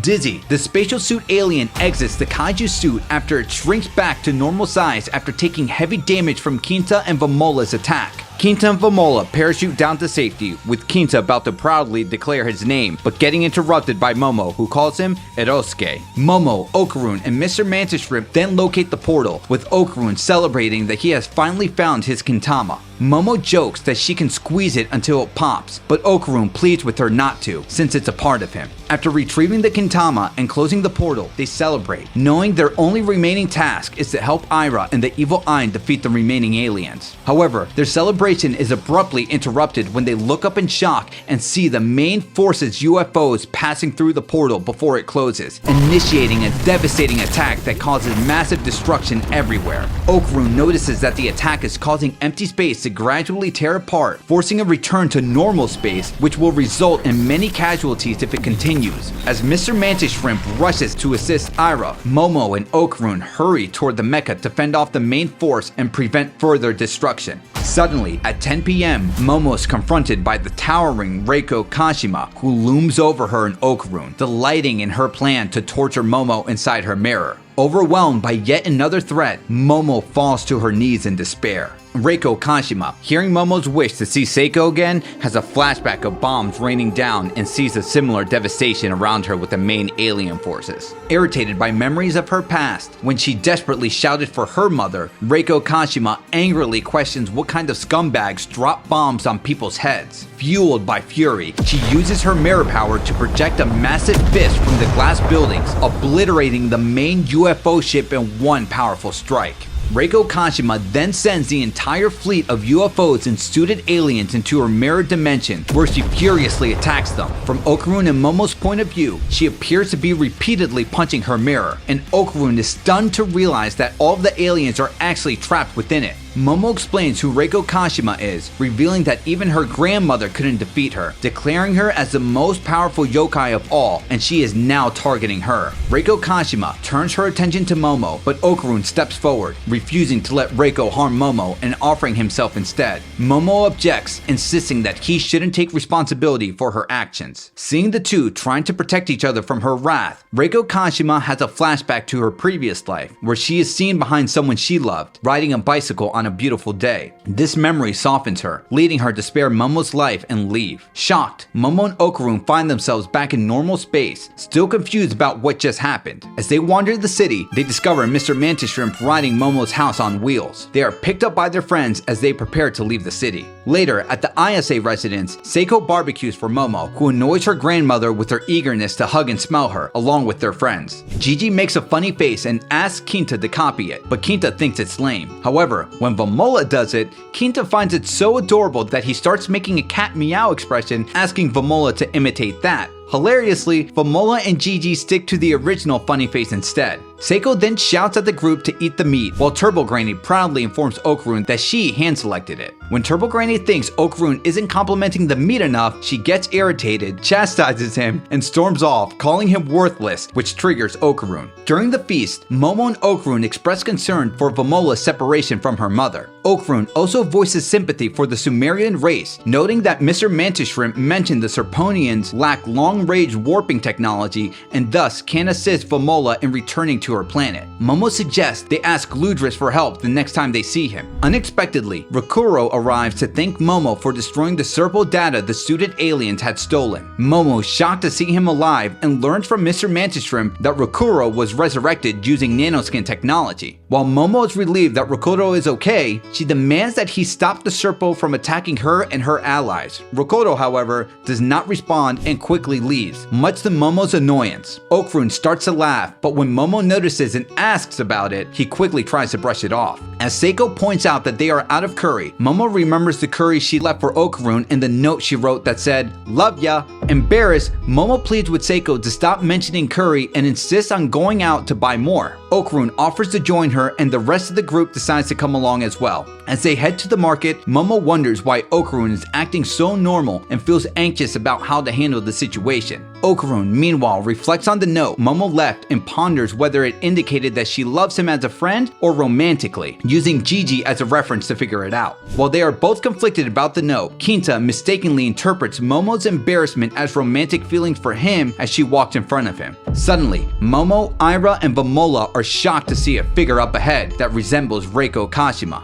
As the figure turns out to be Reiko, Momo is shocked and confused to see her with a different face. Reiko Kashima explains that she was not wearing her makeup and corrects Momo's assumption about her attaining nirvana when she suddenly disappeared, making it clear that her hatred cannot be extinguished by anyone. She then tells Momo that she is furious about how Momo is indirect with her feelings, revealing that she spied on Momo and Okarun through her mirror. Despite her anger, Reiko admits that it has inspired her to find love herself. Before leaving on her quest to find a lover, Reiko Kashima threatens that she will take Okarun away if Momo continues to be less direct with her feelings toward him. Okarun steps in front of Momo to shield her, but Reiko, reverting to her original form, quickly dashes off to find a man. After finishing their shopping at the market, which includes 3 Gundam toys bought by Okarun, Gigi, and Kinta, Kinta reveals his Gundam stealth abilities. This reminds Momo of their first meeting at the apartment block, where all they could see was the gold ball. Okarun asks that if the glowing ball rumor hadn't existed, they wouldn't have gone to the apartment complex. He questions why they saw the glowing ball only that one time, suggesting it was crucial in finding Miss Vamola. Momo speculates that the golden ball wanted them to find Vamola, as if to say, "Our precious child is here," which Okarun agrees with.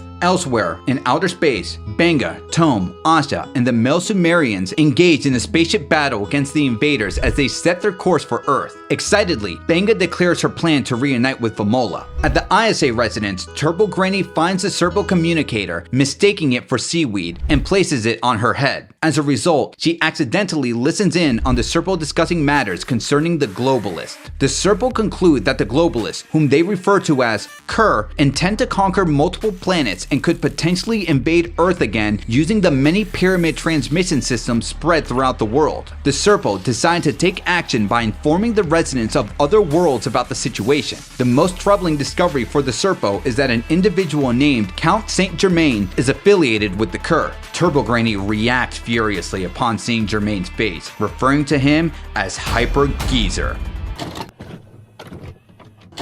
Following the events of the Space Globalist, Class Rep Rin Sawaki approaches Okarun and reveals that she found his missing Kintama, which she turned in to the police as a lost property. Before Okarun can retrieve it, he joins Momo and Seiko to help Rin confront a yokai called the Onbusuman that has been haunting her. Momo, Seiko, Gigi, Vamola, and Turbo Granny prepare to put Okarun's Kintama back in place through a game of football, much to Okarun's horror. Turbo Granny, wearing a helmet, takes on the crew alone, dodging defenders with a surprising skill while Vamola referees. She clashes with Seiko, who warns her to think twice. As Turbo Granny charges, Seiko stops her, only to grab a crab instead. Turbo Granny reveals she brought the crab from Hokkaido, knowing Seiko's instincts couldn't resist food. With a dramatic touchdown, Turbo Granny hilariously restores Okarun's Kintama. Despite this success, Seiko is frustrated at falling for one of Turbo Granny's tricks, and Momo criticizes Gigi for his poor performance. Okarun, however, questions if the post-game critique was even necessary.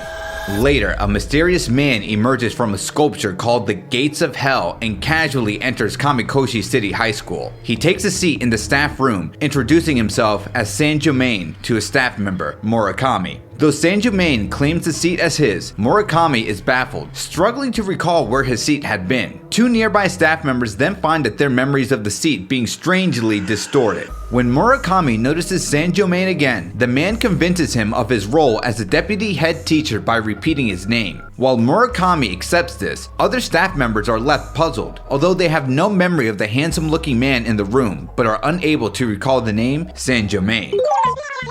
Meanwhile, Vomola impresses Momo, Okarun, and Kinta by mimicking their language, drawing heavily from Okarun and Turbo Granny's speech patterns. This prompts Momo to wonder about the location of Okarun's other Kintama, suggesting they might find it through rumors. This gives Kinta the idea to form an occult club at school, which would eliminate the need to meeting in the courtyard. Momo is hesitant, pointing out that they would need a clear purpose for the club, but Okarun suggests it could focus on historical and research activities. Momo sees through their reasoning, realizing they just want a hangout spot, but reluctantly agrees and begins considering a teacher to supervise the club. Later, Murakami informs Momo and Okarun that Sanjumain is willing to act as their club supervisor. Confused, as neither has seen Sanjumain at school before, they are left wondering who he really is. Momo asks Sanjumain why he wants to be the club advisor for the History and Culture Research Club and who he is since she's never seen him around. Sanjumain explains that their willingness to explore things that capture their interest is wonderful, and he continues by saying that he wants to solve the world's mysteries by working with those who share the same goal, which being the club's advisor will allow him to do. With an ominous look, he tells both of them not to disappoint him.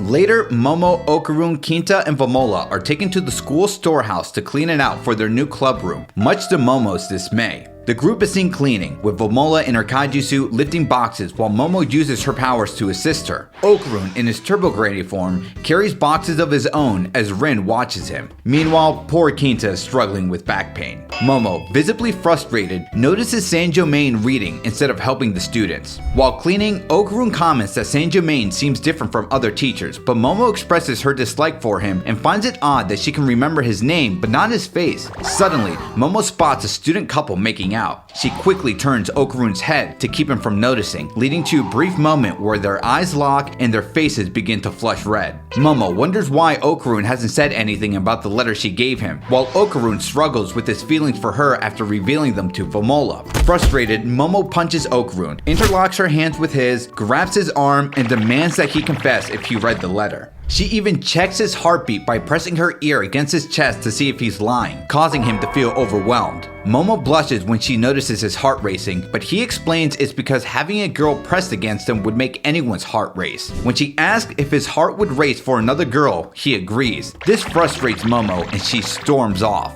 Okarun feels disappointed in himself for not speaking to her sooner. At that moment, the class rep approaches him, asking if he's a vampire. Convinced of this after witnessing his earlier transformation and a conflict with the classmate, she presses him for answers. When Okarun asks when she first started seeing his altered form, she reveals it began after she picked up a golden ball. Shocked, Okarun eagerly asks where it is. Misinterpreting his reaction, the class rep assumes he's about to bite her, and in a flustered state, blurts out elaborate, over-the-top fantasy straight out of a seduction novel. Okarun quickly denies her wild assumptions. The class rep then explains that she handed the golden ball over to the police and asks how it's connected to him. Okarun explains that it's a ball of spiritual energy, but worries she won't believe him. To his surprise, she admits she believes in spirits, that ever since finding the Kintama and seeing him as a vampire, she has felt a strange growing weight on her back, making it nearly impossible for her to stand up straight. She confesses she didn't approach him sooner out of fear of being seen as a weirdo. Okarun reassures her, suggesting they should be open with each other going forward, which puts her at ease. At the police station, Okarun and the class rep discover that the Kintama has already been collected. The desk officer refuses to disclose who retrieved it, citing privacy laws. They leave, puzzled by how someone could have claimed it without proof of ownership and suspecting the officer's behavior. Okarun believes that Kintama might still be there and decides to ask Momo to sense its aura.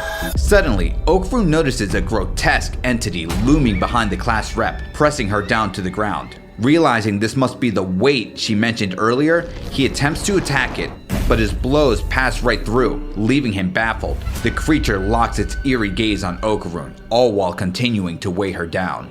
Meanwhile, at the ISA house, Momo's visibly upset over events at school, which doesn't go unnoticed by Seiko, Vomola, and Turbo Granny. The yokai mocks her sour mood, taking delight in her frustration, and Momo storms off to her room. Once alone, she replays the earlier events with Okarun in her mind, but imagines them differently. This time, he actually confesses to her. Her daydream is abruptly cut short when Seiko calls her downstairs, announcing that Okarun has arrived. Momo, still confused and flustered, is caught off guard when Okarun, in his Turbo Granny form, shows up panicking, carrying the class rep in his arms. After being brought to the Ayase house, Rin Sawaki is shocked to meet Turbo Granny and becomes irritated by Rin's intense staring. Unable to contain her surprise, Rin exclaims that Turbo Granny is a talking cat, further enraging the yokai. Furious, Turbo Granny snaps back, asking if Rin wants her to take her out permanently. Hilariously misinterpreting the situation, Rin blurts out that she believes the talking cat doll is actually a vampire in disguise. Much to everyone's surprise, she launches into the same over-the-top seduction fantasy she had with Okarun earlier, vividly describing the cat as a dashing, handsome vampire who would talk dirty to her in an utterly scandalous manner. Turbo Granny, looking weirded out by the entire situation, insults Rin further, calling her bizarre. Momo, equally perplexed, chimes in, labeling Rin as weird as well. That aside, Seiko explains that the entity bound to Rin is an Onbusuman, a yokai of a deceased infant. They climb onto people's backs in search of love. She clarifies that the Onbusuman can either find peace if cared for by its carrier or crush the carrier if it feels neglected or hated. To uncover when the Onbusuman began haunting her, Seiko asks Rin about her childhood. Rin begins by sharing a painful memory of losing a friend and blaming herself for what happened. She recalls her elementary school days when she was praised for her singing and befriended by a girl named Mai. Mai, who dreamed of becoming an idol, convinced Rin to perform with her in preparation for a junior idol audition. Rin agreed, excited about the opportunity. At home, Rin is seen doing all the house chores and caring for her sickly grandmother while preparing to tell her mother about the audition. It's also revealed that Rin lost her father, which explains why she works so much. After her mother hugs her in gratitude for helping around the house while she works, Rin feels compelled to prioritize her family even on a Sunday, the day of the audition. Rin ultimately decides to stay home that day to care for her grandmother. The next day, Rin broke the news to Mai, explaining she couldn't attend the audition. Her friends misinterpreted her explanation as a lie and assumed her mother was lazy for not doing the chores herself. However, a memory flashes in Rin's mind of seeing her mother tirelessly working with bills, revealing the true reason why Rin takes on so many responsibilities. Frustrated, Rin lashed out, calling their dreams of becoming idols worthless. Mai, feeling betrayed, labeled Rin a traitor and walked away with her friends, leaving Rin hurt and alone. Back at home, Rin tended to her grandmother, who apologized for keeping her from spending time with her friends. Rin reassured her, saying that she had no friends and preferred to stay home and read. Later, standing in front of a mirror, Rin tearfully imagined what it might have been like to perform with Mai as idols, a bittersweet reminder of what she had lost. Suddenly, Rin receives a phone call from Mai's mother, asking her to come to the audition to support Mai, who feels nervous about performing without her. Before Rin can decline, she hears her grandmother's voice, urging her to go, and she wants Rin to live her life without regrets. Rin then shares the tragic story that Mai and her mother were killed in a car accident on their way to pick her up for the audition, a tragedy she feels responsible for. After hearing Rin's story, Seiko believes that the Onbusuman is Mai's spirit and that the golden ball awakened Rin's supernatural sensitivity to feel its presence. She warns Rin to remain vigilant, as the Onbusuman is no longer the Mai she once knew. Over time, the memories of the living fade, leaving only a deep hatred that prevents them from confronting their regrets. This growing resentment transforms them into creatures that inevitably end up killing their host. While Momo notes that she doesn't sense the yokai, Seiko explains that the Onbusuman is hiding and can only be drawn out. She believes the spirit's regret is tied to the audition, so they must go to the audition venue to dispel it. Later at school, Seiko tells Momo, Okarun, and Rin that there are many spirits lingering around the campus. She explains that the Onbusuman is the spirit of a child, which makes it easier to draw out in a place filled with other spirits. When Momo asks about Famola, Seiko explains that she's at home with Turbo Granny.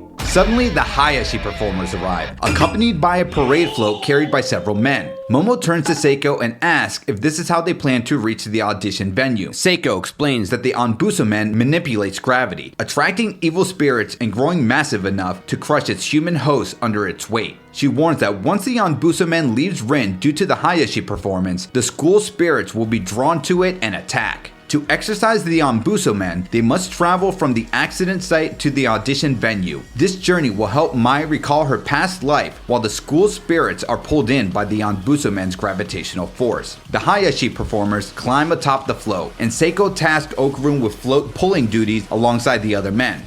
Momo notices Rin looking unwell and falling to her knees as the Onbusuman weighs down on her, its presence awakening the school spirits. Seiko then orders them to begin the route. Meanwhile, the school begins to animate, transforming as if alive, and starts chasing after them.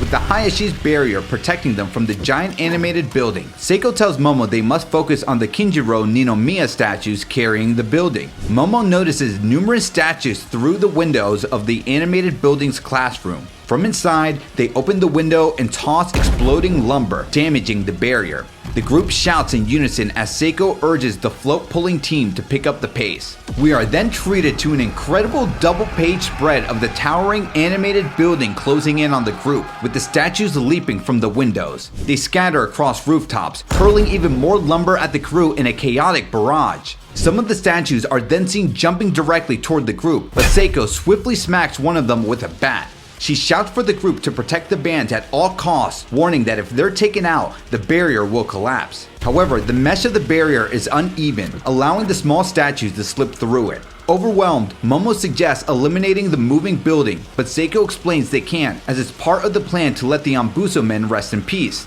Suddenly, an explosion shakes the ground, knocking the Hayashi vocalist unconscious as a flying piece of rubble strikes him, creating a new problem. His mic then falls and drops onto Rin's head. Despite this, Seiko orders the Hayashi to keep playing and tells Rin to pick up the mic. As soon as Rin grabs it, Seiko tosses her onto the top of the float, asking her to substitute as the new singer. However, Rin refuses, revealing she can't sing since Mai's death and begins to feel nauseous. Things worsen as Okarun struggles to haul the float without a singer, and another explosion destroys one of its wheels. Momo uses her psychic powers to hold the wheels together, but the float carriers, too exhausted to continue, declare it's up to Okarun to move it. This leaves an opening for the animated building to grab the float. After the float is caught by the animated building, more statues disperse from within, heading straight for the float. Seiko orders Momo to use her powers to keep the float from being crushed and instructs Okarun to defend them from the oncoming Ninomiya statues. However, their sheer numbers prove overwhelming. In desperation, Seiko tells Rin to sing, but she struggles, feeling sick at the thought, still haunted by memories of Mai. In her mind, Rin recalls being labeled a traitor by Mai, wrestling with the guilt. She tries to explain to a younger Mai her thoughts, saying it was all a misunderstanding and that she truly wanted to attend the audition, but her family was important to her too. Seiko urges Rin to channel all her pent-up emotions into a song as more of Rin's past comes to light. Momo shouts that they are about to be crushed, and suddenly, in an incredible double-page spread, the barrier forms once again. The entire group is shocked as Rin's memories reveal her past self picking up the mic, crying over missing the audition. Now in real time, Rin finds the strength to sing again, shouting at the top of her lungs and successfully reforming the barrier. With the parade float moving once more, Momo uses her powers to cushion Seiko and Okarun from falling and compliments Rin's singing talent. As she sings, Rin silently apologizes to Mai, admitting she truly wanted to become an idol alongside her. Her heartfelt performance causes the Onbusuman to manifest. In response to Rin's singing, the Onbusuman, now much larger, reappears with the intent to crush her and halts her song. Seiko informs the group that the massive building is still chasing after them. Rin, undeterred, asks the Onbusuman if there's something it wants to tell her, urging it to say whatever it needs to, as she stands firm and doubles down on what she wants to say back. Seiko, meanwhile, tells the others that they are close to the scene of Mai's accident and urges Momo and Okarun to keep the float moving until they arrive. Just then, a flying statue hurtles towards Momo, but Okarun swiftly kicks it mid-air, saving her from the attack. As the float continues, Mai's spirit regains her memories, recalling a time when she begged her mother to take her to Rin so she could apologize for not understanding her struggles, asking how she could become her friend once more. Suddenly, the Onbusuman then reverts to being Mai's spirit, who finally has a chance to make amends with Rin. Tearfully, Mai asks Rin if they can be friends again, and Rin, with a heartfelt yes, embraces her in a warm hug. Seiko shouts that the float is falling apart and urges Rin to hurry and sing, warning that at this rate they won't make it to the audition venue. Rin, desperate, asks Mai if there's anything she can do about the massive animated building pursuing them. Mai grins and apologizes, but reassures Rin that it will be okay because they have her song. She then asks Rin if she wants to sing with her. The two strike a pose and begin singing a duet.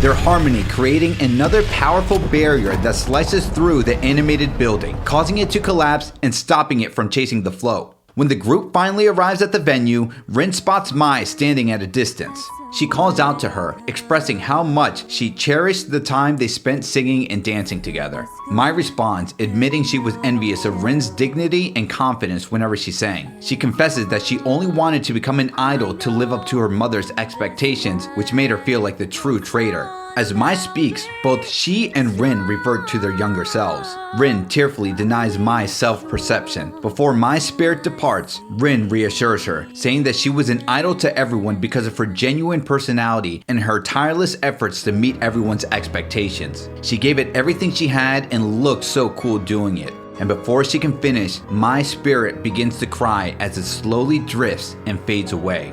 As Mai fades, Seiko places a comforting hand on Rin's, while Rin, now her older present self, cries even more, reflecting on the joy she once shared with Mai and their friends. After the event of the Onbusuman with Rin, the second Kintama is revealed to be in the hands of a young man named Unji. Unji seeks its power to conquer a cursed diorama called Danmanra. When Momo is accidentally transported inside the diorama, she must work with Unji to defeat the game's challenges and reclaim the Kintama, all while trying to return to the real world. At the ISA house, Momo, Okarun, Seiko, Turbo Granny, and Rin and the Hayase performers enjoyed dinner after exercising the Onbusuman. During the meal, it's revealed that Mai's spirit has transformed into a guardian spirit and bonds with Rin, driven by a desire to see her become an idol before moving on to the afterlife. However, Rin reveals she wants to write vampire romance novels instead. Despite Rin's change of heart, Mai insists she pursue a singing career due to her talent. Momo suggests Okarun and Rin leave so she can rest, but Okarun reveals his second Kintama is missing and that it was handed over to a police box by Rin. Okarun continues saying that somebody has collected it, but Momo says how could they prove it was theirs, which Okarun agrees that he finds that odd himself. Okarun believes it could still possibly be at the police box and that the police officer may have lied about it. He asks Momo to help sense its aura to confirm whether it's there or not. She agrees to check after school tomorrow. Before leaving, Rin apologizes to Momo for misjudging her as a delinquent, admitting she now sees her as a good person. Embarrassed, Momo brushes it off, while Okarun says goodbye without looking away, something Momo quietly notices. The following day, Momo and Okarun visit the police box. Frustrated by Okarun's inability to make eye contact, Momo tries sensing the Kintama's aura but finds nothing. Okarun remarks that someone must have really come to collect it, and now they're left wondering how to track down that person. Momo explains that when lost property is collected, the police require the person to write down a lot of details. Okarun suggests they might have taken the mysterious person's name and address. Momo wonders how they can get access to that information. Later, at the ISA residence, Momo and Okarun decide to enlist Turbo Granny to pose as lost property and access the police box records to help trace the missing item. After some bribing with potato chips and a stuffed bull plushie, Turbo Granny reluctantly agrees to help.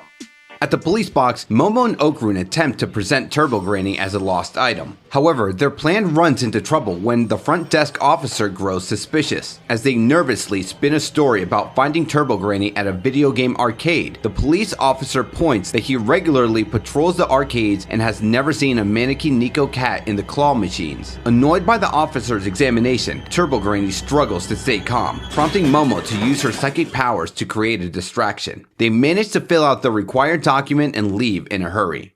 Meanwhile, Turbo Granny, sealed in a plastic container, angrily breaks free, muttering that no bag of chips is worth this hassle. Using a closed umbrella, she swings once from a shelf and rolls down to navigate the area, eventually reaching a set of computers requiring a username and password. Later, she informs Momo and Okarun that she couldn't retrieve the information they need because it's locked behind the computer system, which she can't operate. Okarun points out that if Turbo Granny has left the station, it means a lost item is now missing from the police box and they need to leave something behind in her place. The group heads to a convenience store in search of a replacement mannequin Nico to swap for Turbo Granny at the police box. At the store, Momo and Okarun unexpectedly run into Rakuro, who is now working as an employee. He casually mentions his part-time job, but Momo remains wary of his intentions, recalling his previous allegiance to the Serpo. Rakuro explains that he has been deemed a defective product and banished for thinking differently from his people, crediting Momo as the reason for his change. Though Okarun shares shares Momo's distrust, she decides to ask for Rokuro's assistance with a plan that involves his nanoskin. After arranging for a part-timer to cover his shift, Rokuro agrees to help Momo and Okarun, but insists Momo take responsibility if he loses his job, to which she reluctantly agrees. Using his nanoskin, Rokuro disguises himself as a police officer to infiltrate the police box. Once inside, he smoothly swaps Turbo Granny with another cat item to avoid suspicion. When he encounters the computers requiring a username and password, Rokuro bypasses the security by inserting his finger into the USB drive, successfully accessing the data on Okarun's missing Kintama. Outside, Okarun wonders where Turbo Granny went, and Momo casually mentions she headed home. Suddenly, Okarun notices the real officer returning on his patrol bike and heading their way. To create a distraction, Momo and Okarun stage a fake argument. However, their plan takes an unexpected turn when they accidentally trip and fall on top of each other, leaving them both flustered and embarrassed. Meanwhile, Beiga confronts Rokuro at the entrance. Without hesitation, the Serpo sucker punches the officer, who retaliates with a punch of his own, warning Rokuro that picking a fight with a cop isn't a smart move. The two engage in a chaotic brawl, exchanging rapid punches as Momo comments that their fight resembles the famous Don Fry and Takayama showdown.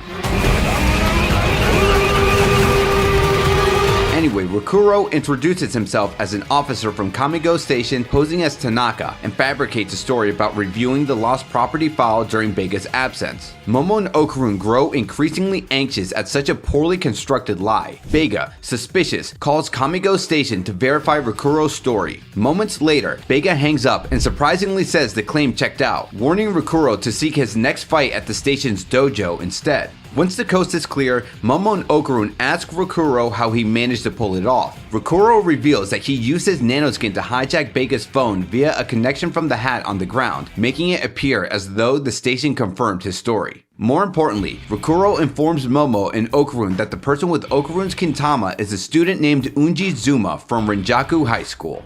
After arriving at Renjaku High School, Momo and Okarun witness a turf war between two classes. They're soon confronted by a gang of students who take an interest in Momo. When one of them touches her hair, Okarun pushes him away, angering the student. Momo steps in to defuse the situation, asking for the whereabouts of Unji Zuma. The student refuses to cooperate unless he gets to fight Okarun, who agrees as long as Momo isn't harmed. Momo, asserting herself, points out that the student was in the wrong for touching her hair and demands answers. The confrontation is interrupted by a towering student demanding that the boy who touched Momo's hair apologize for his rudeness, emphasizing that such disrespect toward a girl is intolerable. He then informs them that Unji is in Class D and offers to accompany them, escalating the tension between the two classes. In Class D, Toriumi, the third in command, tells them that Unji has been absent for 2 weeks and says that he doesn't want to get involved with him. He explains that Unji has become increasingly dangerous, almost as if possessed, and confirms Unji is in possession of Okarun's Kintama. According to Toriumi, Unji had ominously declared, "Now that I've got this,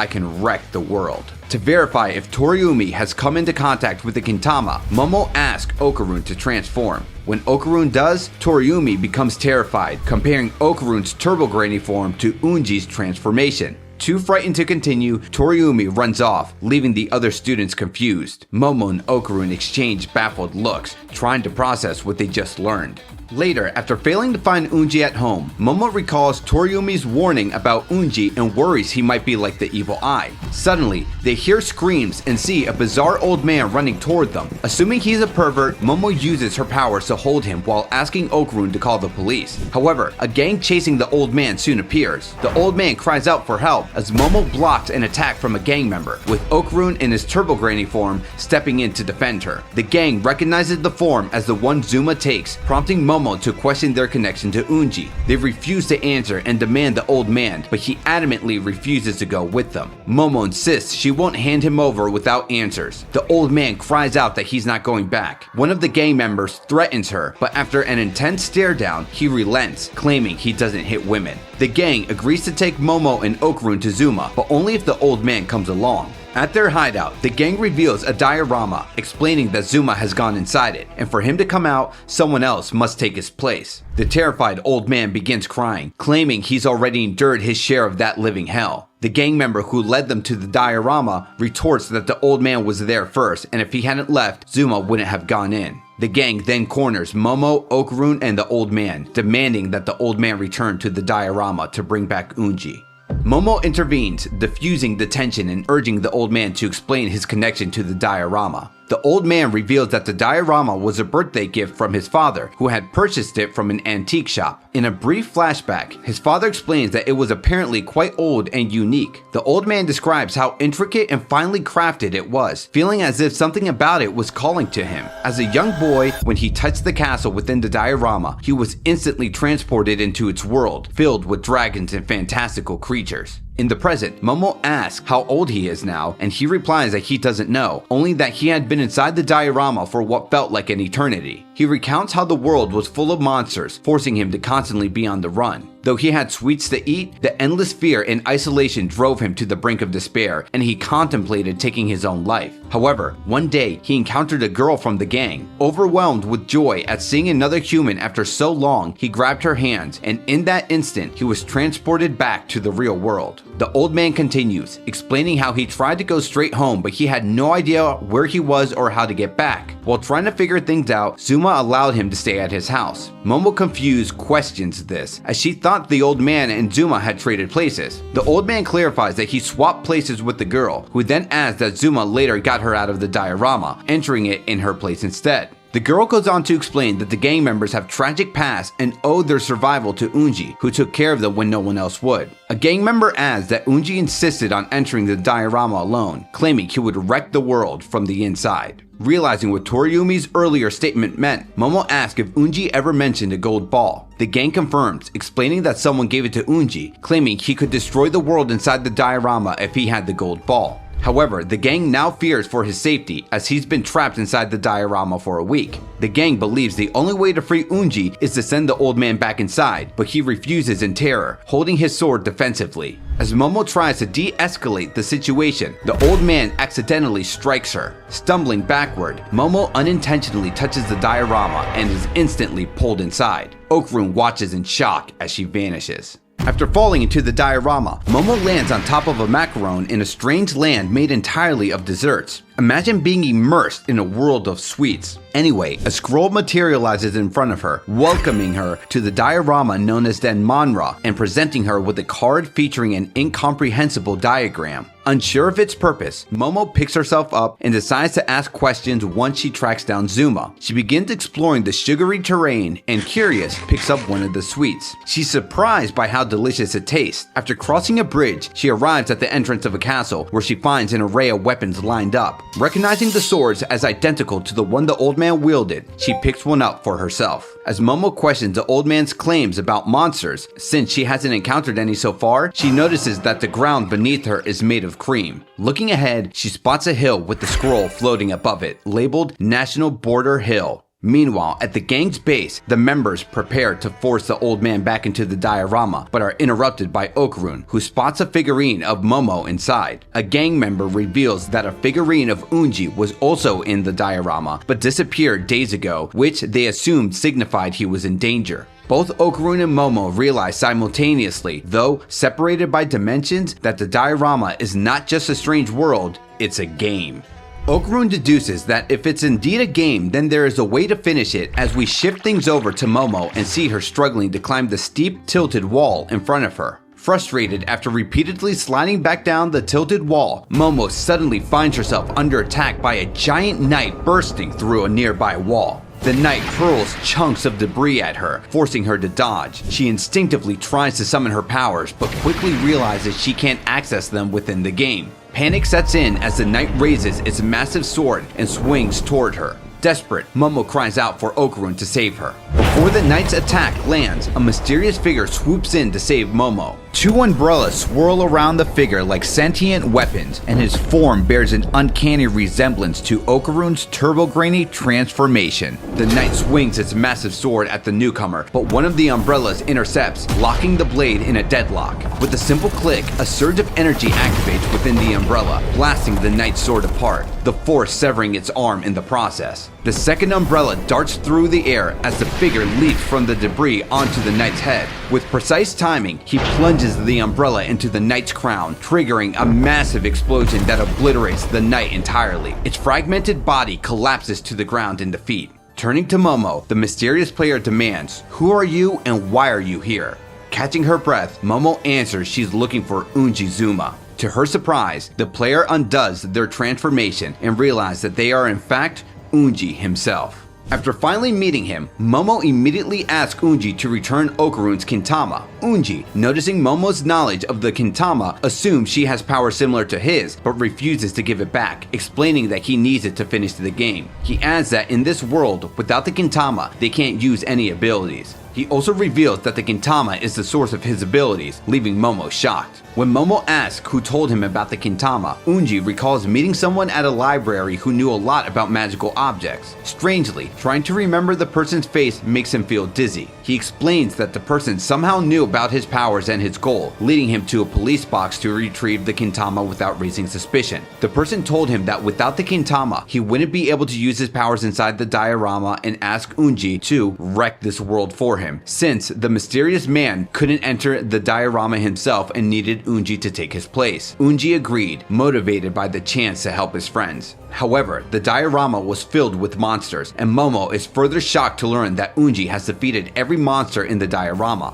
She informs him that the diorama is a game, and the ultimate goal is to clear every stage, meaning they don't have to defeat every enemy. Instead, they just need to reach the end point, starting with climbing the wall. When Unji asks for her name, Momo refuses to share it unless he returns the Kintama. As Momo struggles to climb the wall, Unji helps her by carrying her on his back. Reaching the top, the two find themselves facing an obstacle course made out of pastries and sweets. Concerned about Momo's skirt during the course, Zuma lends her his pants. However, this accidentally causes the Kintama to fall out of the pocket and all the way to the bottom of the obstacle course. Determined to retrieve it, Unji steps onto the obstacle course, commenting on how hard it is to maintain any balance, only for Momo to angrily point out that it's because he's wearing Geta sandals. Suddenly, Unji looks up to see a group of frogs in chef uniforms appear, heading straight for the Kintama. Realizing the urgency, Unji calls out to Momo for help as the frogs close in. Momo struggles to maneuver through the chaotic obstacle course, smacking herself on some of the platforms as she tries to make her way across.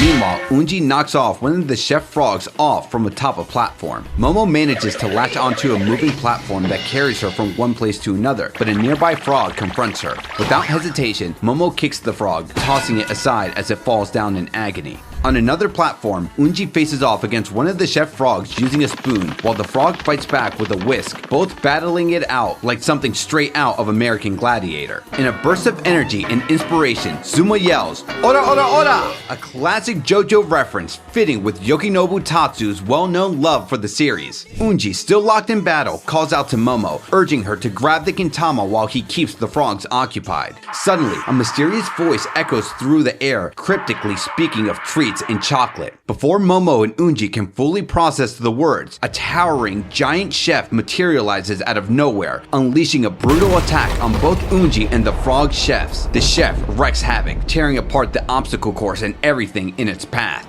The chef gazes, then locks onto Momo, who unknowingly is standing atop of a large piece of chocolate. As it takes notice of her, the few remaining frogs freeze in place, clutching pieces of chocolate as though paralyzed by fear. As the chef begins to speak again, echoing the same words as before, "Let's all have something to eat," and asking if they would like to eat some candy, Momo hurries to help Unji, still confused by what's going on. He hands her a large lollipop, telling her not to let go of it. He explains that the chef is playing a deadly version of color tag, where anything not touching the item he names is targeted. Momo comments on the chef attacking the frogs, wondering if they're on the same side, but Unji says he doesn't know. Momo glances at the ground and notices origami frogs scattered around. Unji informs her that these were the frog the chefs attack, revealing that they are in fact shikigami. The chef calls out Florentine as the next dessert, prompting Momo and Unji to scramble to find one. Momo spots a Florentine and manages to land on it, but the brittle dessert cracks under her weight, causing her to fall. Unji rushes in just in time to catch her. Thinking quickly, Momo hoists the Florentine up toward Unji's face, ensuring they both stay safe from the chef's wrath as it devastates the surrounding area even further. After Unji pulls Momo up, the two leap onto a giant donut, the next dessert item the giant chef summons. The shikigami frogs land on the donut as well, immediately attacking Momo and Unji. One of the frogs taunts Momo, warning her that Danmanra won't let them leave, calling both her and Unji monsters, claiming that they will die there. Momo, unsure of what he's referring to, knees the frog in the chin and shouts, "You're the monsters." Unji jumps in to assist, attacking the frogs with his Geta sandals. Grateful for his help, Momo hilariously admits that she was wrong about the sandals being useless. She also points out that there are fewer and fewer places for them to stand now due to the destruction caused by the chef. Unji informs her that the Kintama is on a macaron. As the chef begins calling out for the next dessert item, which disappointingly turns out to be a cake, Momo's frustration grows. She and Unji race toward the Kintama, determined to reach it before the shikigami frogs do. Unji tells Momo to head for the nearest cake while he secures the Kintama. Just as a frog reaches out to grab the Kintama, Unji steps in, shoving it aside and swiftly securing the ball. But before they can catch their breath, the giant chef roars and launches an attack on everyone. Momo, Unji, and the shikigami frogs with its massive roller and whisk. As the chaos intensifies, the chef takes a bow, thanks everyone for their kind patronage, and declares that they are closing for the day. In the midst of the madness, a mysterious hand latches onto the chef's roller. It's Momo who, to everyone's surprise, has mysteriously regained her psychic powers. With newfound strength, she positions herself to face the chef, glaring at it in anger. "Are you serious about the cake?" she demands, still fuming from earlier when it had called out cake instead of a macaron. Bracing herself for an attack, she shouts, "Momo, Tri-beam," and unleashes a devastating point-blank blast straight at the chef's face, completely obliterating the giant once and for all.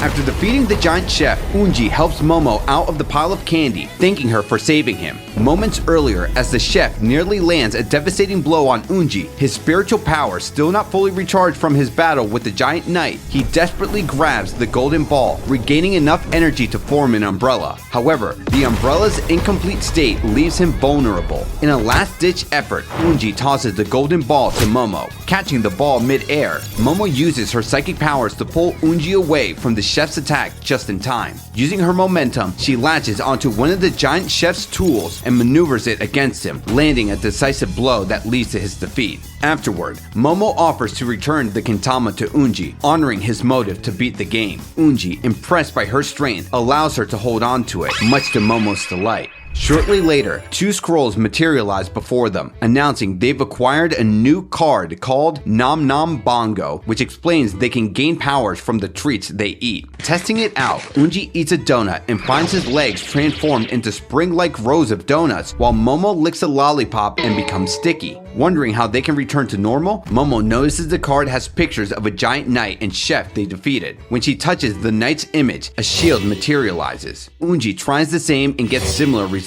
Realizing the key to winning the game is defeating all the bosses, Momo and Unji prepare for the challenge. With Momo's power depleted after using her Momo Tri-beam, Unji suggests they rely on the card and consume various types of candy to regain strength. Momo enthusiastically agrees, while Unji wonders where his Geta sandals are, prompting her to remark that she thinks he's an airhead, to which Unji retorts that the same could be said about her. Unbeknownst to them, the card contains a hidden detail. Consuming items in Danmanra gradually transform the player into a resident of its world. Elsewhere, after Unji's group decides their best chance to defeat the game is by entering together, Okarun objects, warning that it might not be that simple since the diorama is a cursed object, and insists they wait for him to inform Seiko of the situation. Despite this, the group resolves to risk their lives for Unji, while Okarun warns that if they fail as a group, they won't be saving anyone. The gang leader retorts, saying that dragging their feet could make them too late, but he understands Okarun's point. He insists Okarun does what he wants, and the gang will do what they need to do. With that, Okarun shifts into his Turbo Granny form to reach Seiko. Inside the game, Momo and Zuma climb a tower to escape a pursuing monster that resembles Medusa. Despite their weak spiritual powers and the Dark Knight's sword being ineffective against the creature, Unji says that he can see the peak, the top of the tower, but warns that at their rate, they'll be eaten before they get there. He suggests eating marshmallows to cushion their fall if they jump, hoping it will save them from death. However, Momo realizes this won't work after seeing the monster consuming items she threw, noting that it will do the same to them. Determined to defeat it, Momo notices the color of the Medusa-like creatures change, and upon further inspection of her bag, discovers spicy chips they haven't used yet. After eating one, Momo spits out a fireball and hands the bag to Zuma. Both of them simultaneously fire their attacks at the monster, but it has no effect and the creature continues to relentlessly chase them. As Momo and Zuma near the top of the tower, they use the donut's abilities to springboard themselves upward.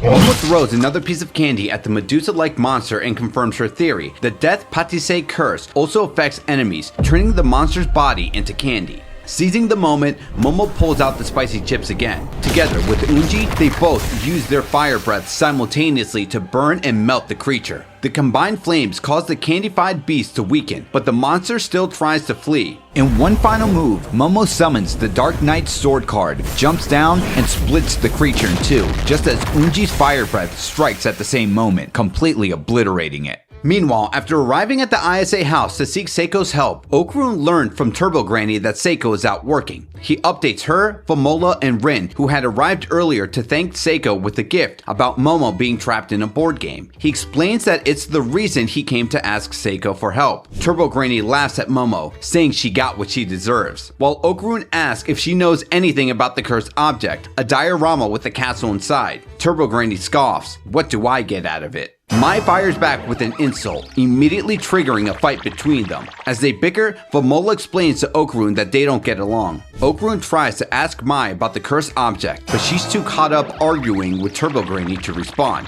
Desperate, Okarun pleads with Turbo Granny for help, offering anything in return. "Anything?" she says, and Okarun eagerly agrees. She then starts by asking if there is a black cloth near the diorama. When Okarun says no, she responds, annoyed, and tells Rin she must accompany them to the diorama. The group heads off as Turbo Granny assigned Famola to stay behind and look after the house, believing she would just get in the way, though Okarun disagrees. Inside the diorama, Momo and Unji arrive at a town and encounter a Shikigami frog. Mistaking it for an enemy, they use the ability of their last defeated boss to turn themselves into stone, but find it ineffective due to their slowed movements and deactivate it. Summoning the shields and sword of the Dark Knight, they prepare for a fight, but are surprised when a frog greets them instead of attacking. After the frog repeats itself twice, Momo realizes it was only programmed for this task, unlike the previous frogs they've encountered. She comments that it's similar to how NPCs in video games always repeat the same lines. As they explore the town, Momo follows the delicious smell of food, and the two discover a giant piece of meat being cooked. She eagerly asks the chef frog if they can have some, and a nearby scroll appears, informing them they must pay for it. Fortunately, the currency used is Shikigami frogs they've collected during their journey, so they pay the chef frog as required and finally enjoy a meal that isn't candy.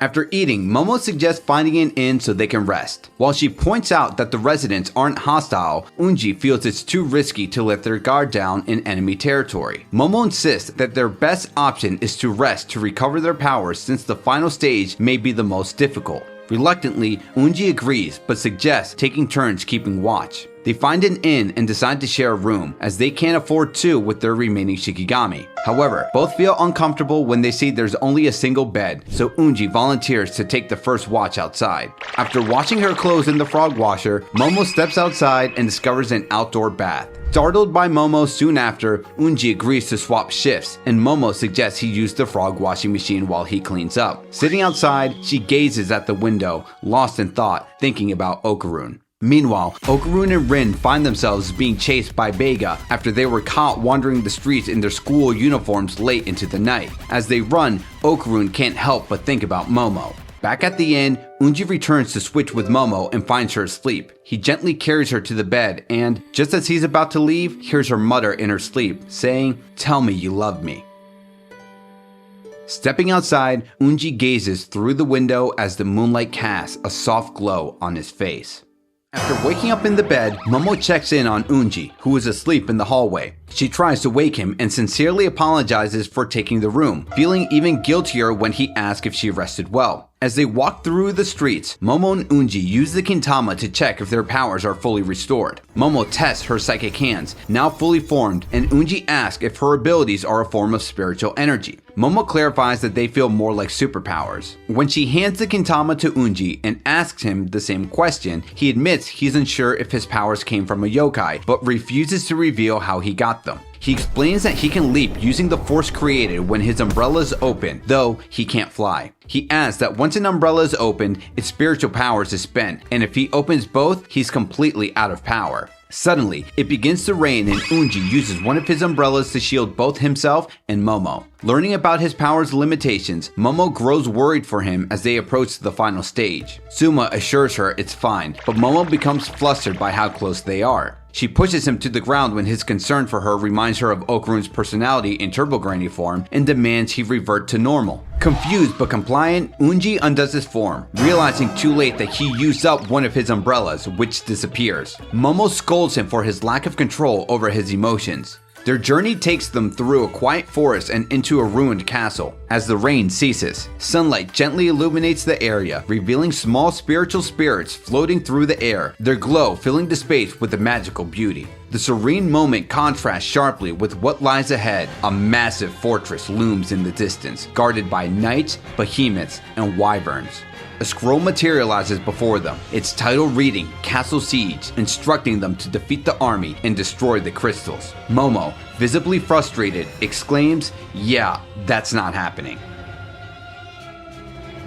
Facing the challenge ahead, Momo doubts they can defeat the massive enemy force, but learns from the scroll that they can conjure an army using 3 magical dice. The yellow die multiplies results by 100, the red by 10, and the blue by 1. Estimating the opposing force to be around 600 knights, Momo and Unji try to match that number. Momo starts with the blue die, using her powers to roll a 6. However, as a result of cheating, the dice roll is nullified and becomes a 0, frustrating Unji. Next, Momo rolls the red die and lands a 1, summoning just 10 troops. Unji takes the yellow die, and both make silly faces for luck, but the roll lands on 2, producing only 200 troops. Momo grows annoyed as Zuma quips that her earlier cheating likely ruined everything. In any case, with an army of 210 troops, Momo and Unji are instructed to assign roles as the scroll reveals 4 types. Knights are strong against archers, archers are strong against mages, mages are strong against warriors, and warriors are strong against knights. Zuma notes that it's similar to rock, paper, scissors. After dividing their forces and assigning roles, Momo as a mage and Unji as a knight, they prepare for battle. Momo rallies the troops, shouting for everyone to give it their all and reminding them that the goal is the crystal and the castle. Unji charges ahead with the warriors leading the front line. As arrows rain down from the opposing army, Momo quickly commands her troops to raise their shields, but notices their mages taking heavy damage, being vulnerable to archers. Spotting knights on the enemy's front lines, Momo orders her warriors to engage, knowing they have the advantage. Visible HP meters display the health of each troop, showing the warriors getting ground. Anticipating a counterattack, Momo predicts the enemy will send in their mages to crush the warriors. She immediately orders her archers to get ready for a counter, as a group of archers behind her prepares to strike back against the weaker mages. As the enemy's mages advance to the front to attack, Momo swiftly orders her archers to take them down before they can strike. She also directs her warriors to reposition, ensuring they are out of the mage's range, where the spells can't reach them. Meanwhile, Unji undergoes his transformation, charging in with a powerful kick that takes down several archers. He then uses his shield and umbrella to protect himself from incoming arrows. Afterward, he tosses both the shield and the umbrella like projectiles, taking out more of the enemy forces. Momo watches the scene unfold, satisfied. Her decision to make Unji the sole knight in the army was clearly the right one, as it allowed her to strategically assign the remaining troops to the other roles. Despite the setback, Momo and the mages press on, charging their attacks against the enemy's warriors. Their efforts pay off as they successfully take down a third of the opposing army with minimal damage to their own forces. However, the tide turns when the enemy deploys behemoths, which annihilate large portions of Momo and Unji's troops. Momo quickly warns Unji to stay clear of the behemoths as they thrash through their forces, with one of them taking Zuma's HP down by half, identified as part of the warrior class. Momo commands her troops to attack while falling back, but Zuma cautions that creating too much distance will leave them vulnerable to the enemy's archers. She orders her warriors to raise their shields to defend against the barrage of arrows, only for them to be wiped out by a wyvern flying overhead, unleashing a torrent of fire. Reacting quickly, Momo orders her archers to target the wyvern, knowing it falls under the mage class, and asks Unji to focus on taking the enemy archers. But with warriors protecting the mages and the beasts continuing their relentless assault, Momo begins to sense the battle slipping out of their control. Okay, can we just acknowledge how overwhelmingly dire the situation for Momo and Unji look right now? This is freaking intimidating. Momo yells for her army to hold their ground as the opposing forces' beasts continued their relentless assault. However, she notices on her diagram scroll that 84 of her troops have already been eliminated, including the mages fighting alongside her. As the smoke clears, Momo suddenly faces a charging behemoth about to stomp her, but just in time, a motorcycle crashes into the beast, taking it down and saving her. Turning around, Momo sees the Renjaku high schoolers and Unji's gang charging into battle, shouting and hoping that Zuma is holding up. Despite their lack of formation or strategic pairings, Unji's gang rides motorcycles, hurling arrows at the dragon, while others charge the behemoth, climbing atop it to take it down. With their raw skill, the gang manages to defeat the massive mythical creatures and beasts, culminating in an incredible double-page spread of them taking out the enemy's warriors. Momo is impressed by their sheer ability, while Unji casually remarks they're just used to fighting. Looking at the scroll, Momo realizes that the battle has shifted in their favor. However, Unji reminds her that defeating the army is only one of the conditions to clear the stage. They now need to focus on destroying the crystals inside the castle. When they reach the castle, the two notice a beam of light shining down, illuminating the crystal. Momo observes that talismans are layered over it, and Unji tells her to step back as he prepares to slash it with his sword, determined to finally end this chaotic world they're trapped in. Just then, they hear Okarun's voice shouting at them to stop, but it's too late. Unji strikes the crystal, splitting it in half. As Okarun and Turbo Granny rush toward them, they urgently warn Momo and Unji to run. After the crystal is destroyed, Momo, Okarun, Turbo Granny, and Unji escape the castle as it begins to collapse. Confused, Unji asks why the game hasn't ended, believing he had cleared it. Okarun explains that he wasn't supposed to clear it, and Turbo Granny reveals the truth. Danmanra isn't a board game, but a cursed wicker trunk designed to imprison an evil yokai through the power of a seal. Unironically, Zuma remarks on how strange it is that a cat can talk, earning a glare from Turbo Granny. Meanwhile, Okarun asks Momo if the person she's with is Zuma, and she simply responds, yes. Concerned, Momo turns to Turbo Granny and asks if there's anything else they weren't supposed to destroy. Turbo Granny reveals that the 4 seals should have remained intact. Realizing the seals were the 4 bosses printed on the cards, Momo is shocked. Turbo Granny berates her, clarifying that the bosses were actually guardian deities tasked with keeping the yokai locked away. The Danmanra had disguised itself as a game to trick people trapped inside into breaking the seal.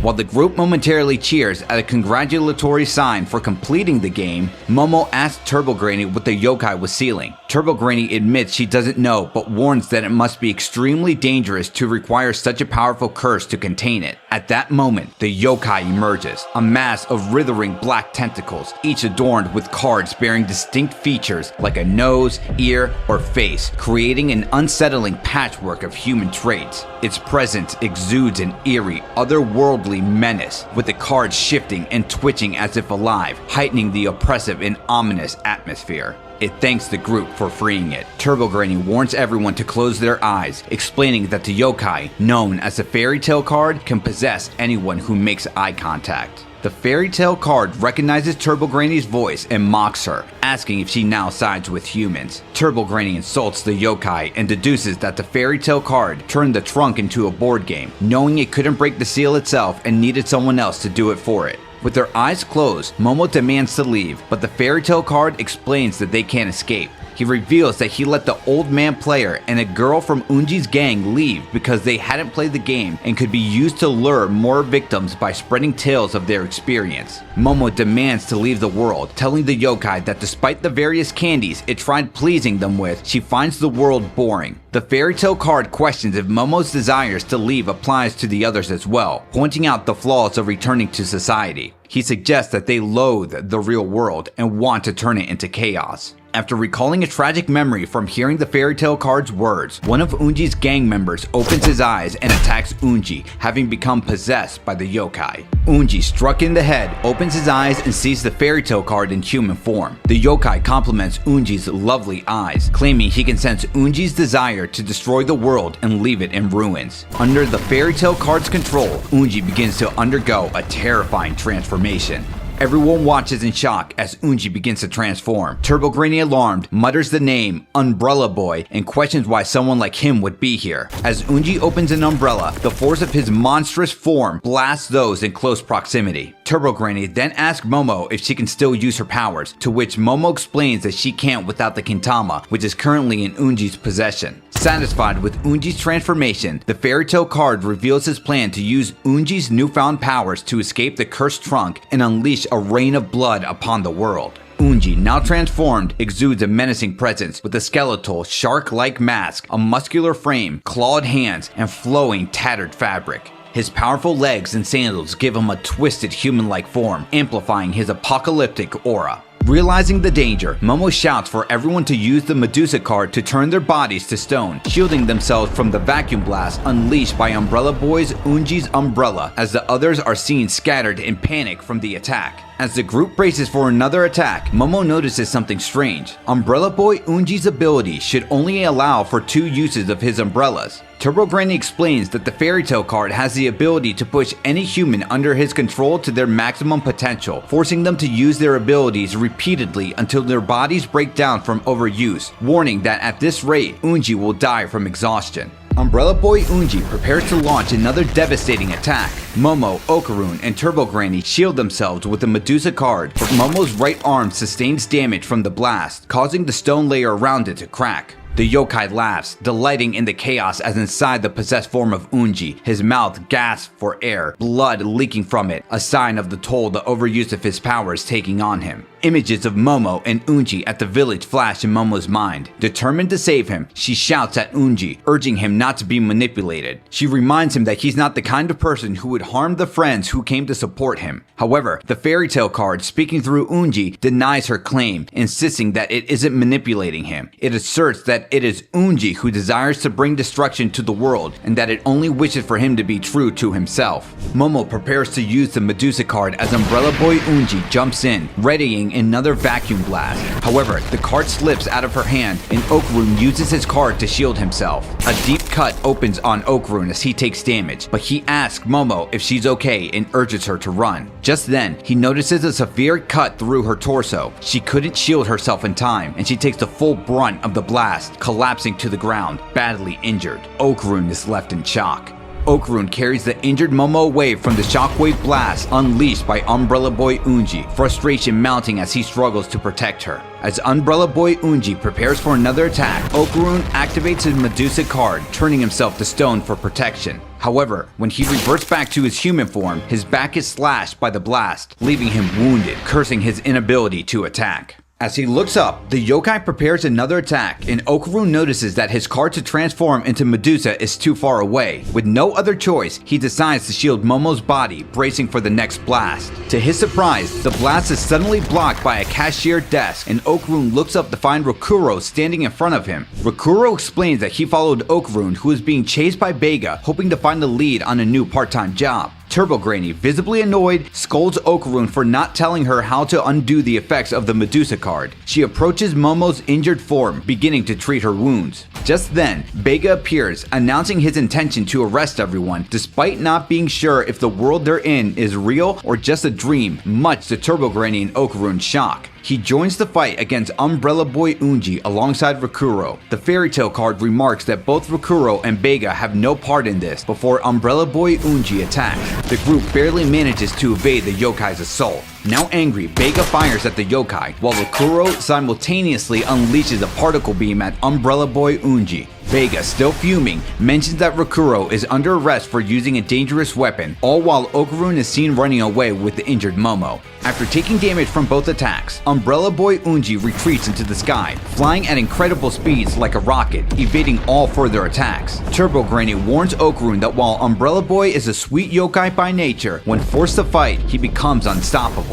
The group watches as the yokai unleashes a flurry of quick, successive attacks. Turbo Granny tells Okarun that they must take the Kintama from Unji to restore his powers, while she tries to contact Rin for assistance. Okarun hesitates, knowing the task will be difficult, especially in his current human form, but Turbo Granny reminds him that only he can stop Unji's rampage. After carrying Momo's unconscious body to the stage platform, Okarun rushes back to the battlefield, where Rakuro and Beiga continue their fight against Umbrella Boy Unji. As he runs, he notices how sluggish he feels without Turbo Granny's power and begins to worry how he'll fight Unji to reclaim his Kintama. Then, an idea sparks in his head. He asks himself what Momo would do in this situation. Beiga tells Rakuro he's out of ammo, and the Serpo knows how troublesome Unji is as long as he's in the air, using shockwaves to manipulate his umbrella with air resistance. The Serpo suggests that if they could take out the air, Unji's movements would stop. Okarun catches up and asks Rakuro to use his nanoskin to turn into a rocket. Rakuro can transform, but lacks enough nanoskin for a rocket, so he constructs a jetpack instead.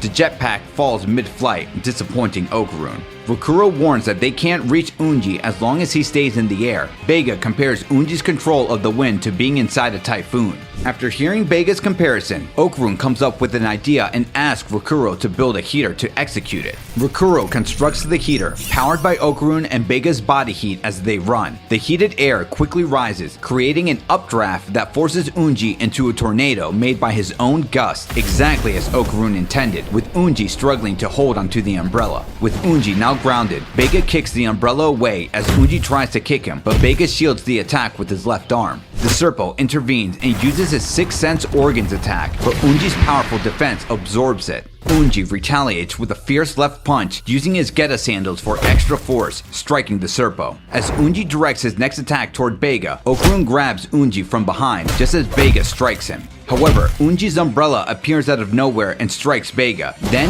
hits Okarun. Unji stands atop the umbrella, pinning Okarun down and releases a powerful shockwave directly onto him. As the dust settles, Umbrella Boy Unji asks who Okarun is and how he possesses such power. Unbelievably, Okarun manages to reclaim his Kintama just in time to activate his Turbo Granny form, dodging the attack at the last moment. Before the battle begins, Okarun tucks his Kintama into a side pocket of his t-shirt as Umbrella Boy Unji rushes in for an attack. Okarun's feet collide sideways with Unji's. As Unji uses his umbrella powers to propel himself into the air to attack, the curiosity of the fairy tale card grows, wondering how Okarun can use his powers. Okarun evades the attack and tells him he won't reveal the secret. While evading a kick, Okarun jumps up just as Unji uses his Geta sandals on his fist, landing a fierce right punch that knocks Okarun back. Unji then strikes a boxer stance, ready to charge with his umbrella behind him. Unji charges in, and the umbrella releases a powerful wave toward Okarun, who barely dodges. He comments, Zuma's really going all out, but the fairy tale card corrects him, saying these are Zuma's destructive impulses. Seizing an opening, Okarun launches Unji into the air with a powerful kick and immediately activates All Out to finish him off. However, Unji swiftly dodges, using his umbrella to evade the attack. Countering, Unji thrusts his umbrella sword toward Okarun's groin, forcing him to block with his feet. Okarun devilishly smiles, saying that it's he who is trapped now, only for Unji to unleash a shockwave that slams Okarun to the ground. Unji then turns his attention to Rakuro, who levitates several rocks into the air. He fires a shockwave blast at the Serpo, but in his focus, he fails to notice Okarun using the floating rocks as footholds. In a flash, Okarun propels himself toward Unji, diving both feet into his head, cracking Umbrella Boy Unji's mask and sending him crashing down. Without hesitation, Okarun activates All Out once more, delivering a devastating dropkick that smashes Unji into the platform, finally bringing him down. As he catches his breath, Okarun reverts to his original form, noticing the falling rain. He spots a young boy standing nearby, holding an umbrella and wearing only one shoe. The child pleads for him to stop bullying his big brother. A vision follows, two boys holding hands, then the older one running out into the rain. As the image fades, Okarun sees the cracked mask of Umbrella Boy Unji reveal a familiar face, Unji himself.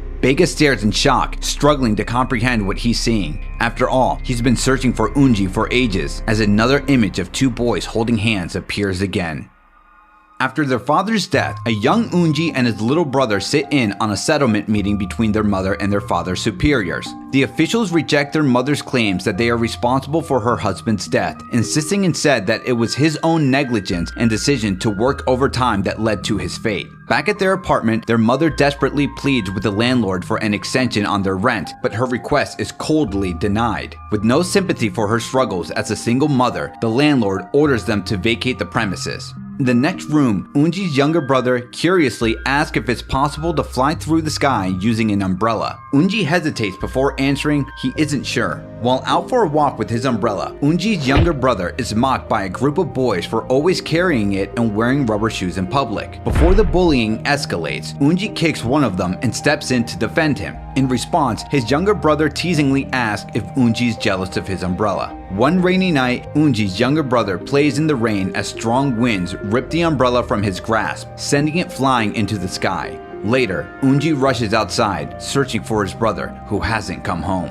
His worst fears come true when he finds his brother's body by the river, 1 foot bare with only a single rubber shoe remaining. Overcome with grief, he mourns with his mother. Holding the lone shoe in his hand, he recalls a memory of his brother happily holding an umbrella. Sometime later, Unji's mother takes him to an amusement park where he enjoys the rides, eats ice cream, and watches fireworks as his mother smiles. But as the day comes to an end, their outing takes a dark turn. Standing by the train tracks, his mother tightens her grip on his hand, intending for them both to step in front of an oncoming train. In a desperate struggle, Unji manages to break free, but his mother does not. She lets go, and Unji's left to watch as she carries out her tragic decision.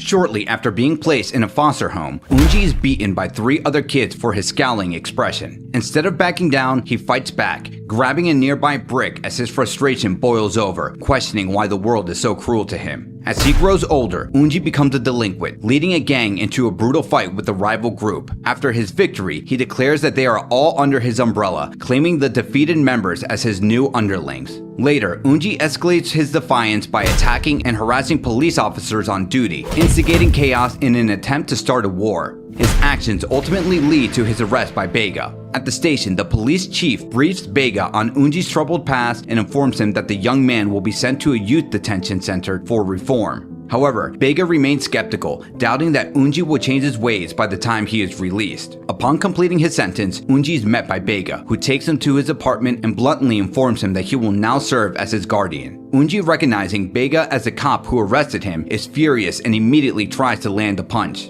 Without hesitation, Bega counters, throwing Unji to the ground. Looking down at him, Bega tells him that he can only hope to harm him in his dreams and to keep working at it.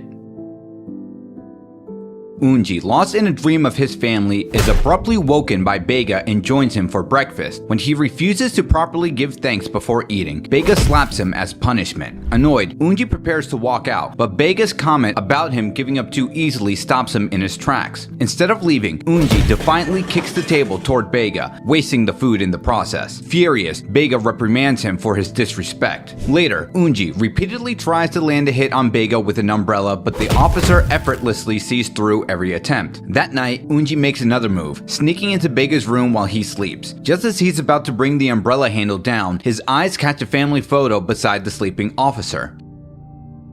He hesitates, then silently retreats to his own room. The next day, Unji bluntly asks Bega why he took him in when he already had a family. In response, Bega reveals that his wife and daughter were taken out by a random passerby, someone who claimed to get back at this rotten world by taking the lives of those who seemed happy. He admits that for a time, he had considered killing the murderer, then himself, but every time he came close, he saw his daughter's face and couldn't go through with it. He recalls images of his daughter happily saying, "Daddy is a hero because he fights for justice." Reflecting on this, Bega tells Unji Unji that turning his back on the world's cruelty will only allow it to grow worse. He took Unji in, not out of pity, but because he refuses to give up. He tells him to never forget kindness and compassion. Zuma, unmoved, responds that Bega will never understand him, not after everything society has done to him and his family. He explains how adults blamed his mother for his father's death, how he was bullied at school for being poor, and how sadly his mother even tried to end his life. With that, he leaves the apartment and heads to a site where his brother was found dead, his umbrella shielding him from the pouring rain.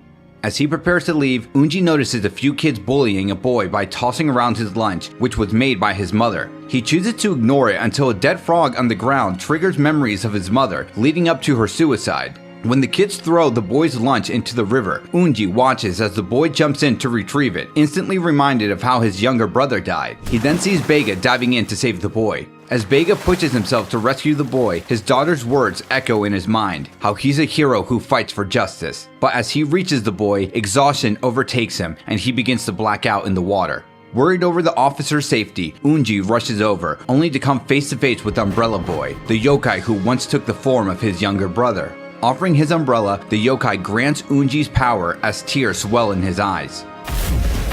In the next moment, Unji is seen traversing with the umbrella, recalling how his younger brother once asked if you could fly through the sky with one. With that memory in his heart, he arrives just in time to pull both Bega and the boy out of the river. Bega takes a moment to catch his breath, then looks up in surprise to see Unji. The two become relieved to see each other alive. The next day, as they walk to a gravesite, Unji refuses to explain how he saved Bega from drowning, dismissing the question by saying he wouldn't waste his breath on a fool who jumps into a river. Bega retorts that a person has only 10 seconds to resurface before it's too late, to which Unji replies that it's pointless if he risks drowning as well. Upon arriving at the Zuma family grave, Unji thanks Bega for building the memorial and the two join in prayer. Unji then explains how his family never had any money and everything his brother Futa had was a hand-me-down from him. He shares how terrible that made his mother feel, so she bought Futa an umbrella and rubber boots. Unji recalls the joy Futa felt when he received the umbrella and rubber boots, a happiness that lifted both his and their mother's spirits. But when Futa died, their mother gave up. Unji cries, feeling like he should have been the one to die instead of his brother. Hearing this, Bega solemnly places a hand on Unji's head and tells him that he must not die. The two then leave the gravesite and share a meal together, praying and giving thanks for the food they are about to eat. In the present, Momo regains consciousness as Unji's memories come to an end. Meanwhile, the fairy tale card condemns Okarun, Bega, and Rikuro as fools for interfering with Unji's freedom to wreak havoc and begins attacking them. The fairy tale card then starts merging with Unji's body, but Bega's voice pulls him back to his senses. The yokai takes to the sky, saying he can't have the police officer get any closer, or he will lose his hold on Unji as he prepares to escape from the cursed trunk. Upon reuniting, Momo blames herself for everything that has happened, but Okarun reassures her that everything will be okay, including Unji's return. While running towards Momo and Okarun with the delinquents behind her, Turbo Granny contacts Rin through the Serpo phone. She instructs Rin to carefully place the cursed trunk on the black cloth where talismans are laid out everywhere, allowing her to handle it safely and extract the figurines without harm. Turbo Granny warns Rin that even the smallest crack could be fatal. Rin confirms she's ready on her end. Rin, however, asks how she's supposed to transfer the cursed trunk to the black cloth since touching it will pull her inside, and the bench it's sitting on is fixed to the ground, making it impossible to move. The girl who was freed earlier from Zuma suggests attempting to move the trunk with sticks. Unfortunately, this plan backfires, sending her back into the inner world, as Turbo Granny's warning comes too late that such an approach would be useless. Realizing Mai's resistance to curses, Turbo Granny directs Rin to have used the black cords to carefully lift the cursed trunk onto the black cloth. However, Mai refuses to help and insists that Rin should be the one to take action. She reminds Rin of her promise, threatening to haunt her until she becomes an idol, which will never end unless Rin fulfills that role. Despite Rin's protests, insisting it's not the right time, Mai begins to fuse with her. The transformation triggers an explosion, and when Rin opens her eyes, she finds herself in an idol outfit, much to her embarrassment. Mai, now transformed into a microphone, tells Rin that she can save everyone through song. She urges the crowd to cheer her on, reminding them that their support will give her the strength to sing. Mai adds that if Rin doesn't sing, she'll be stuck in her revealing idol outfit for the rest of her life. Meanwhile, Turbo Granny, heavily annoyed by Mai, pounds the ground in frustration as Okarun tries to reach out to her. Suddenly, everyone notices the world of Danmanra beginning to collapse. Turbo Granny falls into a panic, realizing that this could be the result of everyone being erased, thinking the seals had been broken. In the midst of the chaos, they suddenly find themselves being lifted into the air. However, Momo isn't being lifted and clings tightly to Okarun's hand. As everyone rises higher and higher, Momo asks Turbo Granny if they are going to disappear. Worried, Turbo Granny admits she doesn't know but notices something strange. Momo then says she can hear a song, and Okarun agrees, confirming it's a singing voice. Turbo Granny quickly realizes that the cause of this phenomenon is the Onbusuman's power over gravity, which Rin is using to levitate the figurines out of the diorama. Meanwhile, the crowd, moved by Rin's beautiful singing, begins to cry.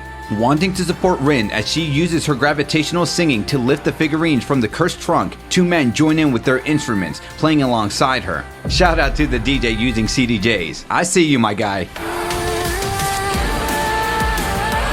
As Rin sings her heart out, elsewhere within the inner realm, Okarun holds tightly onto Momo's hand as he, Turbo Granny, Rikuro, and Bega continues to ascend. He soon realizes that Momo remains the only one still anchored to the ground. Turbo Granny deduces that Momo's stuck because she consumed food from this world. Momo urges Okarun to go on without her to avoid being trapped, but he refuses and gives her his Kintama, hoping it will free her from the cursed trunk's influence. Unfortunately, it proves ineffective, as Turbo Granny explains that the curse originates from the fairy tale card, meaning they must defeat him before the world collapses. Deciding to stay with Momo, Turbo Granny entrusts Okarun with the mission of defeating the fairy tale card, warning him to act quickly since time moves faster in the inner world than in reality. Though Okarun agrees, he struggles to let go of Momo's hand, confessing that being separated from her was unbearable. Overwhelmed, he finally declares his love for her and swears never to be apart from her again. After all this time, ladies and gentlemen, he finally confessed his love for her. Attaboy, Okarun!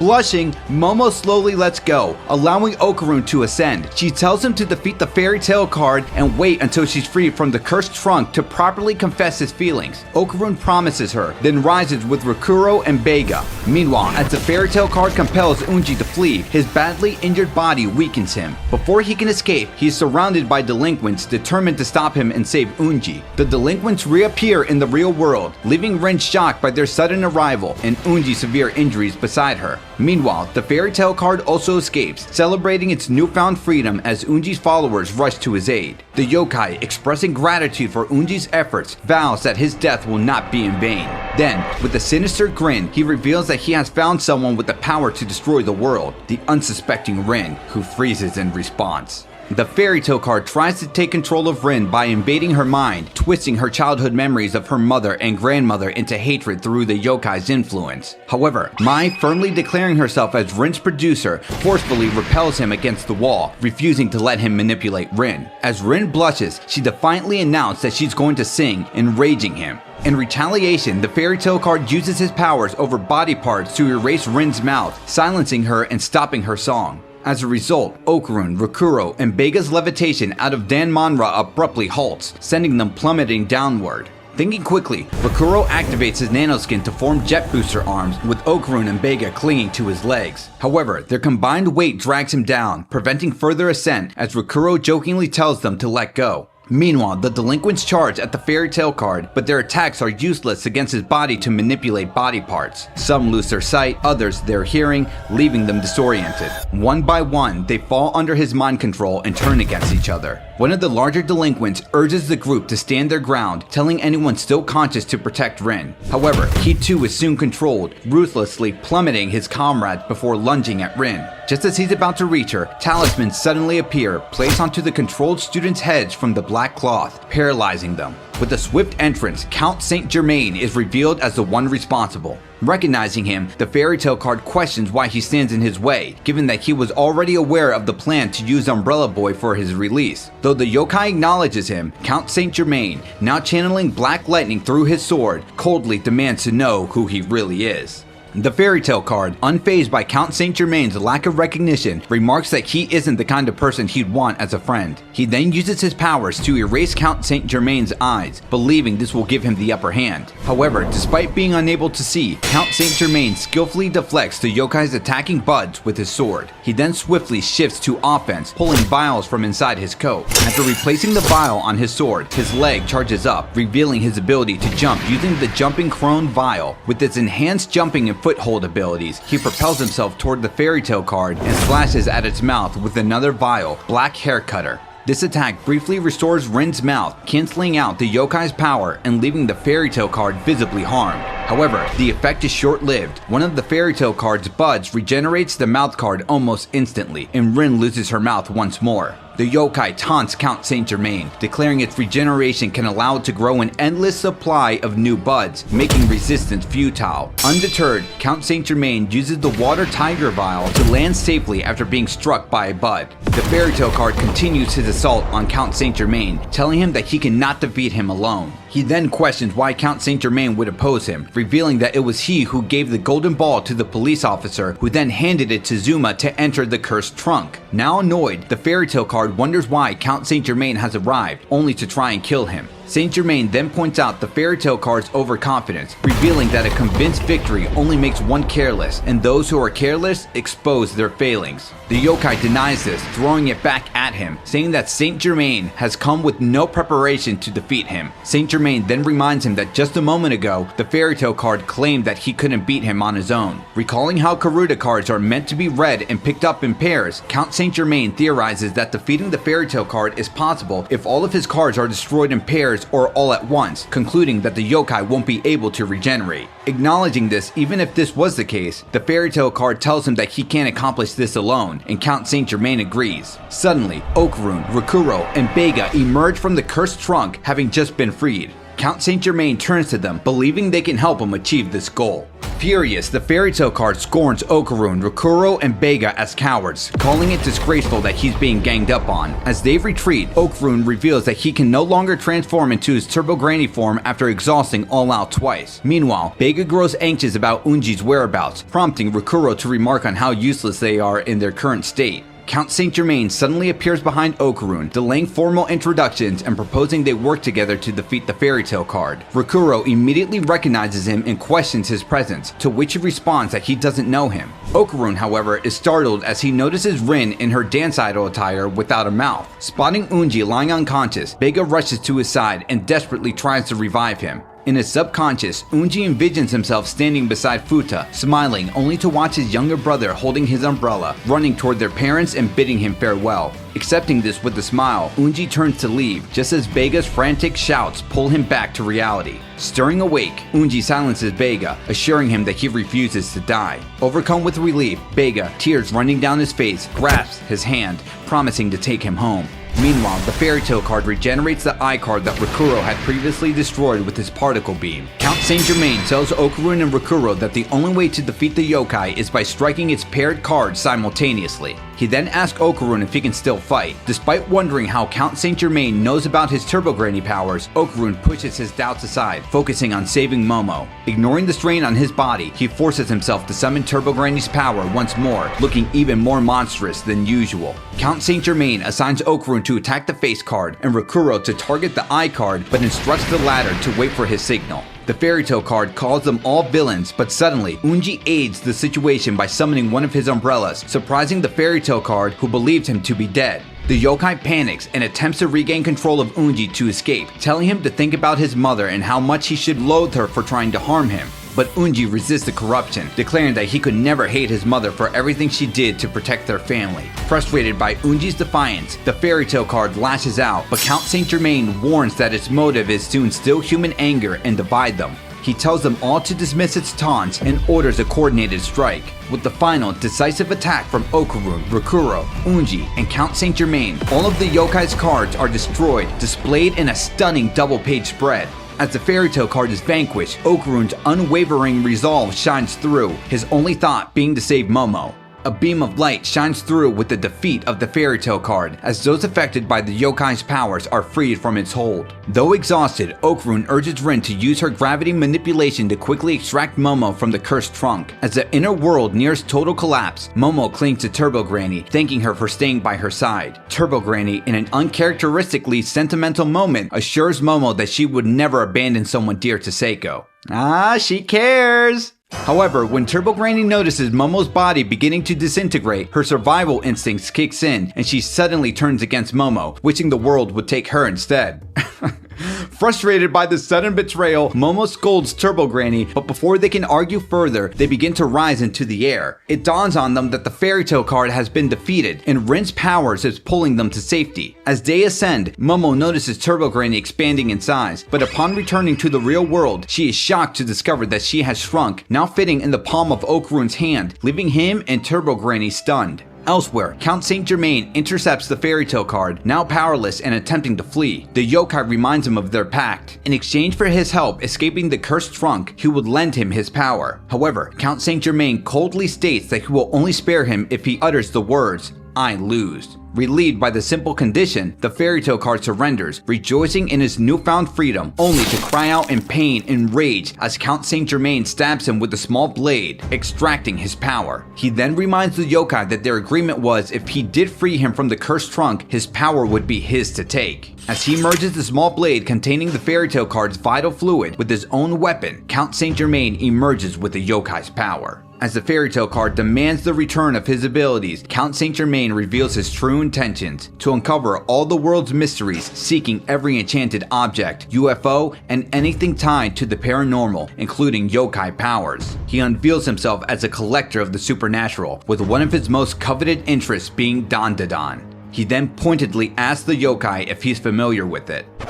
He said the thing! He said the thing! The next day at the hospital, following the incident at the Renjaku apartment complex, now reported to the authorities, Vega confronts Unji about keeping the cursed trunk and his umbrella powers a secret. Unji explains that if he had spoken up, neither Vega nor the detective would have believed him. He then reveals that the old man he found in their home had been trapped inside the cursed trunk since childhood, and out of pity, Unji allowed him to stay. When Vega expresses frustration in being kept in the dark, Zuma clarifies that he had informed another police officer, Officer Bison, of Unji's whereabouts. Though this is the first time Vega is hearing about it, he acknowledges having seen Unji's name in the lost and found records. Zuma recounts how he retrieved the Kintama after being told it was essential for entering the game, but he cannot remember who gave him this information, though the silhouette of this mysterious figure strongly resembles Count Saint Germain. Their conversation is interrupted when the old man and his gang visit Unji, though he warns them not to crowd into the hospital room at once to avoid disturbing other patients. Meanwhile, at Goro's stamina booster, Seiko treats the Renjaku high students to a meal but quickly grows irritated, realizing the cost will take up her entire paycheck. Determined to make it worthwhile, she orders everyone to eat their fill. At their table, Ira and Vamola finds Momo, now shrunken, adorable, and eagerly plays with her in a dollhouse, much to Momo's annoyance. Gigi, however, turns serious and questions why Momo didn't call for help. Okarun steps in, explaining that he was in a rush to save her and apologizes for not involving Gigi. Insisting that Momo promised to rely on him instead of depending solely on Okarun, Gigi's words cause both Momo and Okarun to blush as they recall Okarun's confession. Ira and Kinta support Gigi, encouraging Momo to turn to them as well in times of trouble. Gigi then tells Momo that she's precious to him. Seeing how much she means to them, Momo agrees to their request, though Okarun silently takes note of Gigi's words. Mai then remarks that they don't need any more troublemakers, claiming that she and Rin are more than enough. This sparks a conflict with Ira, who is immediately irritated by Mai's attitude. Once the group confirms that Momo has fully recovered, Gigi asks Seiko if there's a way to restore her to normal size. Seiko admits she doesn't have a solution, but expresses deep gratitude to Okarun and Turbo Granny for saving Momo from the cursed trunk and staying by her side. She then reassures Okarun that, no matter what, they will find a way to return Momo to her original form. Later, at the Ayase residence, with the second Kintama finally recovered, the group prepares to return it to Okarun's crotch through their usual, albeit bizarre ritual of baseball. Much to his dismay, Okarun protests, questioning why they can't simply place it back normally. Unmoved by his complaints, Turbo Granny takes their mound as the pitcher, brimming with confidence that Seiko, the batter, will miss. However, Seiko reveals she has practiced extensively since their first game, determined to land her hit. Just as she swings, the Kintama takes an unexpected curve, a deliberate trick by Turbo Granny to throw her off. Despite this, Seiko manages to connect, sending the Kintama soaring through the air to everyone's astonishment. Without missing a beat, she calls for the group to search for it. After searching through the grassy field to find them, Okarun finally has both Kintama restored to him. He bows and expresses his gratitude to everyone who helped him along the way. Momo is happy for him, but he then apologizes to her for the ordeal that led to her current shrunken state. She reassures him with a smile, confident they'll find a way to fix it.